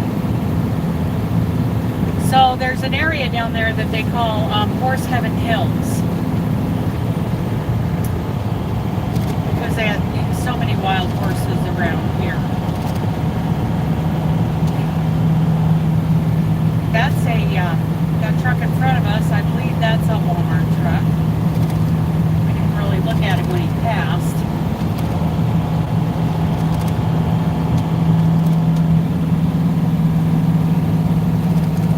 Easy girl, easy girl.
Ellensburg Canyon Winery. Oh, okay.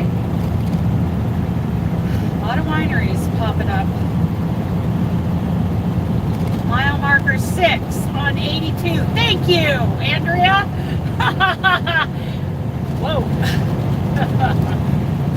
Keep it straight, Dana.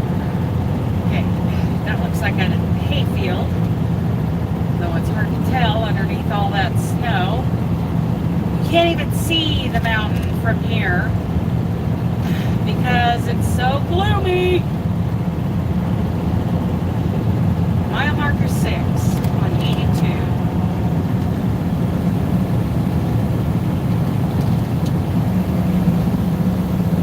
Look at all of those, because all of those are, all these fields except for the hay fields and the beef where they're growing beef.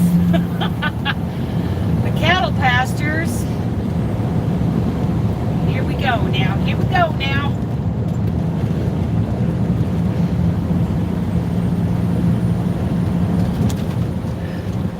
Road looks good. Road looks decent.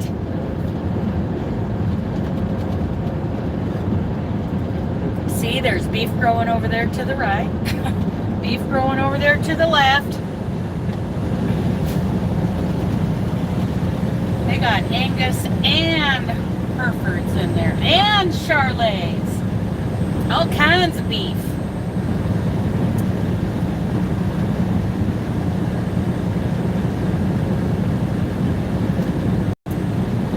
It's nice country, but today it's just kind of gloomy. If it wasn't for all the snow, it'd really be drab. Are your ears popping too? Yes, yummy beef. Yummy beef, yes. My ears are popped. We got equine. Oh, that's a big old horse herd over there that they're feeding. Wonder if that's a, that could very well be a rodeo company, you know, and those could be bucking horses. Because they got, somebody drove around out there and fed them a bunch of alfalfa. Could very well be one of the rodeo companies, rough stock companies.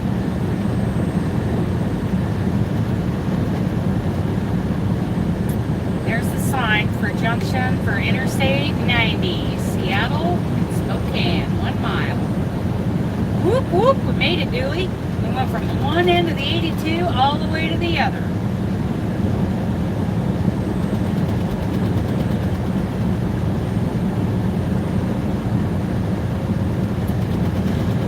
They're growing solar panels in that field. A lot of them. Okay, headed towards Seattle.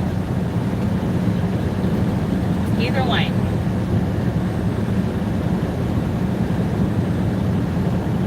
Yeah. About 2.5 hours.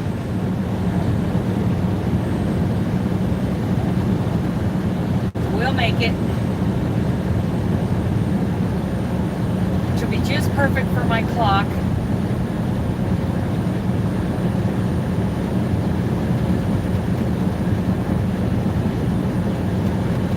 Kick off the cruise and take it easy, merging onto the 90.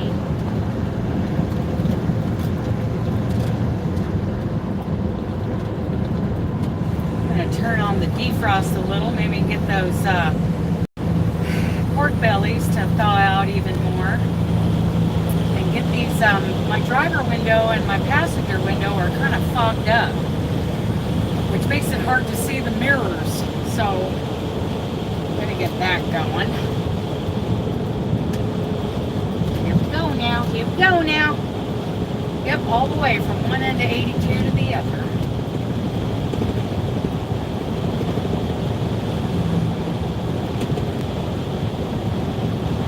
Look at all that farm equipment.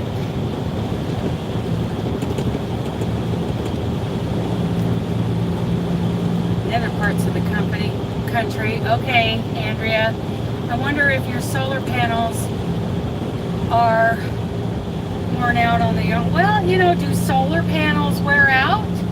I don't know. See, that's how much I know about solar. So yeah, I'm gonna have to get them. That's a good thought. Do they wear out? I don't know. I have no idea. Okay, I'm gonna fix this again. Ooh.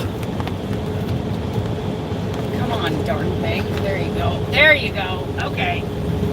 Okay. Time to get over.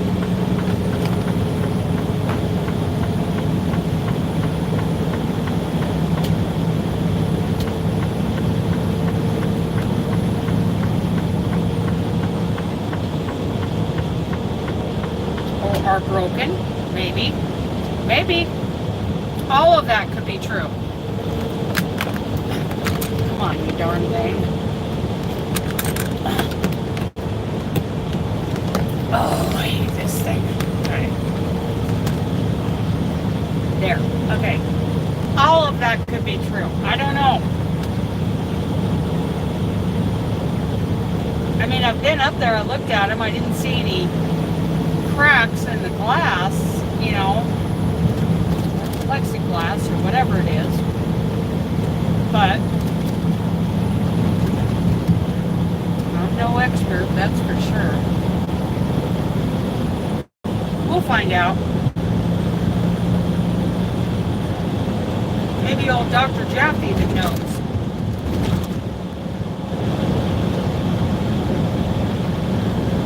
There you go, baby.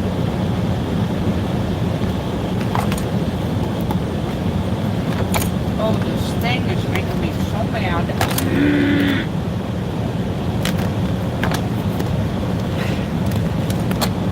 There.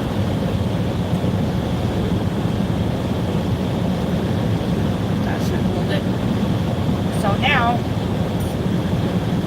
we're going to take Interstate 90 west to not very far past North Bend, up over Snoqualmie, past North Bend, not very far past North Bend. I know, great. And then we're going to take a little two-lane, narrow, dark highway, not so fun, Highway 18 to 167. We're going to go whatever 167, south or east. I don't know what it'll say. It goes southeast. And then we'll come into Snoqualmie Pass, 55 miles. Travel time is 56 minutes.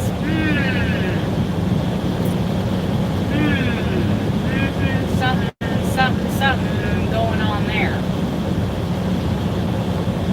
Something going on there. So 97 north goes to Wenatchee. See all these big, you know, like these buildings and these things that are tarped up on the right? That is a hay broker. All of that is hay. And look, there's even shipping containers here. This is all about hay. This is a hay broker. And, you know, hay is a huge commodity. See this thing up here, this red and white thing on the right? That's hay. All underneath that tarp. Local hay.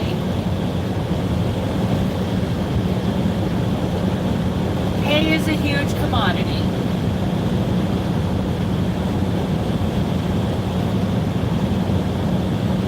Grass hay, oat hay, prairie hay, alfalfa hay, brome hay, all kinds of hay.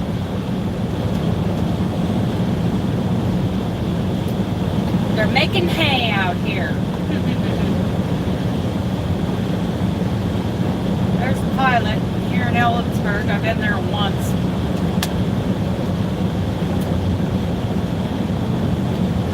Yes, they have to keep it dry because, quite honestly, hay bales, if they bale it too soon when there's still, you know, a high content of moisture in it, and they bale it up, that moisture, for some reason, I don't know how it works, but if there's moisture in the center of the bale, it will start to heat up. And it will heat up until that bale of hay bursts into flames.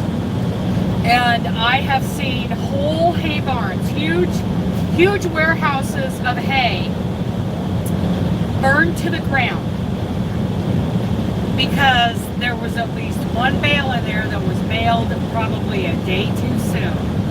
There was just too high of a moisture content in the center of that bale.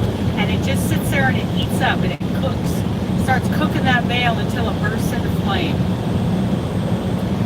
Which is why, you know, if they can, people who, you know, are building, yeah, it's no good for feed unless you feed it for, then it's called cow hay. You can't feed it to alpacas and you can't feed it to horses if it's got mold in it. But, you know, a lot of people, you know, if they're planning out how their barn and their hay storage is going to be on their property, they will make sure that hay storage is a building completely separate from their horse barn, because hay can burst into flames.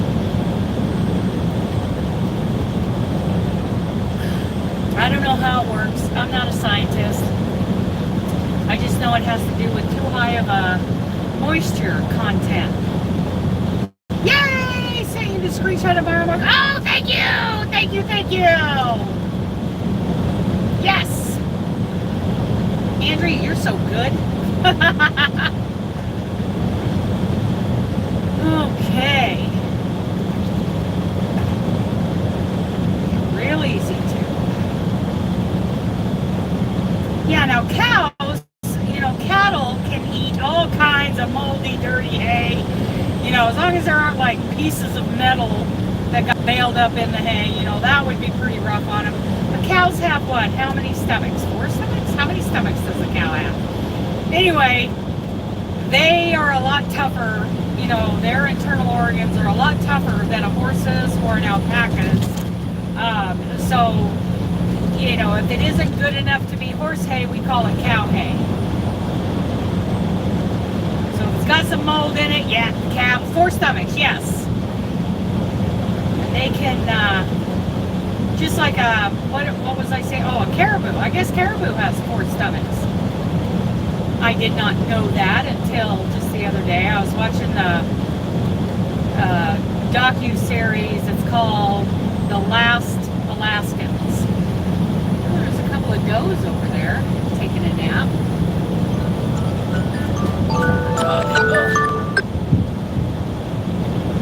Guess we're not going to do trucker talk today.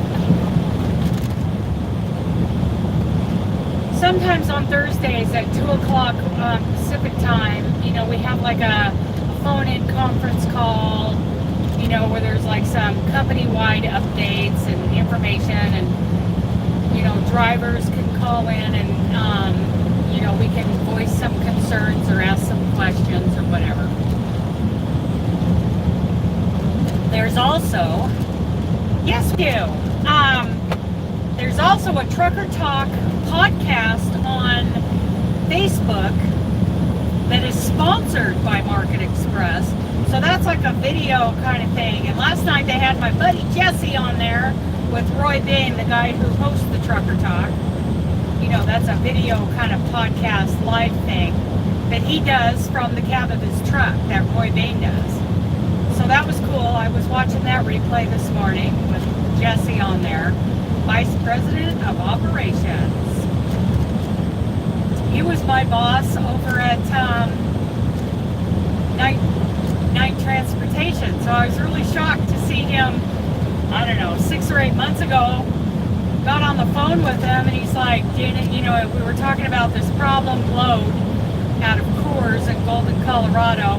He's like, Dana, you don't know who this is, do you? I'm like, no, I guess, I don't think we've met. And he's like, it's Jesse from Night Transport. I'm like, Jesse! Oh, I was in a live video with you guys when I took that call. I was so shocked. That guy's following me around.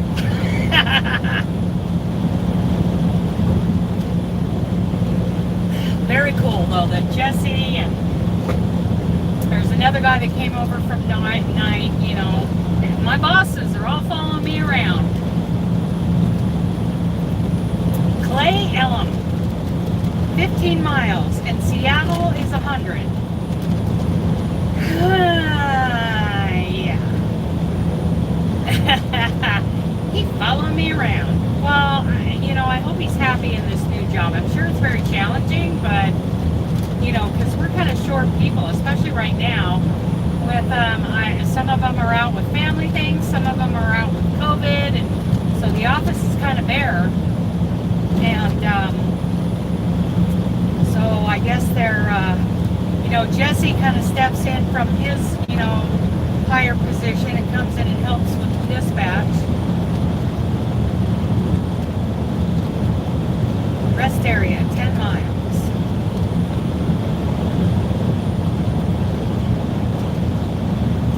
See, this is good old farm country. Those are 2 little hay barns right there. Some local hay farmer. It's like grass hay. It's hard to tell. They're kind of bleached down on the sides, so it's hard to tell what kind of hay it is. Another thing about hay, if there's weeds and stuff in with the grass or the alfalfa, then that makes it a cow hay too, because you don't feed that to horses.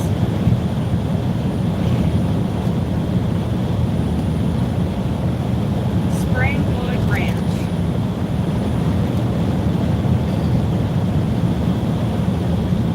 I don't know what's, man, that must be the hay. We're a lot more happier with the company you work for now. I am! Even though, once again, I have a narcissist for a DM. Just like Shannon was. I had a good DM over there at night, and then I got switched over to Shannon. But you know what? Shannon and I, we still talk. We spoke on the phone on Christmas Day. I'll still talk to Shannon. I don't talk to him about, people who have come over to Market Express, because, they really wouldn't appreciate me having that conversation with somebody who's still at night transportation. But, yeah, I still talk to Shannon. I mean, he really struggled with the DM thing for a while, but he got better. The DM is, but I tell you what, that Eric, I had Eric when I first came to this company, and he was amazing. I'm always so happy when he steps in, like over the holidays or something, to cover some of the DM duties, and I get to deal with him, because that guy knew what I was going to do before I knew what I was going to do. He was great, and he worked with, my driving style, and that's part of being the DM. Each driver has their own driving style, and you work with that, because if your driver's comfortable, then they're safe. They're safer. So, I mean, we do have to stretch ourselves and keep trying to be better, but if I'm comfortable, then I'm safe. And there are a lot of DMs, like the one I had with Nate Trucking, who could give a rat's rear end whether or not his drivers were comfortable and happy, and he didn't care. He just wanted that load delivered. Send it. But part of a good DM, just like Eric, he didn't care. It was like, okay, if something has happened, you didn't get an attitude from him. If I made a mistake, or if I just had enough, if it wasn't my fault that something wasn't going to make it on time, he's like, okay, we'll reschedule. It was just boom, boom, boom. He didn't, no guilt trips, no attitudes, and he kept me rolling in the manner that I like to roll. And I have had Kathleen since, July, and she hasn't figured out how to do that yet. Sandpel, how are you? From Yuma. Yuma? Is that right? Yeah. Yeah. Yes, he worked with me. I mean, he just took, he figured out almost immediately what my driving style was, and he would plan me, he would dispatch me accordingly. Yes. Yuma, Arizona. Kind of wish I was down there right now. Because, yeah, winter driving. It's 28 degrees. I'm not real sure about that road surface, so kicking off the cruise.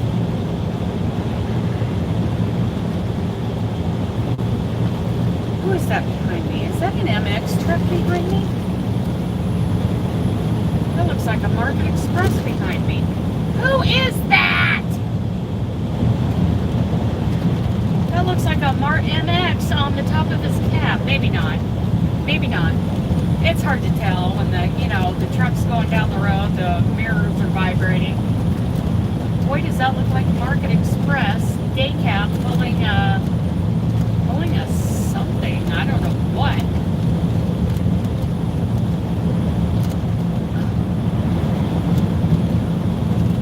I'm pretty sure that's a Market Express day cab behind me. He's gonna pass me. You go, boy. You go, boy. I don't know if I'm gonna make it to that market in Delhi because, first of all, by 3 o'clock, that place is full. There's no place to park, and so I'm gonna have to find another place to park. I mean, I will check it out. That is Market Express behind me. I don't know who that is, but how cool. Let me see if he's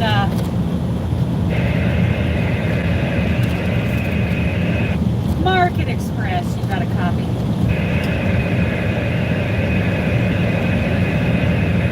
Oh, he may not have a radio in his truck.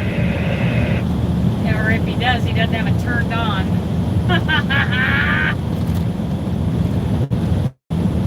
That's a market guy. He's a local driver. That's why it looks like a day cab, but I could be wrong. I'm gonna let him go on around me if he wants to, because I'm gonna be slow, climbing the hill and going around corners.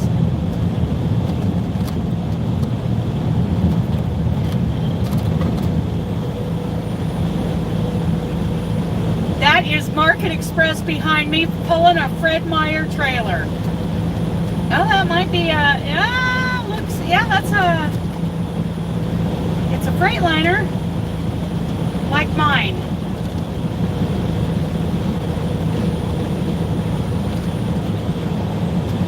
Come on, Market. Come on around, dude.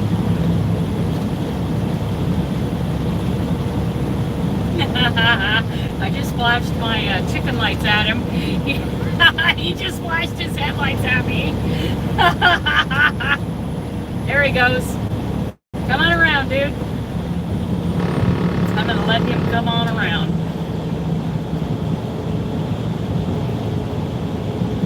Nope, that's not a day cab. That's a sleeper. I don't know who that is, but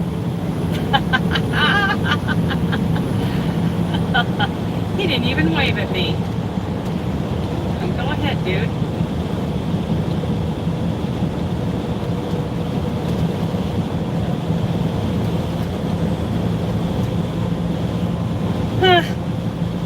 He's all sitting up, all white-knuckled.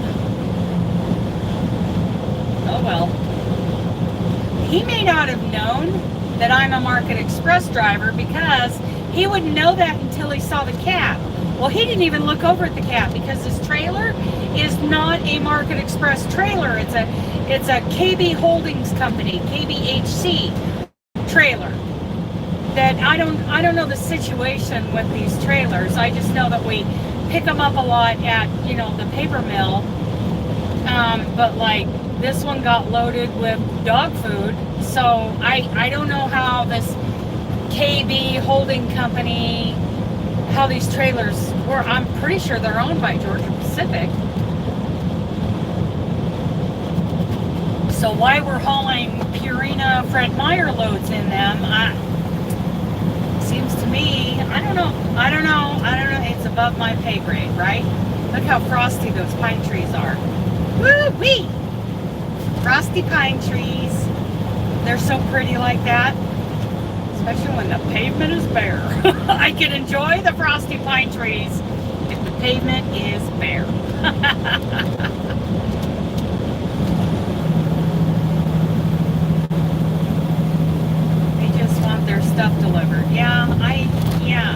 I don't know what the deal is with this KBHC company. That's something else for me to look up. You know, what KB Holdings Company. I think that's a Georgia Pacific company, and this is Georgia Pacific's trailer. So if that's the case, you know, unless they have some kind of agreement with Georgia Pacific to haul other loads, I don't think this is right. That's like the time they wanted me to take a Fred Meyer trailer into the Nampa sugar factory and have it loaded up with bags of sugar and take it to a company in Centralia, Washington. Fred Meyer's, I think they got in trouble for that. I don't think Fred Meyer's would be real happy about them hauling other people's loads in their trailers, right? These companies are pretty jealous of their business, so yeah. Fred Meyer's owned by Kroger, and Kroger's a pretty big company. Oh yeah. Indian John Hill. There was a story about Indian John. I looked it up once, and just a guy who used to live here and got married. That's what I remember. Frosty trees. I like frosty trees. White frosty trees. Here we go now. I got the cruise set at 64. Speed limit for trucks is 60. I'm going to bring it down to 63. And take it easy around these corners. You never know when you hit a ice bucket. Boy, that fog, that high fog, low cloud ceiling. I wonder if we're going to get out of that coming, around Snoqualmie. Don't know. I didn't look it up. I just know that Snoqualmie's clear right now. Or it was.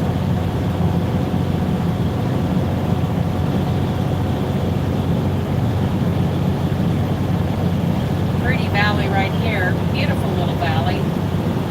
Love these little valleys.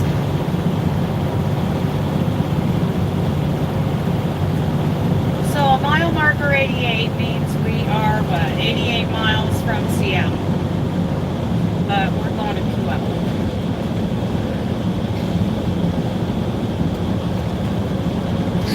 Which is just southeast of Seattle.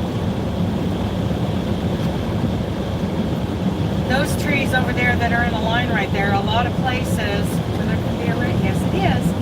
A lot of places they use these trees in a line like that and use them as windbreaks. I think those are aspens.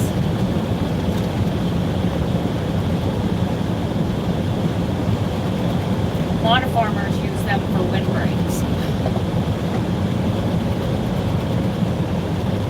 Clay Elm and Wenatchee. See, those side highways haven't been getting plowed by the snowplow guys, because a lot of those guys, okay, Snoqualmie Pass 35 miles, travel time 31 minutes, so 40 minutes for me. But anyway, the snowplow DOT guys here in Washington State made some kind of mandate. I'm not going to go into it. I'm not going to go into whether I think it's right or wrong, but anyway, most of those snowplow drivers quit. And so a lot of these side highways and, roads going into those small towns where, like, my friend Peter has to deliver Walmart loads, nobody's plowing those roads. So, he's had a rough time making deliveries on his routes. Well, right now it looks like everything's pretty well, melted off the roads.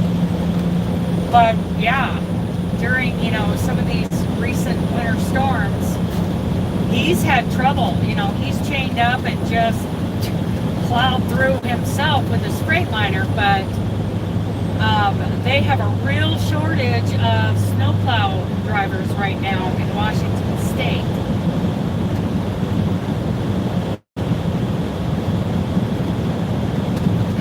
But like I said, look at that clear road. That looks really good. Even if it's 28 degrees, there's a little bit of, dark striping going on. I still think that ancient design. This is a concrete road where, versus, so concrete, that concrete factory we went by in Huntington, Oregon this morning, a lot of that concrete goes to roads like this. So this is a concrete road where in other parts of the, roads you'll see it's blacktop. But a lot of people are going to, or a lot of states are going to concrete when they replace the road surface completely. This concrete is getting to be more and more used for freeways and roads. Clay elm.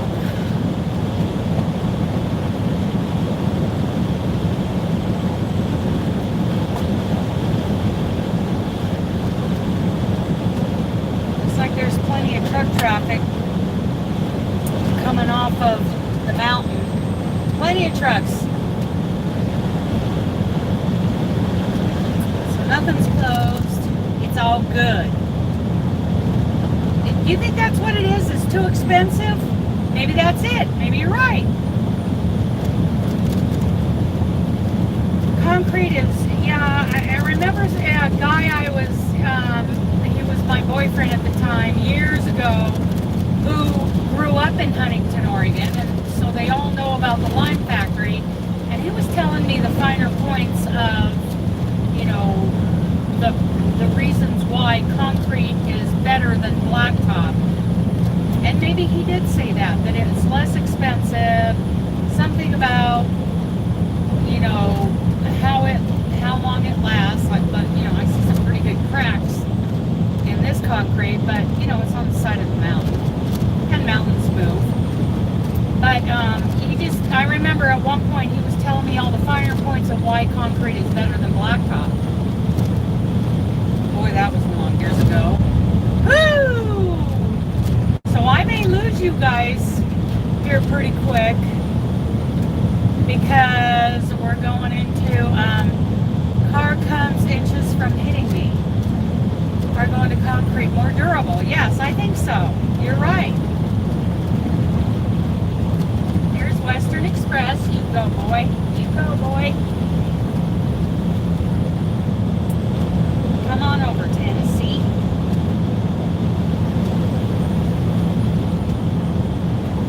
Okay. Easton, 11 miles. Seattle, 82. We're getting there. We are getting there. Whoop, whoop. Tally-ho, here we go, all the way to the ice and snow. And see right here, the pine trees are not covered with frost. It's so interesting. The changes, just by going around the corner, how different things, can be. Roslyn, Suncadia. Yes, I love my coffee. Love my coffee. Oh, there's a big rig got pulled over by Washington State. Man, they're busy today. I gotta be careful. Oh, there's a way station up here. Let's see if we need to go in. We gonna get the green light. You gonna do the green light happy dance, Steely Dog? Let's see. Let's see. Trucks over 16,000 must use right lane for 1 mile. Yes? Yes, Mr. DOT, we will do that. We will do the speed limit, do it. National Historic District, Roseland. Salmon Lasac. Okay, so do you guys want to hear a story? Based on one of the documentaries I watched. Let's see.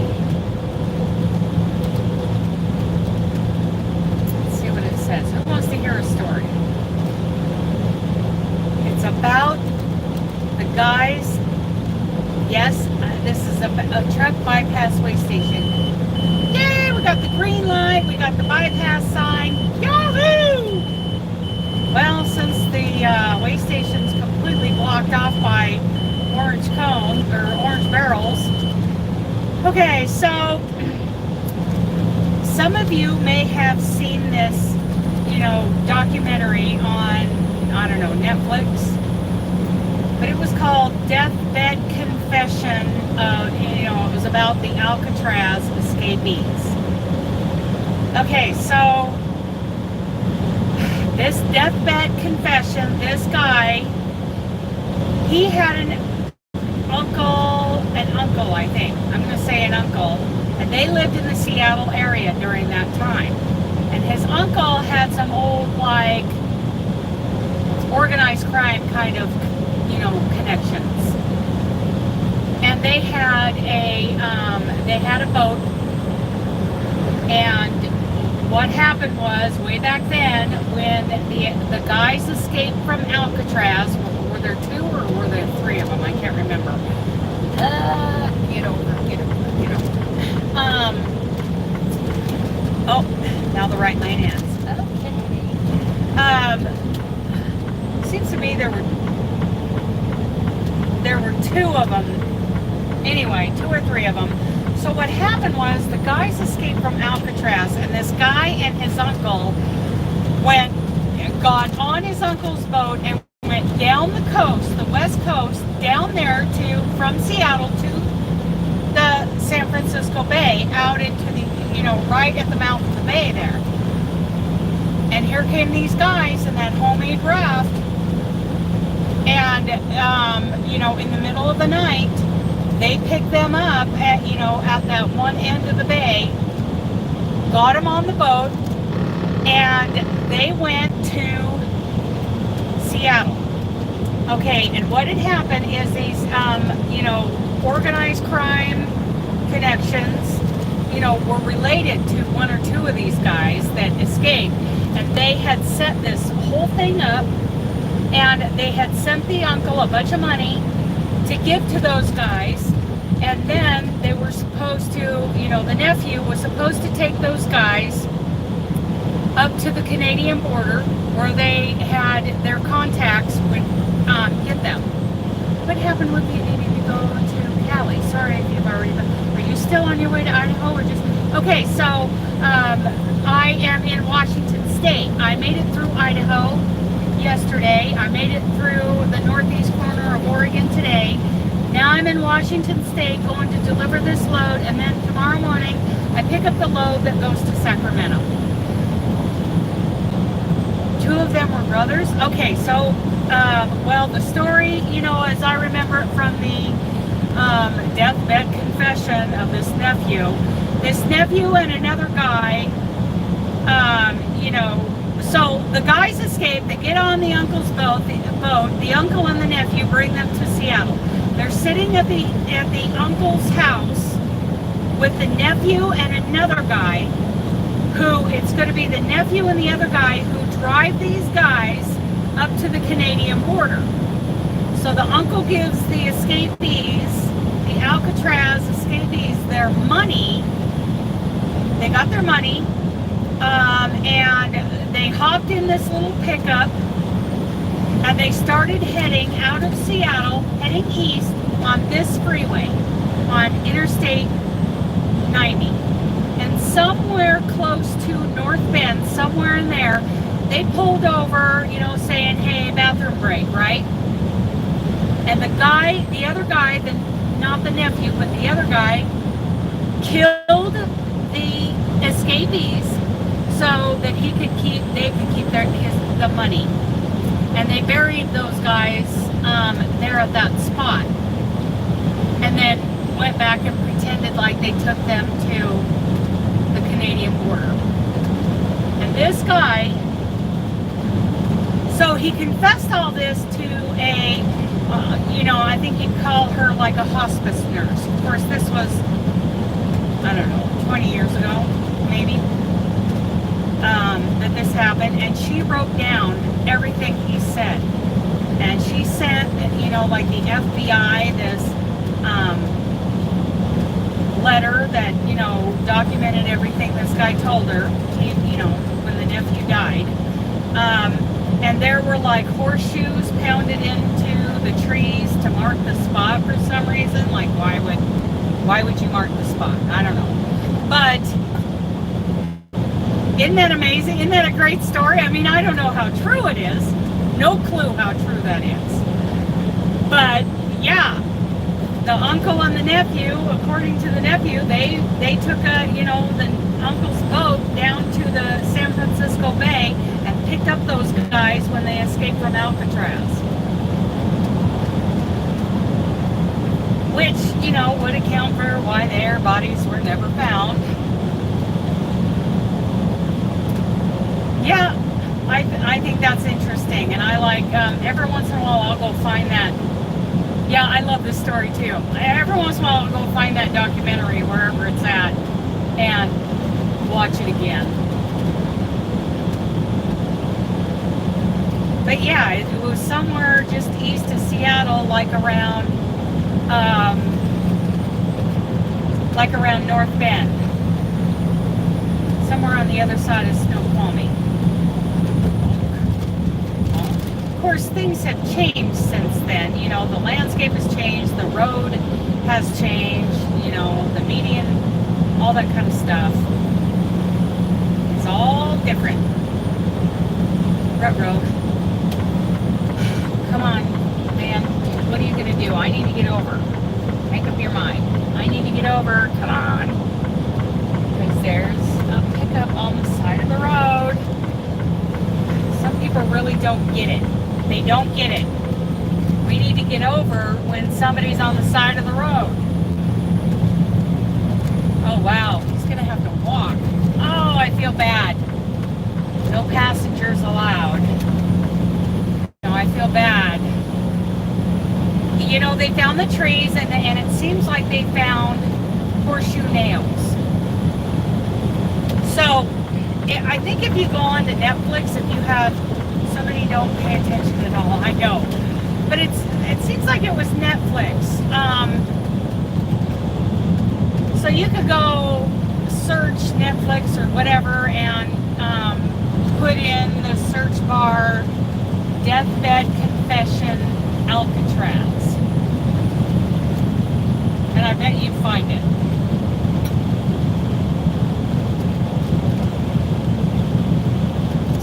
The hitching post. Okay. So North Bend is 42 miles and the travel time is 38 minutes. Well, they keep threatening to close the right lane up here and they haven't done it yet. Oh, here we go. Here we go.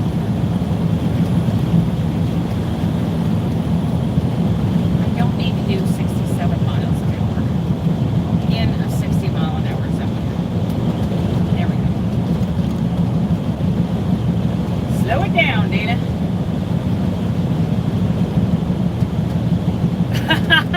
Thank you. I love stories like that. I love to, oh, wet paint. They're painting. Let's kick off the cruise. Things are starting to lighten up a little bit, aren't they? The sky's getting a little lighter. I hope we're going to get out of this fog. Even though the fog, the ceiling is, getting higher. Oh, there's the Yakima River again. That's a winding river. That guy's jumping up and down.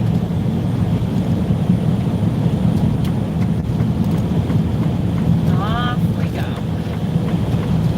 Okay, climbing the mountain. Last time I came over this mountain, I was headed east and I had to throw on my snow socks.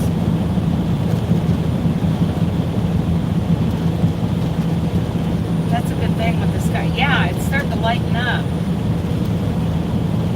Parkside Cafe, Mountain High Hamburgers, Silver Ridge Ranch. There's places here to explore. So, what got me thinking about that is, places in Washington State that I kind of like to explore. And I might want to drive up and down, I-90 slowly. I don't know. I don't think you'd see anything because because it was off the freeway. You know, now you can't drive to the spot where they pulled over, from what I remember, because of guardrails or barriers or something. But yeah, what a story. Look at that snow shelf, that snow wall right there. That's how deep the snow got here. Well, you got to figure that snow has melted for a couple of weeks. So it was probably, that snow wall was probably twice as high about 2-3 weeks ago. Maybe longer. Yeah, right about 2-3 weeks ago, yeah. So right now it's about 3.5 feet. You keep track of how many miles you've made since you've been trucking? Well, I'm over 200,000 because, yeah, sounds like Ohio. So, you know, I drive over 100,000 a year. Let's get over here. Yeah. So, I haven't kept track of exactly how many miles I've driven, but I drive at least 100,000 a year. So, I'm, you know, in 2018, even though I didn't start like in January, I started in March, I still got 100,000 that year. So I've driven over 100,000 every year. So as of right now, I'm over 400,000 miles. I don't know by how much. Probably getting close to about the 450,000 mile mark. And that's just a guess. Yeah, you know, I could call those companies and say, how many miles, you know, I could call me and say, how many miles did I drive for you? And I could probably do the same thing for night, and then I can check with my company. But I'm guessing it's between, well, it's more than 400,000. I know that. And these million milers, you know, there are guys who have well over 1 million miles. There are guys who have over 2 million miles. Who knows how many miles old Daryl has.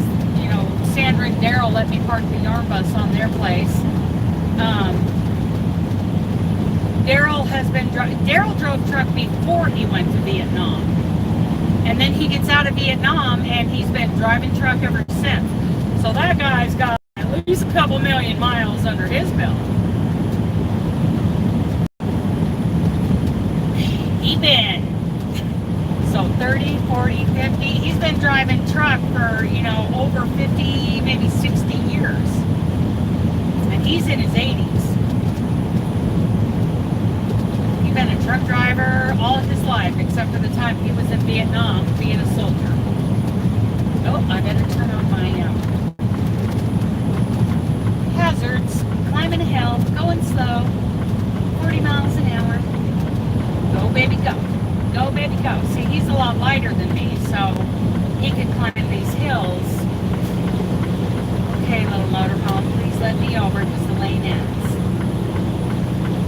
Apparently not. Okay. Well, nope. I don't know what it is. Okay. At Cruise America, you can rent those RVs. And then there's deals where people have their own RVs and they rent them out to people. It's like a timeshare kind of thing. Thank you, Andrea. You know, there are other drivers who drive a lot more miles each year than I do, but that's, you know, someone who's over the road, you know, all year long. They get at least 100,000. My friend Kenny, who knows? He hit 1 million miles a long time ago. He's been 15 years with May Trucking Company, and they gave him when he hit his 15-year anniversary, they gave him a Carhartt jacket, which that's nice. Carhartt jackets are nice, but you know, why didn't you give him a $500 bonus? That seems more like, you know, what you would do for a 15-year veteran with your company. Look at that snow wall. That's a 5-foot snow wall right there. So you got to figure that was much taller 2 or 3 weeks ago. That was a 6, 8, 10-foot snow wall at one time. That is crazy. Crazy. Yeah, they should have just given him money. Okay, this is Snoqualmie. This is us going over, so don't be surprised if we lose, signal. Look at that. Look at that snow kind of swirling around on the pavement. It's snowing here. Oh, now it's not. That could have been just snow or something coming off those pine trees.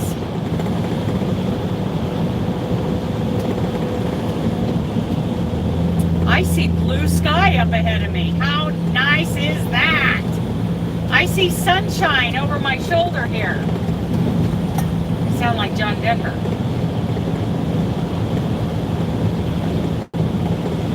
Oh yeah, big old snow wall.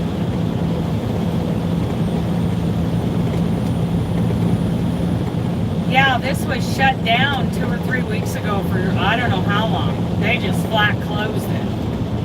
And I came over it about a month before, maybe not quite that long before, several weeks before, and had to throw my snow socks on in order to make it. Snoqualmie Pass. So they have like a deer bridge up here. It's like a really wide, tall bridge that goes over the freeway for the deer. Pretty impressive.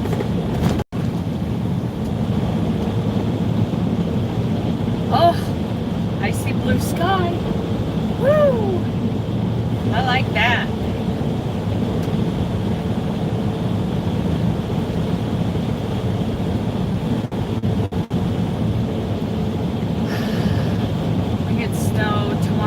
Saturday in Virginia. Oh, I bet that's a wet, heavy snow too. I'm just guessing that you guys get a real kind of snow there. That's pretty much what they got here, was a big, wet, heavy snow. Versus like Colorado, it's a light, dry kind of snow most of the time until the April storm. That's a wet, heavy snow.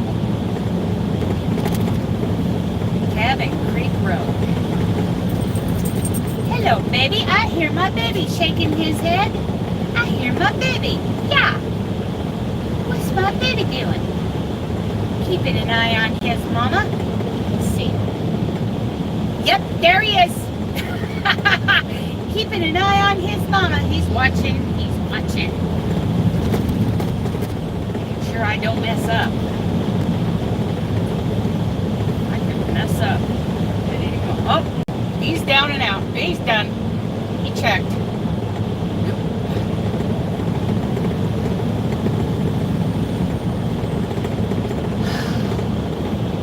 How fun is that?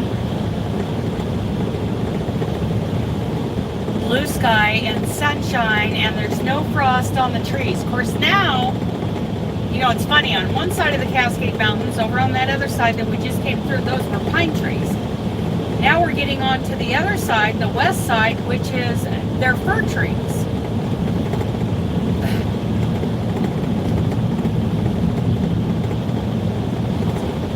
Like Douglas fir on this side, and then those are, pine on the other side.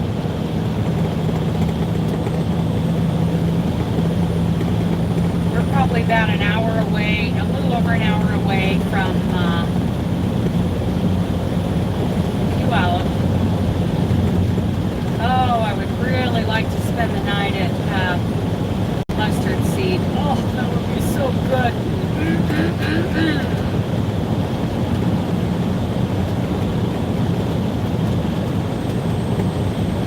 This is like a ski area. I think there's a ski resort up here somewhere. I don't know which exit.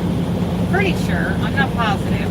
Now at North Bend, my cousin Lisa lives in a little town. I think she said it was just north of there. So I'll be waving at my cousin Lisa. Okay, here's that bridge. And it creates kind of a tunnel on each side of the freeway.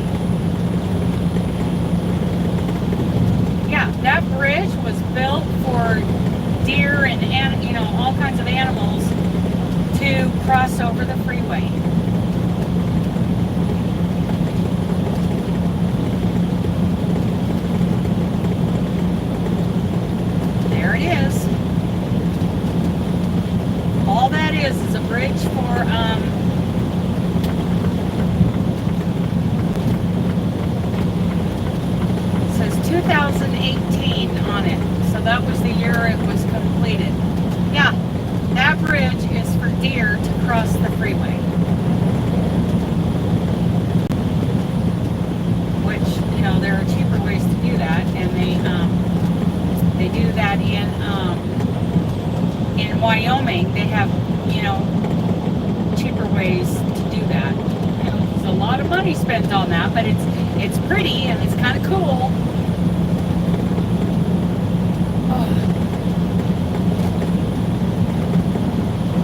So in Wyoming, they have deer fences along the side of the road, like they do here, big high deer fence. But on the freeway side of that fence is like a ramp, like a dirt grass ramp built up to go to the top, so that deer, if they're on this side of the fence, they can walk up that. Okay, so that's the lake over there on the left. Anyway, the deer can walk up that ramp and they can hop over, you know, down the other side of the fence.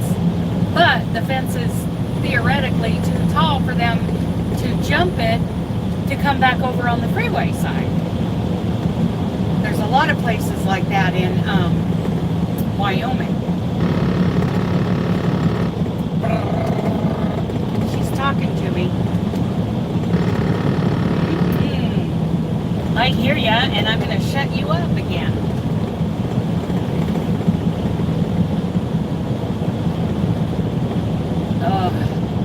That deer fence isn't very tall here. You know, I've seen, my dad and I have both seen deer stand flat-footed next to one of those deer fences, you know, those big 10-foot fences. They just pop right over the top.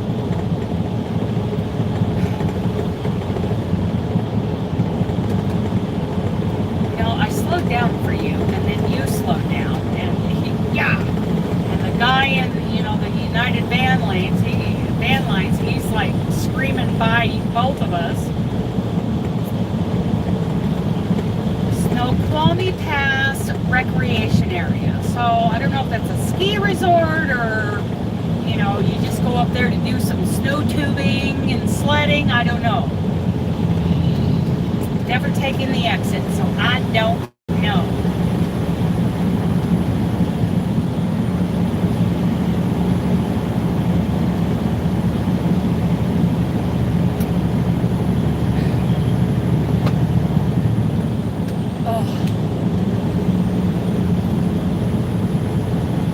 Another, you know, great purpose for this live is you guys are serving as a dash cam, because that dash cam app that I downloaded was not running in the background. It, you know, was not recording when I was doing other things.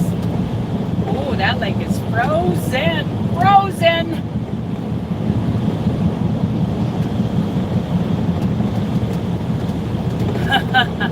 Okay, Andrea.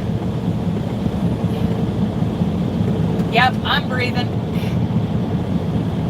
Snow, we get snow twice. She didn't want to hear that. I see some blue sky over there and some sunlight. Yay! This is a very pretty stretch of road, that's for sure. That lake is very pretty. And there's like waterfalls coming off the rock. Yes, it's very pretty. It's completely froze over. There's waterfalls coming off this rock face off to the right. A couple of them are frozen. Some of them are still running. Very pretty through here, huh? This is a beautiful place. I might add this to the yarn bus list. We'll see.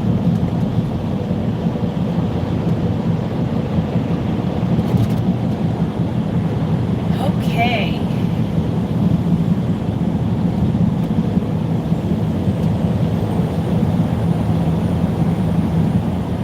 Yay!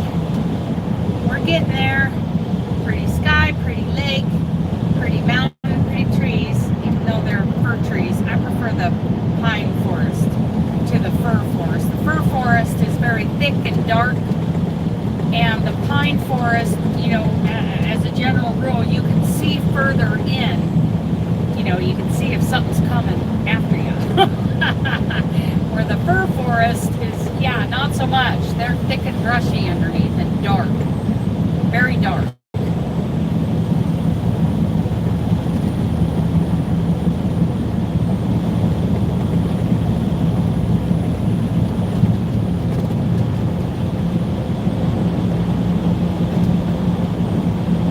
That guy's going and going.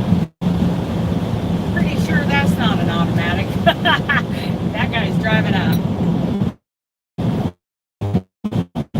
I'm guessing that's either a 10 speed, 13 speed, or, well, 18 speed. Any of them, but that's pretty sure that's the transmission.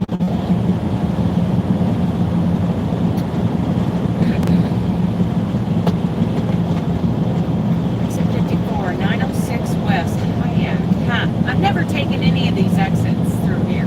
Of course, I've only driven through here in a big truck.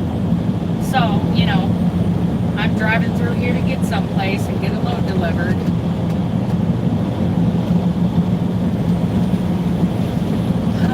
Yeah. Yeah.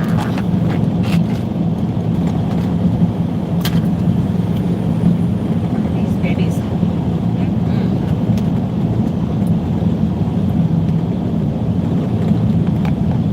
Palouse to Cascades State Park Trail. Okay. Trailheads right there. For hikers. I'm not a hiker. My cousin Lisa is, though. She's like every trail around here, I think. She's climbed, Mount Rainier. She's climbed a lot of mountains. Hiked. Hiking. Oh yeah, those are ski lifts over there to the left. I see ski lifts going up to the top of the hill. So yeah, ski resort.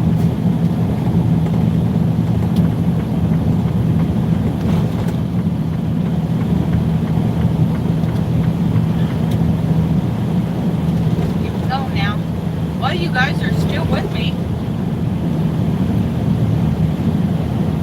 Well, we haven't hit the summit yet. Exit 53 East Summit. So maybe there's two summits. I find a lot of these places have kind of a bowl in the middle, and they have like two peaks, two summits, two high points. A lot of these mountains do. Okay, Lorelei. You're still with me? Yes, Kim. So, I'm climbing Snoqualmie Pass right now. Almost up to the top.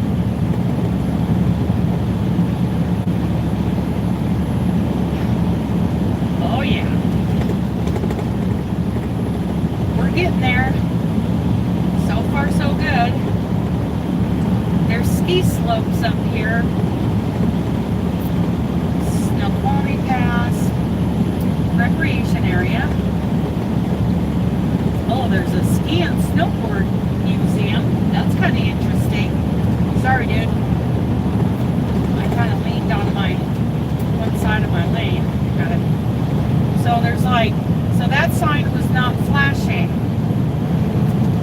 Because if that had been flashing, then I would have, tuned in to 1610 a.m. to see if there were any closures or something like that. Okay, to Seattle for this load. Okay, I'm going to the Seattle area. What I'm doing is I'm going to Puyallup to drop this load, and then I'm picking up the next load tomorrow morning in Kent, Washington, which is just north of Puyallup. Haven't ever been up that pass, but I have sure heard a lot. Oh yeah, it was closed here recently.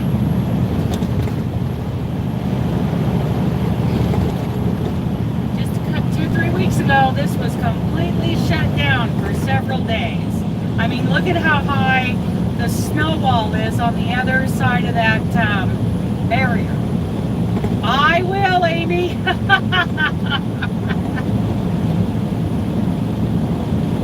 Entering King County. So King County is the county that Seattle is in. Okay, right lane is ending. Boop, boop, boop. Oh yeah, there's 3 ski lifts going up that mountain. Off to my left. Oh, we got some frosty trees again, but these are, like I said, on this side of the mountain, these are fir trees rather than pine trees. I know it's bumpy up here, huh? Yes, it's bumpy, Mama. Okay, so extreme caution when flashing, and it's not flashing.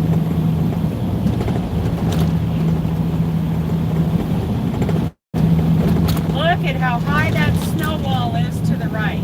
I just think that's been melting for 2 to 3 weeks. That's a big snow wall. That's like the snow wall we see going over Donner Pass this time of year. Oh, and there's some waterfall coming down. Some of it's frozen. Hello, baby. Hello, baby. Hello, my baby. Oh, he wants a snacky is what he wants. He wants this snacky. I don't have any snackies within reach.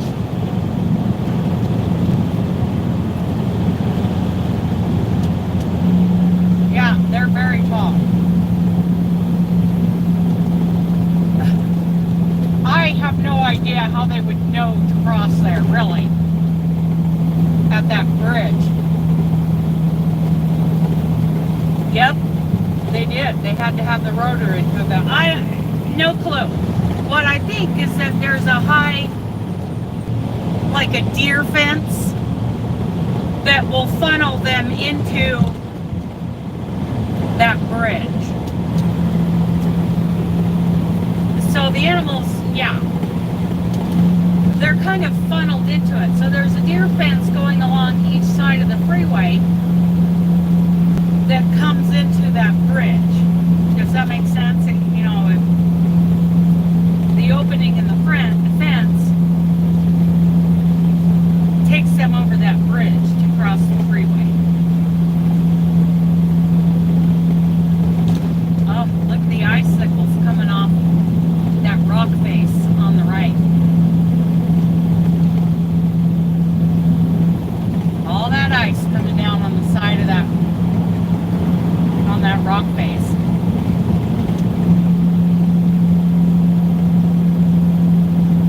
Oh, it's so pretty here. Look at those mountains straight ahead. Very pretty.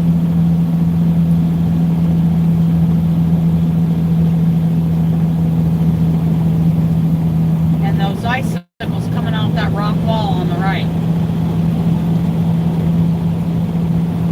Pretty cool. Even a flowing waterfall or two every once in a while.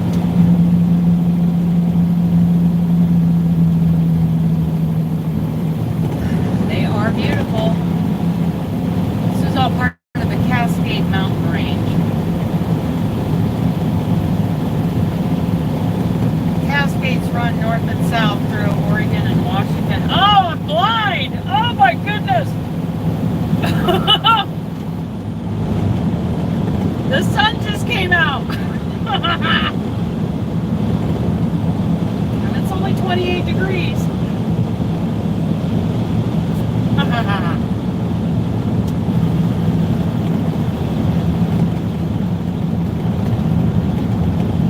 Denny Creek, Asahel Curtis. I don't know how to say that.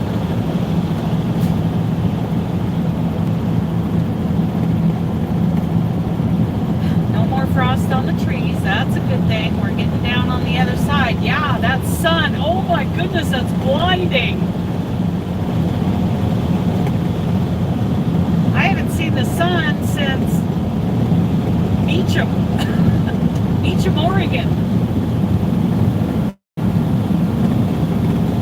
Well, come on around, dude. If you want to take it, go for it. Ah, now we're in the shadow. My ears are popping. Are your ears popping?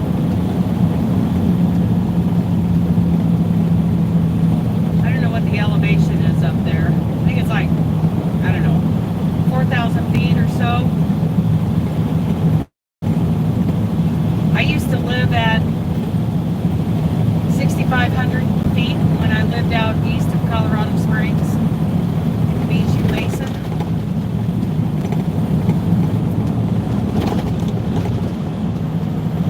North Bend, 17 miles. Seattle's 45, but we're gonna it's like 9 miles past North Bend, something like that, where I take Highway 18 south.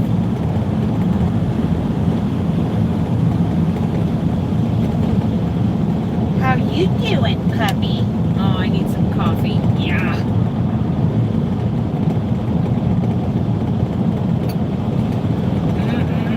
Coffee, coffee, coffee. Oh, that sun is so bright. Oh my goodness, I'm blind. I got a little shade thing that I pop up onto the window here. Let's shove that baby up there. Oh yeah. That's right. Oh, hello. Get that up in there. There we go. That helps. U.S. Forest Service Road 9030.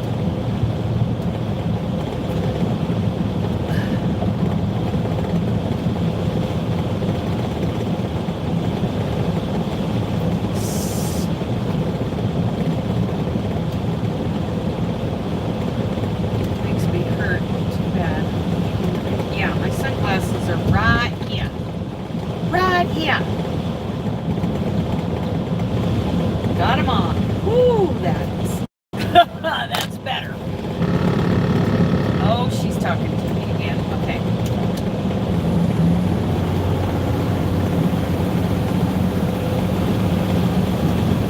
Oh, yeah. Jake breaking it down the hill. So, somewhere on the other side of the freeway, according to that guy's deathbed confession, is where they killed those Alcatraz escapees and buried them. All for the money that had been given to them by their organized crime connections, family members.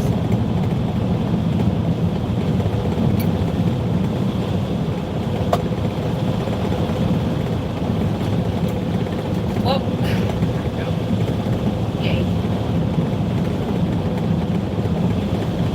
Up there in the middle of that hill. I wonder what that's all about. Maybe a forestry service camp or something. Seriously, dude, I can't get over. Pay attention.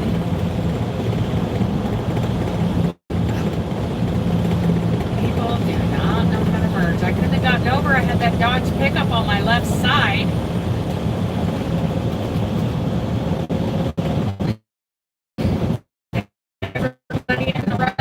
Brakes.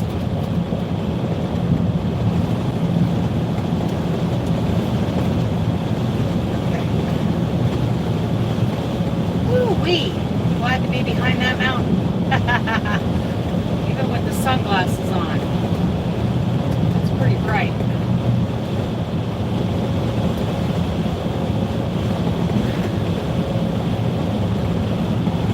Woo-hoo-hoo.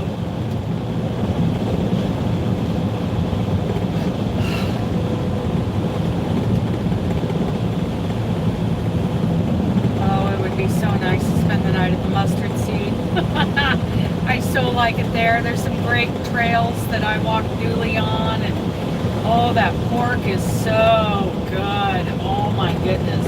And it's, you know, when I say barbecue pork, it's like there's no barbecue sauce. There's a seasoning on it, and it's got the most perfect crust on it, and it's so tender. Oh, I mean, that's what I aspire all the pork that I cook to be. Just like that.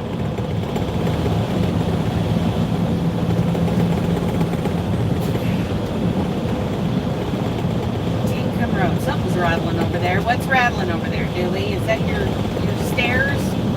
Yeah, they're rattling up against that side. I know, and I just finished my steak. So I'm not hungry, but my mouth is watering for that pork. Oh, that is so good. quit thinking about it because there's probably not going to be any parking there. And it costs like $25 a night to park there. So, yeah, there's that.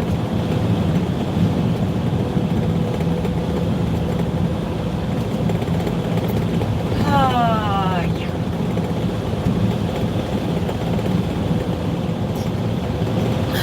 Tinkham Road. So yeah, over on the eastbound side, I kind of look around and see if I recognize anything, you know, from that documentary about those Alcatraz guys that died or killed, supposedly.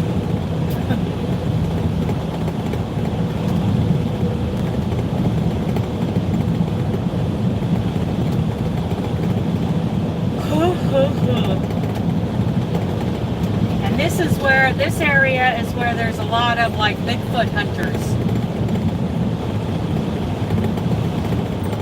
Oh, it is so worth the cost, because of the pork. Yeah. Hi, handsome. Hello, pretty puppy. What's going on? You came up here to see your mama? Well, that's such a sweetie pie.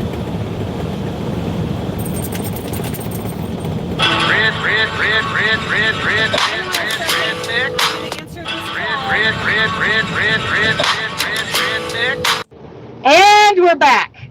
Dula heard what you were talking about, the meat. Yes, he's coming up here saying, are we going to go get some of that meat, Mama? And I can walk around and look at geese. I don't know, baby, if we're going to make it there. That was George, the shop manager from the Denver shop. He goes, hey, Dennis, George, did you just try calling? Nope. Wasn't me. Was not me. So, I don't know. I don't know how that comes across. Oh, that means I'm going to get money, right? If my nose itches, it means I'm going to get money. Right? Right. Yeah, sure it does. Sure it does, Mama. Sure it does. Whoa! That was a gust of wind. The wind is blowing.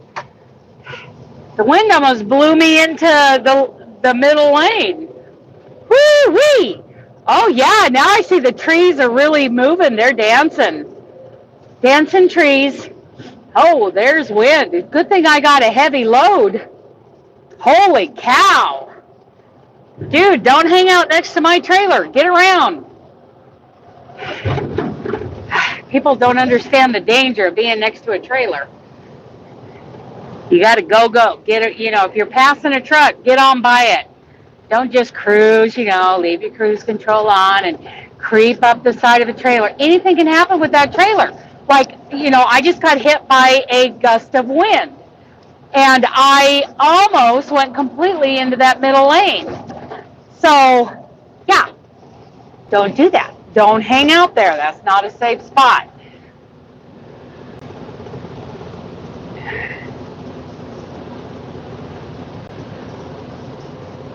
Oh, yeah.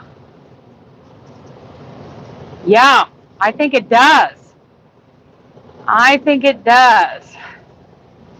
Cuts right in between these passes. Those are deep passes up there, too. Comes right on down. Oh, yeah. All those trees are dancing.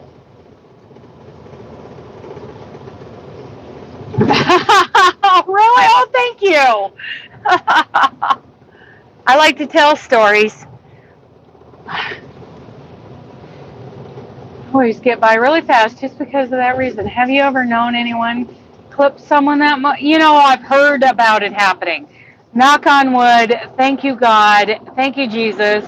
You know, hasn't ever happened to me, and I haven't seen it happen around me. But I do hear about it, you know, that you get clipped, you get bumped. You know, the trailer comes on over. What was that? Oh, you pushed that project bag down on the floor, did you, mister? Okay, must have been in your way. He's just rearranging things back there. You do what you gotta do, Mr. Dooley. Mr. Puppy. He's like, I will, Mama. I own this bunk. I own this truck. Whew, take it easy. You know, the faster you go, the more the wind, you know, can really do something to you because you've got, you know, certain kinds of aerodynamics going on. You know, I appreciate that. People who are, you know, respectful of the danger when it comes to being around a semi-truck. You know, you can be the safest driver on earth, but a wind gust will come along and put me right on top of the car next to me.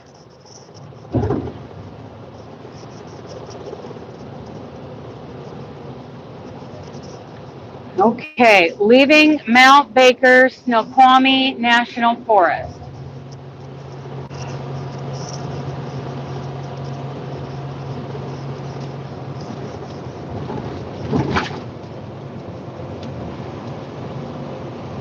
Whew, yeah. So yeah, you know, you slow down in the wind, and you know, you're less likely to get picked up or pushed over in any way. Look at that sunlight. I had to move my sunshade over. Woo-wee. It is so pretty here. Look at how clear that sky is. Oh my goodness. I haven't seen that all day. I haven't seen a sky that clear since southeastern Idaho, and I'm not even sure it was that clear. It'd been a while.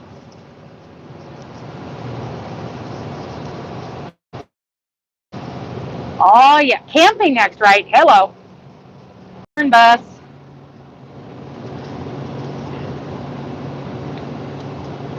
It's probably a campground I could plug into over there. Oh yeah, this is the exit for the TA. There's like 2, maybe 3 exits for North Bend, and my cousin Lisa lives around here somewhere. Whoa! Woo! I felt that. It's a good thing I got a big fat dog food load. Woo-wee! We got some wind up here.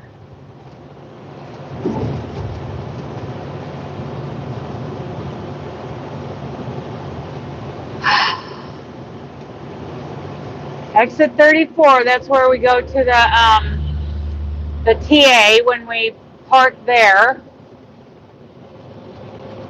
That truck stop is always full. I mean, I don't care what time of day it is. That place is packed. And if I think, you know, I'm going to end my day at that truck stop, I reserve a paid spot ahead of time just to ensure I've got a place to park, because that place is busy, busy, busy. Well, it's the only real truck stop around for many, many miles. I mean, the last truck stop, I think, was pretty much back there at Ellensburg, and then the next one is like the Loves in Tacoma, which is a postage stamp. North Bend, next 2 exits. So there's like 3 exits for North Bend. There's an RV park right there. Oh, that thing's packed. That is packed. Packed, packed. There's an old mountain tavern right there. Okay, junction to Highway 18 is 8 miles. Snoqualmie Ranger Station, Palos to Cascade State Park Trail. I'm not a hiker. I'm just not. I mean, ideally, I'd like to get the yarn bus back to boondocking status so that I don't have to go to an RV park or be plugged in anywhere and just go park out in the national forest and, you know, spend a couple nights out there. That's what I want to do. That's ideal. Get my shade up in there. Get my shade up in there. There we go. What's that say? Right lane closed, 1 mile ahead. Okie dokie.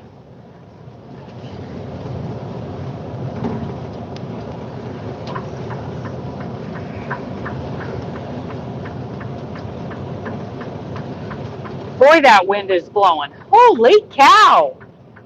That is windy, windy. It's really pushing me around, and I am a heavy, heavy driver today. I got a big, fat dog food load. Very heavy.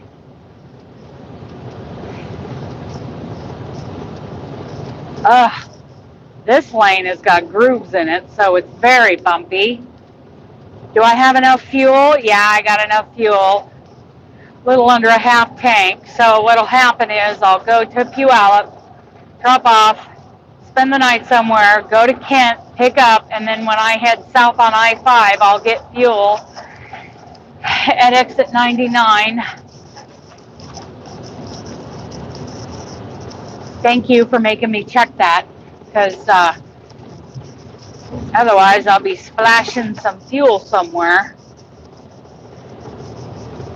I'm just a hair under. I'm almost to 3/8 of a tank, which I don't like to get under a half a tank, but we have so few, options when it comes to fuel stops. Oh, the road is damaged there.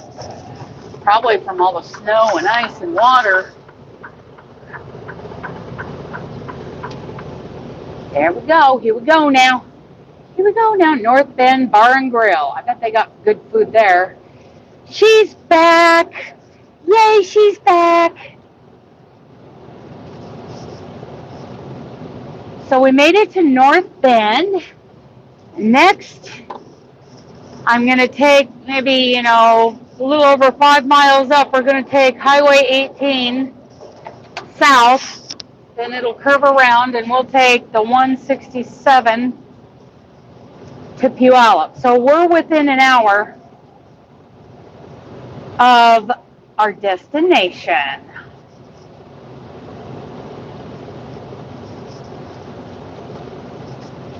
Hello, baby dog. Hello, baby dog. Yes.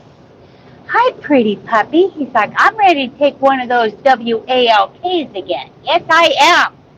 Okay, well, let's get over here to Puyallup and make a delivery. Boop. I'll have to stop the live before I go in because, Fred Meyer's, a lot of these places, they don't say don't take any video or pictures or anything like that, but there are companies, usually a company this side, they don't appreciate it. And, I don't want to make any enemies of our customers. Those mom and pop restaurants are sometimes the best. Yes, they are. It's getting dark here. 25 miles of B in North Carolina. Whoop, whoop. You are almost there, girl. You did it. You did it. Issaquah. Issaquah. All these old Indian names. Okay. Here we go now. Here we go now. You are almost home, girl. Now, are you going to turn and burn? Or are you going to take a couple days off the truck? What are you going to do? Berta! Woo-hoo! Have we traveled in 6 hours? We went through northeastern Oregon. We went through eastern Washington. And now we're coming into western Washington. We are less than an hour from the delivery. Probably about 45 minutes, I'm guessing, to Puyallup. That's where we're at.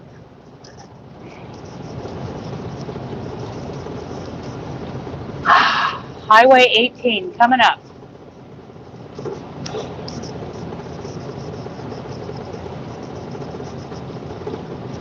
Oh, boy, that's really rattling. I gotta reach for that. Keep that from rattling. There we go. Got it.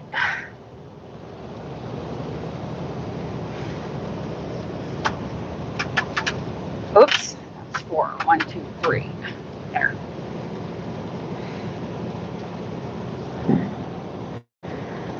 Here we go, coming up on the 18. Oh, it is so sunny. Thankfully, we've got some shade here. You go to California anymore? Well, this next load is going to Sacramento, and I might be, it looks like I'm taking it all the way to California, to Sacramento, even though it's going to be late. So I'll call Jim in the morning and see, so what did we find out about, am I taking it in late? Are we relaying it? Was anything actually done? Was any, communication made with the customer, letting them know that it won't be there when they say it's going to be within 24 hours, but, nobody got back to me as to whether or not the customer is okay with that. So I'll be making a phone call. Whew, that sun. After driving in the gloom and doom all day, that sun is bright.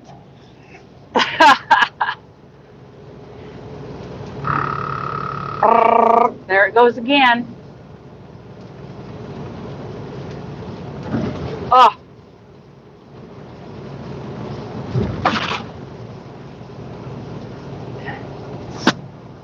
Traffic is getting heavier. We're getting closer to the Seattle area. Ooh, that windshield's dirty. Dirty.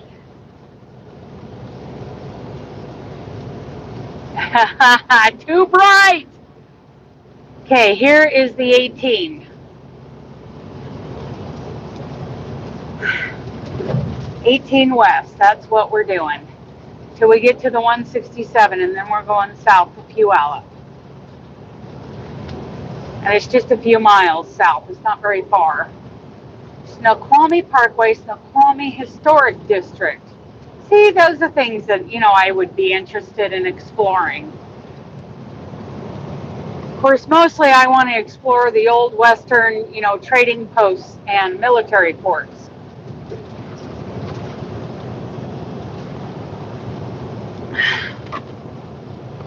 Okay.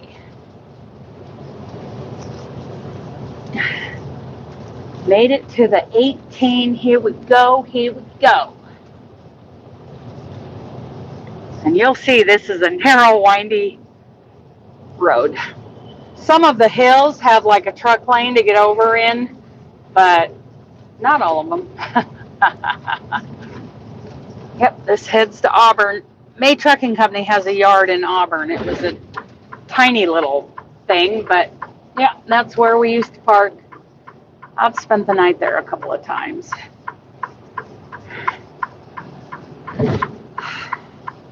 I want this turn lane. That's what I want. The right left turn. The right left lane, left turn lane.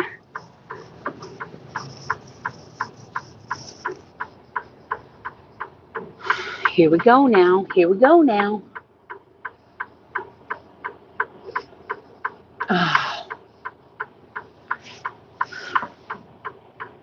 Getting sleepy again. I got to keep sipping on my coffee.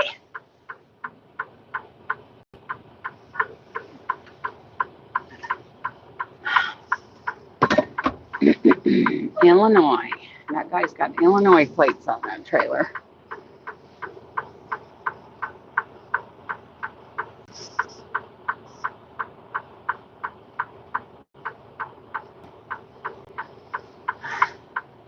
Hello, Maribel. So we have been on Interstate 84, Interstate 82, Interstate 90, and now we're going to be on Washington Highway 18. It is 3:17 p.m., also known as 15:17 a.m. Oh, you're in Illinois, that's right. Of course, that truck could be from a completely different state. Okay, big wide turn here. Here we go. This is two-handed driving through here, that's for sure. Deliver this load in the AM and then we'll see. Okay. So it's kind of up in the air right now.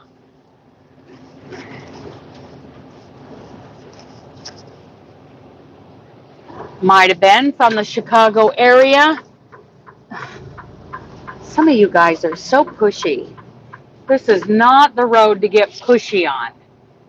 You need to hang back and be patient on this road. Look at that line of cars in front of us going up the hill. This is typical for Highway 18, especially at 3:15 in the afternoon. It's 15:19 right now.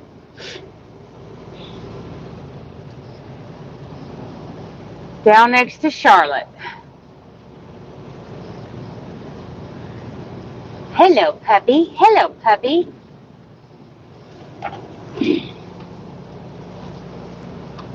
Tiger Summit is 4 miles. Auburn's 23. White knuckle, elbows up. Yeah, this is definitely a two-handed drive through here. Got to pay attention to this.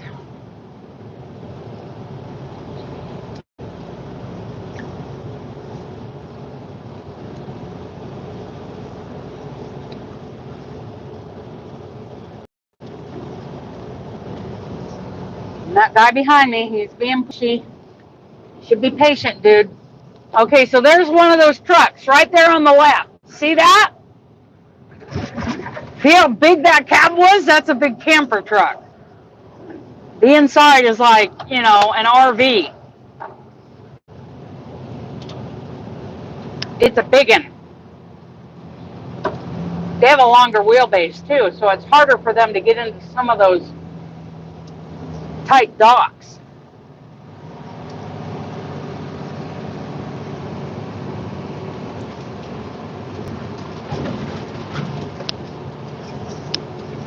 Oh, bumpy, bumpy. I know, Dooley. It's bumpy.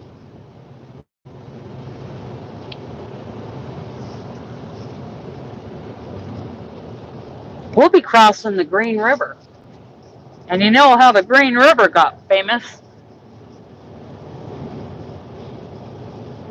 Thankfully, they caught that guy. Ridgway was his name.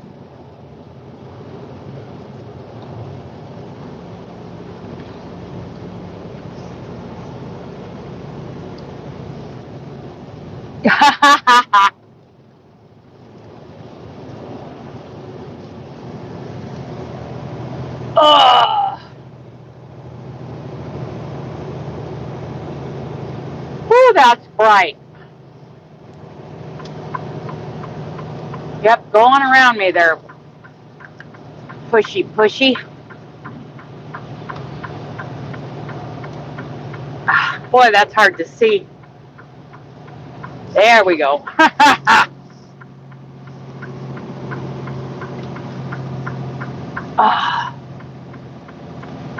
Do you mean like the Columbia River Gorge? Because I'm going to be bypassing that. Or do you mean a gorge where you're at?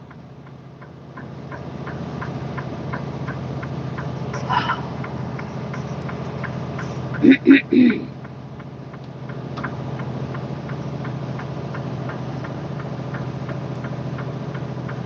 going to bring that cruise down to 55, even though I'm only doing 33 up this hill.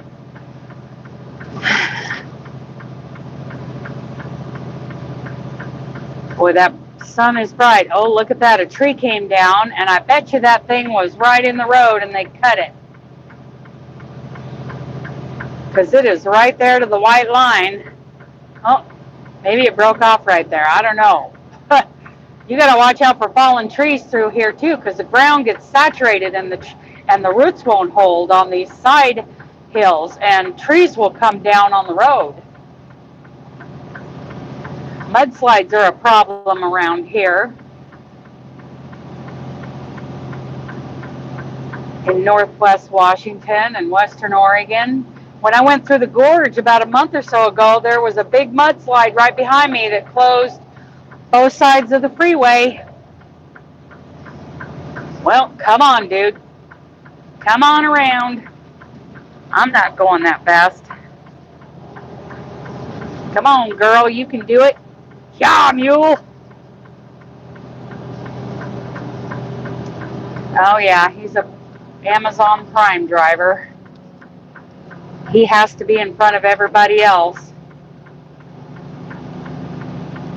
I think they've created a dangerous situation with those prime drivers. I cannot see. That didn't help, really. Okay. Oh, yeah. I can see the pavement. I can see, the road, both sides of the road. I can see the taillights of that prime truck that just passed me and the roof of the cars in the next lane.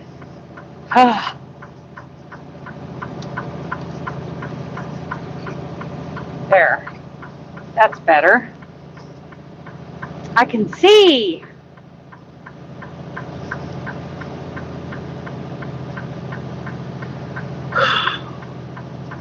I'm about ready to be done, though. Ooh. Yeah. 30 hours left on your clock. You could run, girl!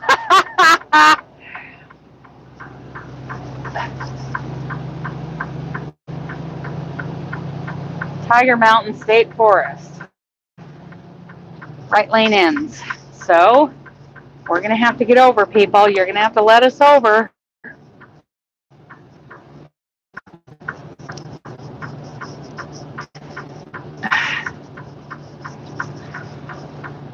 Oh, are you first? Me first.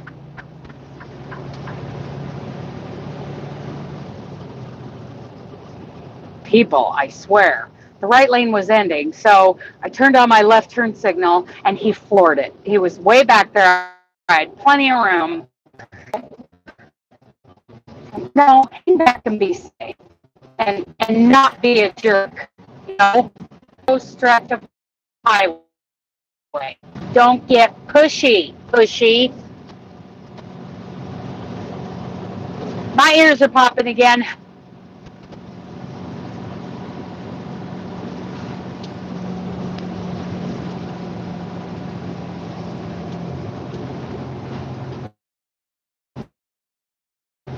There's a lot of trucks on this highway. A lot of trucks.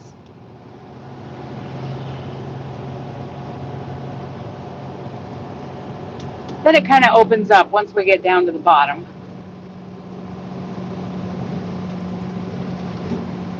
Woo-wee.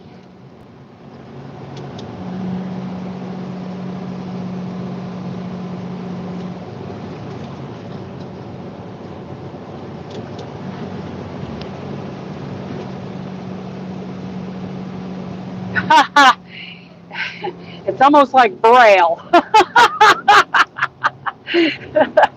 I can feel the road. Yeah, that's just a white spot. Okay, it's opening up a little bit here. Yeah. Oh, and it's so bumpy. So anyway, did anybody answer, how the Green River in this area got famous? Because I wasn't looking. I was looking at the road. Hobart, Issaquah.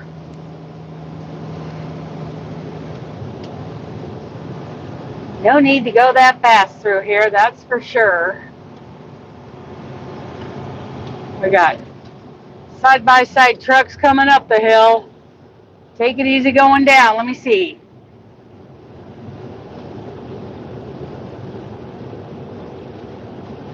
Hello, my wonderful Sandy girl. Yes, I've been chatty today. Oh, I'm so happy to see you. Oh, where you're at in Tennessee and North Carolina. Okay, you've got a gorge over there. Oh, my sweet Sandy. So good to see you here. So you probably know Sandy. What made the Green River so famous over here in the Seattle area? Guy named Ridgway. Sandy probably knows the answer to that, being from the West Coast.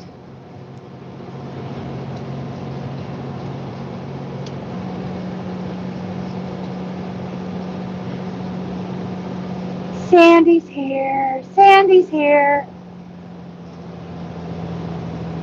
Hello, Hello, Sherry. Oh, Sherry, where you at, girl?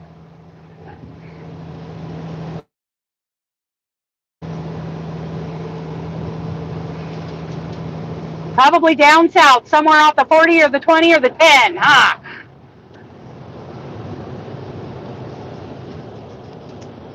Green River Killer. There you go, Stephanie. Tammy, Green River Killer. That's right. How many?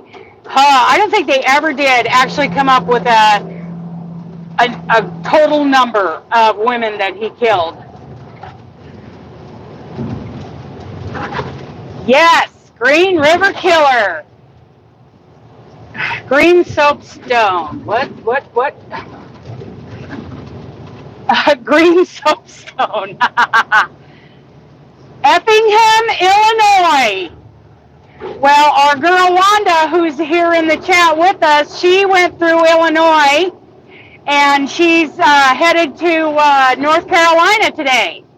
Yes, we are not with Kennesaw. And oh, really? Oh, it was originally named Green River because of the indigenous. Yes, the Green River, the Green Soapstone. And then it got famous when Ridgway, what's his name, David Ridgway, killed like, I don't know how many women, but they found him, they caught him. Did they kill him? They might have. I don't know. I don't even know if, and he may have died in prison. I don't know, but they caught him, and he, I think, confessed to several more killings, but I don't think they ever found them all. An hour south of Effingham. Okay, so Sherry, there's Amy. She's right there in Illinois. Wanda made it to Illinois last night. Oh, you got laid off in October. Money, Green? Green River Killer.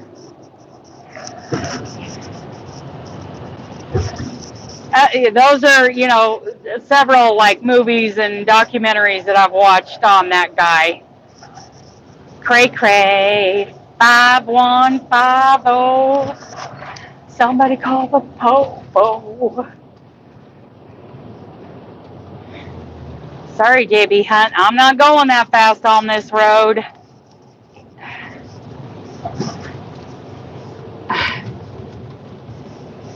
We're currently at the Flying J truck stop off of 57. Ah, I know where that is. I know where that is. I've been there. With May Trucking. I don't know if I ever made it there with Night, because I only went east a couple of times with Night. They just couldn't get me those loads.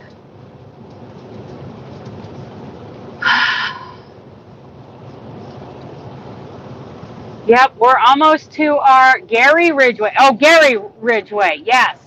That was his name, that guy. Cray. He was off kilter. What a mess that guy was. Hi, baby. Hi. Well, you are just so pretty. Look at those pretty brown eyes. Yes. Pretty puppy. Yeah. So I want the 167, southeast, whatever, to Puyallup. Whew, there's a big, huge, that's not just a bumper, that's the whole hood up of a truck, laying there upside down in the median. Ah! Slower traffic, keep right. You betcha. That'd be me. We still chat tomorrow, and don't forget to get fuel. I won't forget. Okay, that's the 169. We are currently driving for your brother-in-law. Cool. Do you still go east and west a lot? I mean, you were, east and west down there in the south quite a bit, but do you have kind of a regular route, or you just go where the loads are?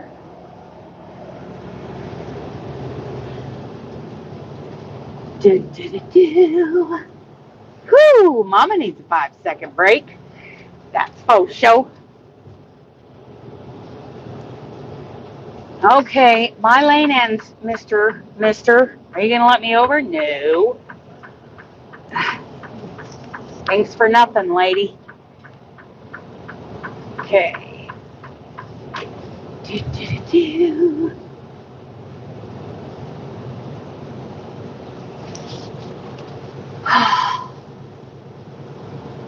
I'll be relieved to find a place to park after I deliver this load. Pets and treats for the Dooley puppy, yeah. For the baby dog. Let's see what he looks like back there. There he is. Oh, he's coming up here to see Mama because Mama was talking about him again. Yeah. Sweetie pie. Okay. Oh. Not until he gets us a better truck. I don't want to go out west with this truck that he's got us in. Okay. Yeah. Ugh. Oh. Almost to the one. Dooley and I are buddied. That's right. He did. He did. He gave her kisses. She gave him goodies. That's right. Come on, 167.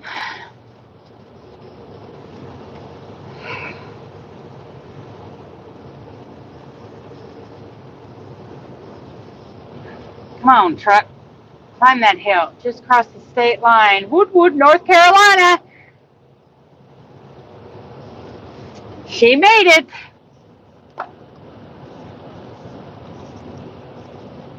Yes, I'm in sunshine, and I'm in the Seattle area. I'm just like southeast of Seattle in the whole Seattle metro area. We're almost to Puyallup. Oh, my neck. Jenkins Creek. Okay. Come on, 167.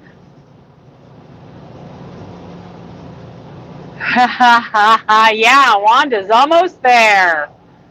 I got a place all picked out where she's going to spend the night, stop for the day. And it's already dark there, 3:30, 4:30, 5:30. Well, I guess it's 6:30 there. Yeah. And it's 5:30 in Kansas City, Missouri. May of 2023, I'll be in Seattle, and hopefully you'll be up there too. We'll see. We will see what's going on in Seattle.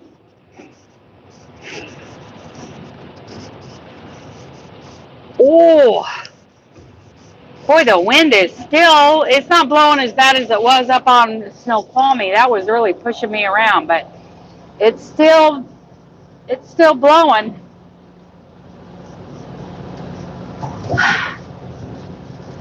We're getting closer. We're getting closer to the 167. Oh.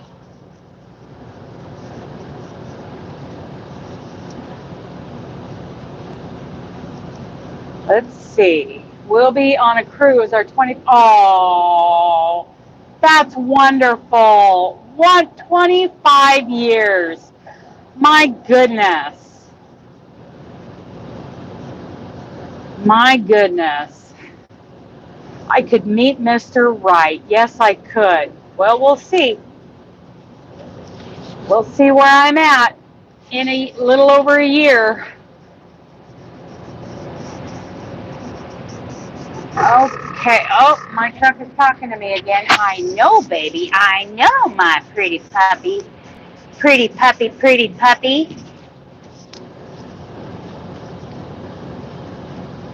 Oh, yeah. I'll get parked tonight. I don't know where I'm going to get parked. I sure hope it's at the Mustard Seed.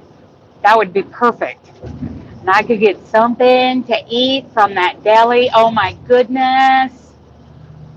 But I tell you what, you guys, you know, being on here with all of you, talking to all of you today, it really does keep me from wanting to munch and snack the whole time I'm driving. So I appreciate that, plus the good conversation. Yeah, way to go, dude. You learn how to merge. Learn how to merge. There we go. Yes, I so appreciate that. So I'm going to meet my March 31st goal of being down 6.5 pounds. Whoop, whoop. A little more coffee in my belly.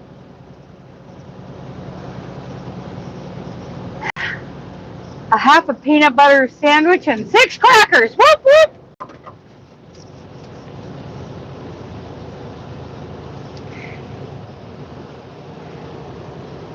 Okay. Oh, I can hardly wait